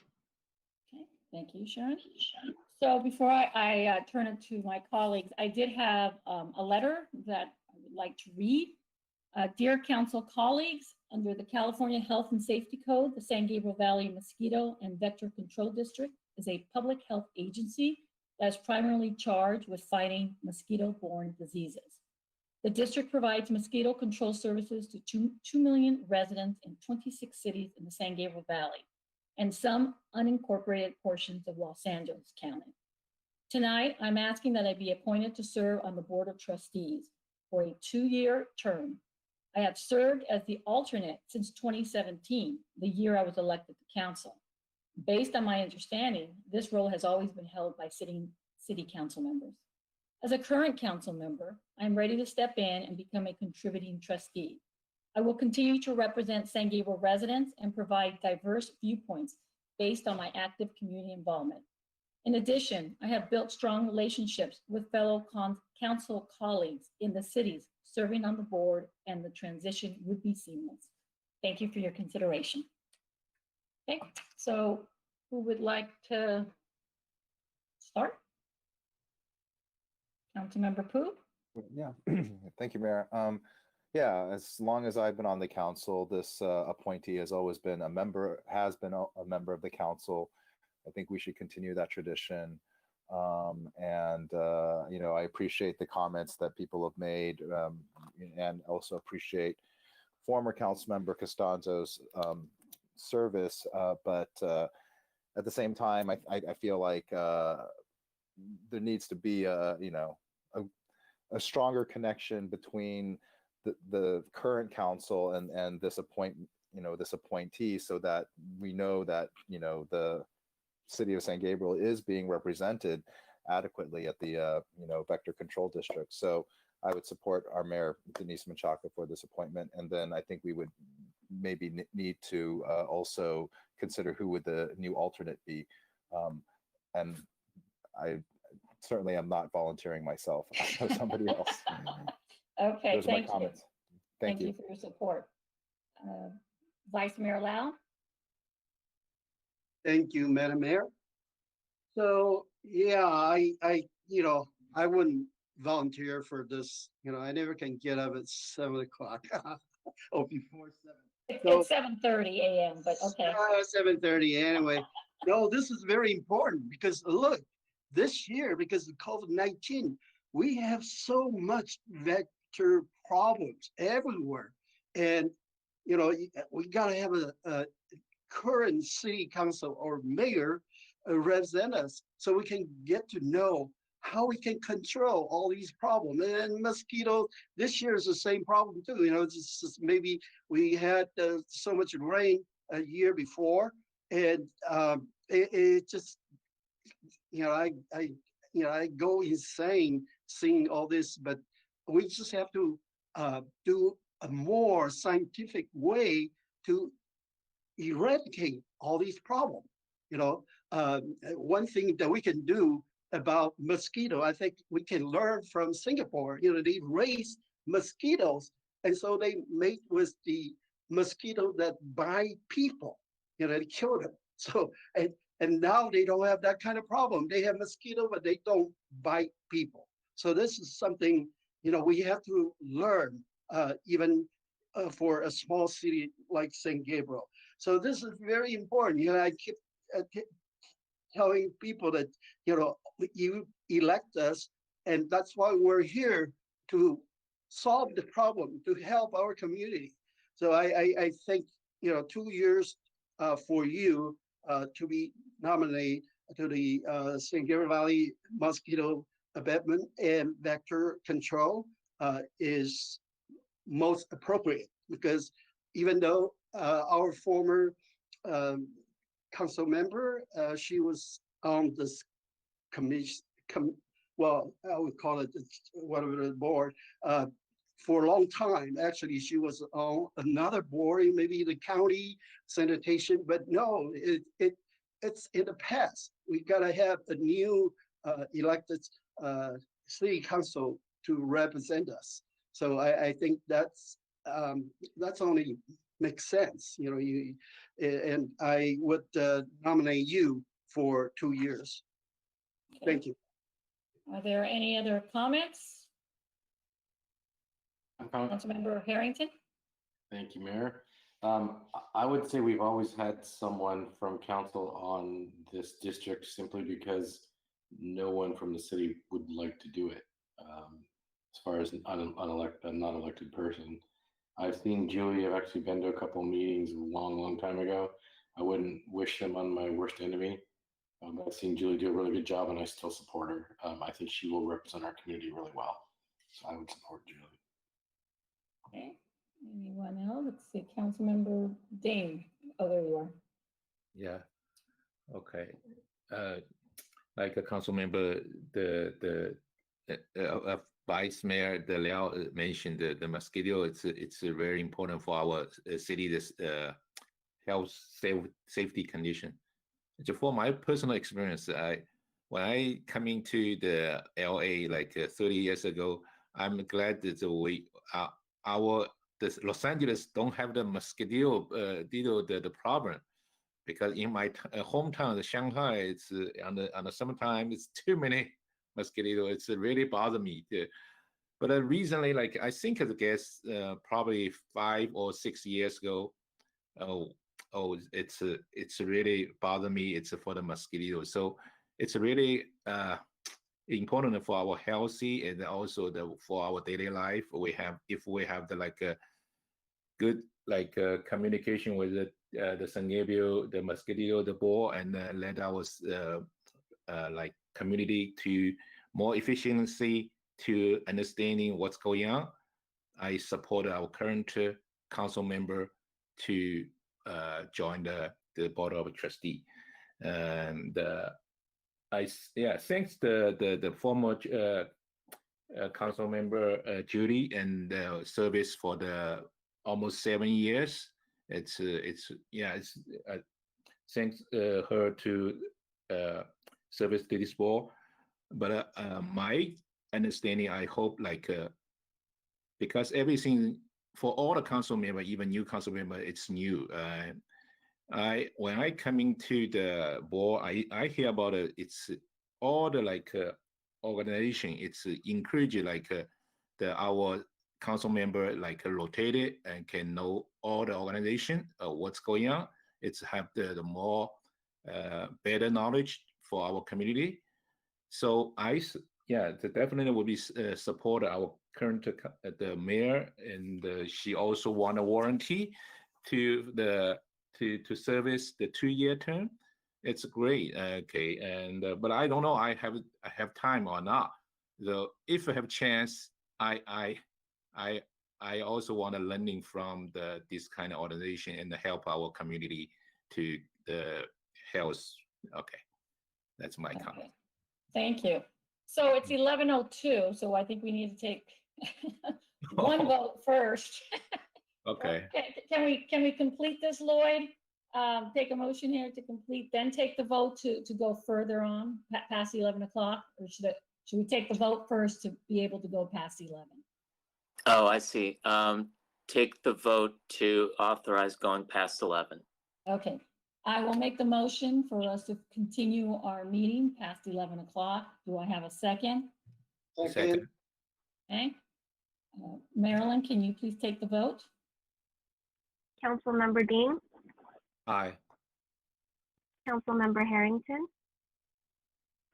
Aye. Councilmember Pu, Aye. Vice Mayor Liao, Aye. Mayor Menchaca. Aye. Motion passes by a vote of 5-0. Great. Okay, now may I have a motion for? I move to appoint Mayor Denise Menchaca as our appointee to the San Gabriel Valley Mosquito Abatement and Vector Control Board, and appoint Councilmember Tony Ding as our alternate. I'll second. Great. Okay, there's no further discussion. Assistant City Clerk, please take the vote. Mayor, there is one thing that I'd like clarification on, and it's the years. number of years. 2 years. For 2 years. a term of 2 years. 2 years. Okay, perfect. Thank you. Councilmember Dean, Aye. Councilmember Harrington, No. Councilmember Pu, Aye. Vice Mayor Liao, Aye. Mayor Menchaca. Aye. Motion passes by a vote of 4-1. Great. Thank you so much to my colleagues. Okay, next item, please. Campaign contribution limits per Assembly Bill 571. And Madam Mayor, I will be making this presentation for you. You may The proceed. City of San Gabriel currently does not have campaign contribution limits. For local agencies which have not adopted campaign contribution limit regulations, Assembly Bill 571 will establish limits on campaign contributions at the local level from individual contributors per campaign per election. It does not limit contributions from committees to oppose a recall against a local official or to contributions of a candidate's personal funds to his or her own campaign. This law goes into effect on January 1st, 2021. It sets a default limit on individual campaign contributions at the same level as individual campaign contributions to candidates for elective state office, currently $4,700. The FPPC, or the Fair Political Practices Commission, will adjust this limit in January of odd-numbered years per the Consumer Price Index. Since the writing of this staff report, the FPPC has announced that the new amount effective January 1st, 2021 is $4,900. Under AB 571, individual agencies have the right to set their own campaign contribution limits via ordinance or resolution. If the City Council sets its own limits, it may choose a lower or higher contribution limit. It may also affirmatively adopt the state's default contribution limit.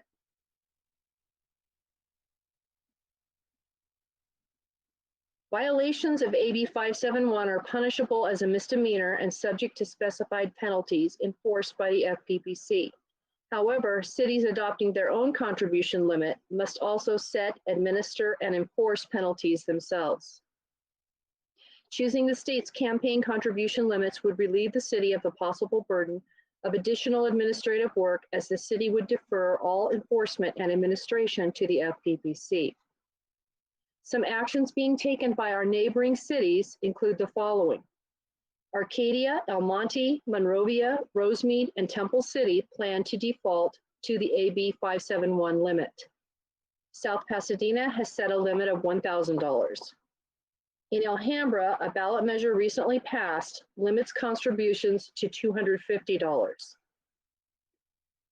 Staff recommends that the City Council consider one of the following options. 1, direct staff to draft a resolution adopting the state's default contributions as stated in AB 571 with an effective date of January 1st, 2021 for consideration by the City Council at a future meeting. Or 2, set the city's own limits, and direct staff to draft an ordinance for consideration by the City Council at a future meeting, establishing campaign contribution limits lower or higher than the state contribution limit. And Madam Mayor, that concludes my report. Thank you. Let's see, who would like to start? Sharon? Are there any public comments? Oh, I'm sorry. Forgive me. Public comments, please. Are there any public comments? Yes, Madam Mayor, we have one comment on this item. Thank you. This is from Sean McMorris, San Gabriel resident, and reads as follows. Honorable Mayor and City Council, I am happy that the state legislature has instituted this law. I strongly believe that every city should have campaign finance laws as they preserve the democratic ideal by creating a more level playing field and stemming the undue influence of special moneyed interests in local elections. While AB 571 creates a high $4,700 ceiling as a starting point, cities should go above and beyond this low bar, which is meant for state, not city electeds, and use this opportunity to institute campaign donor limits that are appropriate for a city based on its population and electoral system.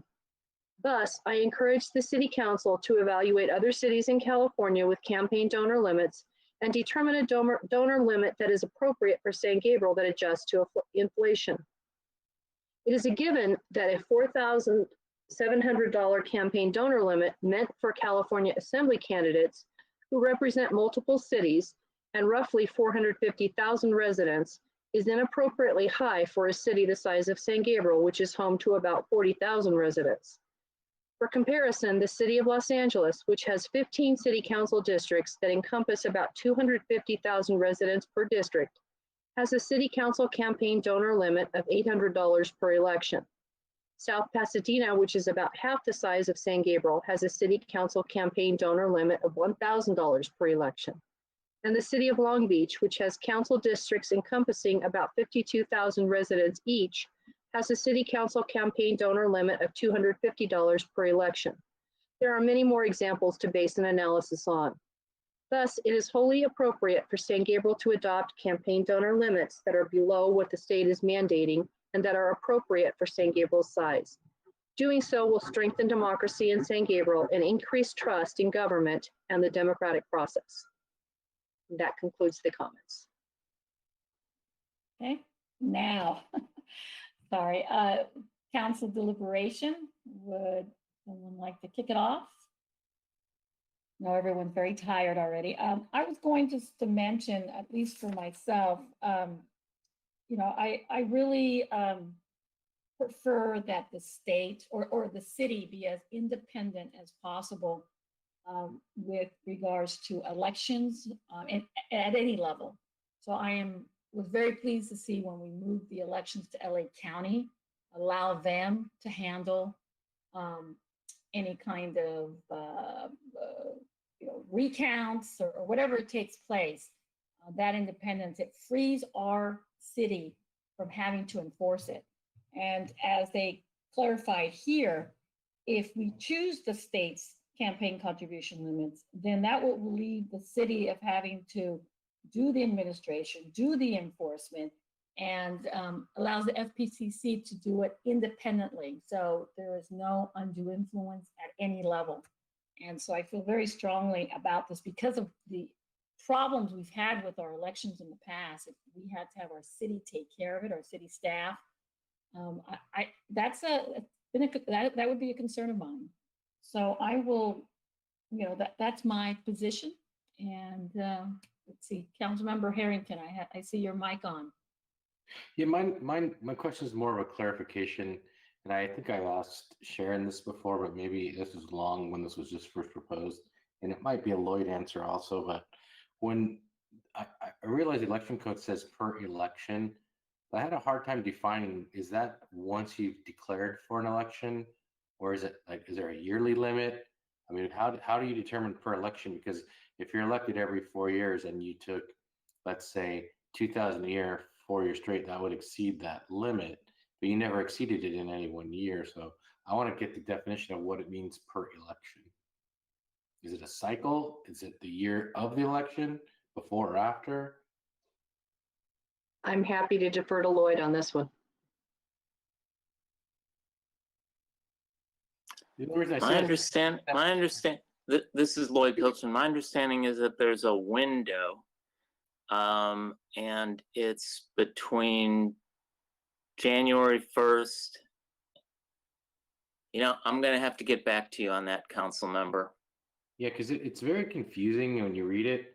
They don't define what an election is clearly. There's a few different ways to interpret. I just wanted to, before we, I mean, I think I'm along the lines of the mayor and let the state decide.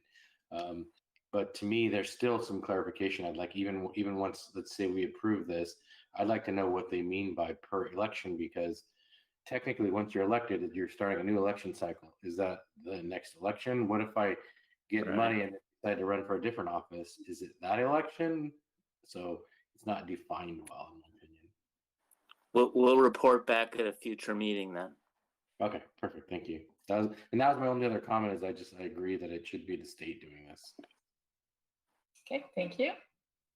Anyone else? Councilman, I'm sorry, Vice Mayor Lau? Thank you, Madam Mayor. So I think for our city to set the guideline, I think it will be difficult because everyone's situations is a bit different.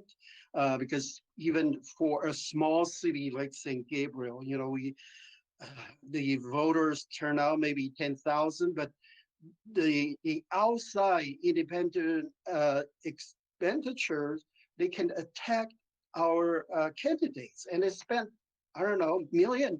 There's no limit to that. So I you know, it of course, this doesn't affect, well, it's related somewhat, but I think we'll just follow the state limits, you know, 4,700. It's very hard for small cities council election and ask for $4,700 donation. That's a lot of money. You know, most of our fundraising events for city council is $99 per person. You know, and so, but yeah, if the state's limited 4,700, I would just let it be that way. We don't want to challenge that, and so we'll just follow the state law AB 571. So that's my recommendation. Okay, is there anyone else? If not, would someone like to make a motion? Oh, Councilmember Ding. Yeah, I'm glad the state they have set up the limit. Yeah, before I know our San Gabriel City don't have like any campaign contribution limit. The right now state have the set up the limit. Yeah, it's good. Also, it's a clean campaign. It's help the voter or donor, whatever, they have some guideline on it. So I like also like it's supporter like just go for the state limit, so can reduce our city like administration time of or cost our city to enforce it. So yeah. That's yeah, my comments. Thank you, Mayor. Yeah. Any other comments? Okay, well, would someone like to make a motion? I'll make a motion. Just follow Okay. state limits. Okay, I'll second. great. Any other comments? Councilmember Ding, did you have any further comments? No, yeah, I'm second.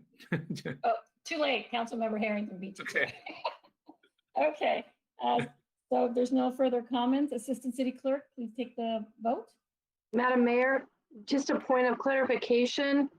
Does the City Council want staff to return with a resolution affirmatively adopting this, or just do nothing and let it take effect? Let's see. I believe the recommendation here is that we would adopt a resolution just to make it cleaner, is my understanding. Is that correct? So that would be the motion? I think the motion for the first one is to follow state limit, right? Yes, but there is a part in the middle that says that while taking no action would produce the same effect, actively adopting the provision said in AB 571 would make it clear for future reference what our intentions were. Okay. So if Yeah, I'll change Vice Mayor, my, if yeah, you want to amend it. so, of course, yeah, so, yeah, I will add that in my motion. So we will adopt the provision of AB 571 for the future city council's adoption. Is that clear, Sharon? It is. Lloyd, do we actually need a motion or can it just be direction to staff? This is Lloyd Pilchin. It is direction to staff. So really the question is, does the city clerk have clear direction? Is the city clerk hearing a majority, a direction from a majority of the council, or would a vote make that more clear? But we're not passing a resolution now. It's merely direction to staff. Okay. So do you Yes, have I everything you understand. need? I do. Thank you, Mayor. Okay, so we don't need a vote, but we have direction. Okay, thank you so much. So let's go to the next item. The next item is public comment, and we do have one comment for this section. Okay. This is from Sandy Roscoe, Executive Director of the San Gabriel Chamber of Commerce, and reads as follows. Dear Mayor Menchaca, Vice Mayor Liao, and Council Members Ding, Harrington, and Pu, I want to thank you for extending the city's current contract with Athens Services for an additional 14 years. Without a doubt, I firmly believe Athens Services provides the best service of any company anywhere. I live in La Cañada, where everyone can individually decide what hauling company they will use. We chose to switch to Athens Services several years ago as soon as the option was presented. Every week I witness firsthand the difference in the quality of service provided by Athens drivers in comparison with other companies in the city. Athens drivers are courteous and cautious, especially on the small residential streets where children and pets dart out very unexpectedly. Their drivers do not recklessly and carelessly speed up and down Angeles Crest Highway like so many of the other companies. They don't leave trash all over the streets and sidewalks when dumping the bins. They push the bins back against the curbs, not leaving them out in the street. Always and everywhere, Athens Services is first rate, absolutely the best. I am very thankful the city of San Gabriel will continue with Athens Services for many years to come. And it's signed with deep gratitude. And that concludes the comments. Okay, thank you. Next item, City Manager's Report. Thank you, Madam Mayor. Just to wish a happy Thanksgiving to all of the council people and mayor and the staff. I don't want to steal your thunder on that one, because I know that 5 of you will probably say similar sentiments. So I will be the wet blanket and say that when everybody is getting together, please be safe. Please follow the precautions from the state. Please don't travel if you don't have to. Please stay in small groups and stay outside. And I know it's difficult, but no more than 2 hours and no more than 3 households. And if we all do that, then we'll get through this thing more quickly and with less death and less sickness. So that's my cheery holiday sentiments for the world, all 50 people who are listening right now. But do have a happy holiday. Thank you, Mark. And you too, be safe. Okay, next item, council comments and conference/meeting reports. Are there any comments? Vice Mayor Lau. Thank you, Madam Mayor. So I attend the Upper San Gabriel Valley Water District for their 60th anniversary, and they did a fantastic job because I've been involved with water since I got elected, because we were in the worst drought ever in California. So yeah, the water district did a great job educating not just the public, but also elected officials how to conserve water. And I learned so much how we got the water in our area, not just the groundwater, but from Colorado River, from state California water projects. And hopefully in the future, we'll have the, it's called the Water Fix Project, you know, be done in the few, well, I hope in a couple of years. But anyway, that was a great event, even though it was virtual. But I presented certificates from mayor and all the city council members to congratulate them. And last week I joined the home walk. And the team that I belong to, of course, is the St. Gabriel, but with the Southern California Gas Company. Home walk in 2011 was Kobe Bryant, and he started this, with United Ways. So every year, people do the walk in their park and raise money. And so this year, St. Gabriel team raised $120,000. So that was pretty good. But yeah, so we just want to end the homeless population. I think they have put 15,000 homeless into shelters already. So this is for a good cause. This is my first time to join the home walk. Maybe in the future we'll make it bigger and better events, and so we can raise more money. Thank you. Thank you. Are there any other council comments? Councilmember Pu? I just wanted to echo our city manager's happy Thanksgiving, but stay healthy and safe. And just wanted to no other report, but just wanted to at least acknowledge that there still are holidays coming up, and hopefully, even though we will need to go through a period of of stricter regulations in the short term, there's definitely hope on the horizon that we can get through this whole thing, hopefully by, say, middle of 2021. So thank you. Anyone else? Any other comments?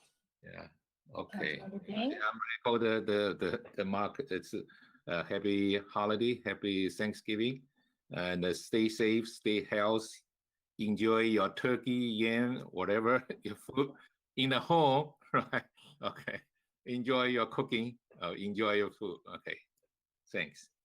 Thank you. Okay. Councilmember Harrington? Happy Thanksgiving, everybody. Be safe. Great. And likewise, everyone have a happy Thanksgiving. And I wanted just to remind everyone that we are still having our turkey trot this year, but it's a little different. And if you have an opportunity, the actual registration was extended. So it's you need to register by Thursday, November 19th, and it's our 45th annual turkey trot. And it's going to be a virtual 5K, 10K, and 1K. And our community services group is still being creative and trying to bring as much as they can, maintaining our traditions, but within the health guidelines. So I just want to applaud them because it's a difficult time, but they've had some real successes. I was fortunate enough to see the altar that was put together for Dia de los Muertos. And it was at the San Gabriel, the Grapevine, the Arbor. And we had, you went in one way and you went out the other way. And it was just beautifully done. And it included photos of loved ones who had passed from our own community. Our community submitted the photos and they put them on the altar. They had some great Mexican music that was so appropriate. It was perfect for the whole mood. And then that evening, we also had a drive-in concert free to the community. We had Las Colibres, and they played for a couple hours. And unfortunately, it was raining, but our community services group, that didn't stop them, and it didn't stop the ladies either from continuing to play. So they put up some tarps, and they kept going, and people were honking and just having a great time. So honking is a good thing now. It's not a bad thing. And so everybody was very, very excited. So again, kudos to Rebecca Perez and her team because, they don't give up. They're coming up with some great ideas because people want to do things. They want to get out. And, we're trying to maintain our traditions, and they're doing just an excellent job. So if you have an opportunity, please participate on one of many activities that they continue to do. Let's see, next item is closed session, and we have none. So the next regular city council meeting will be held on Tuesday, December 1st, 2020 at 6:30 p.m. Meeting adjourned. Thank you everyone for staying up. It's 11:27 p.m.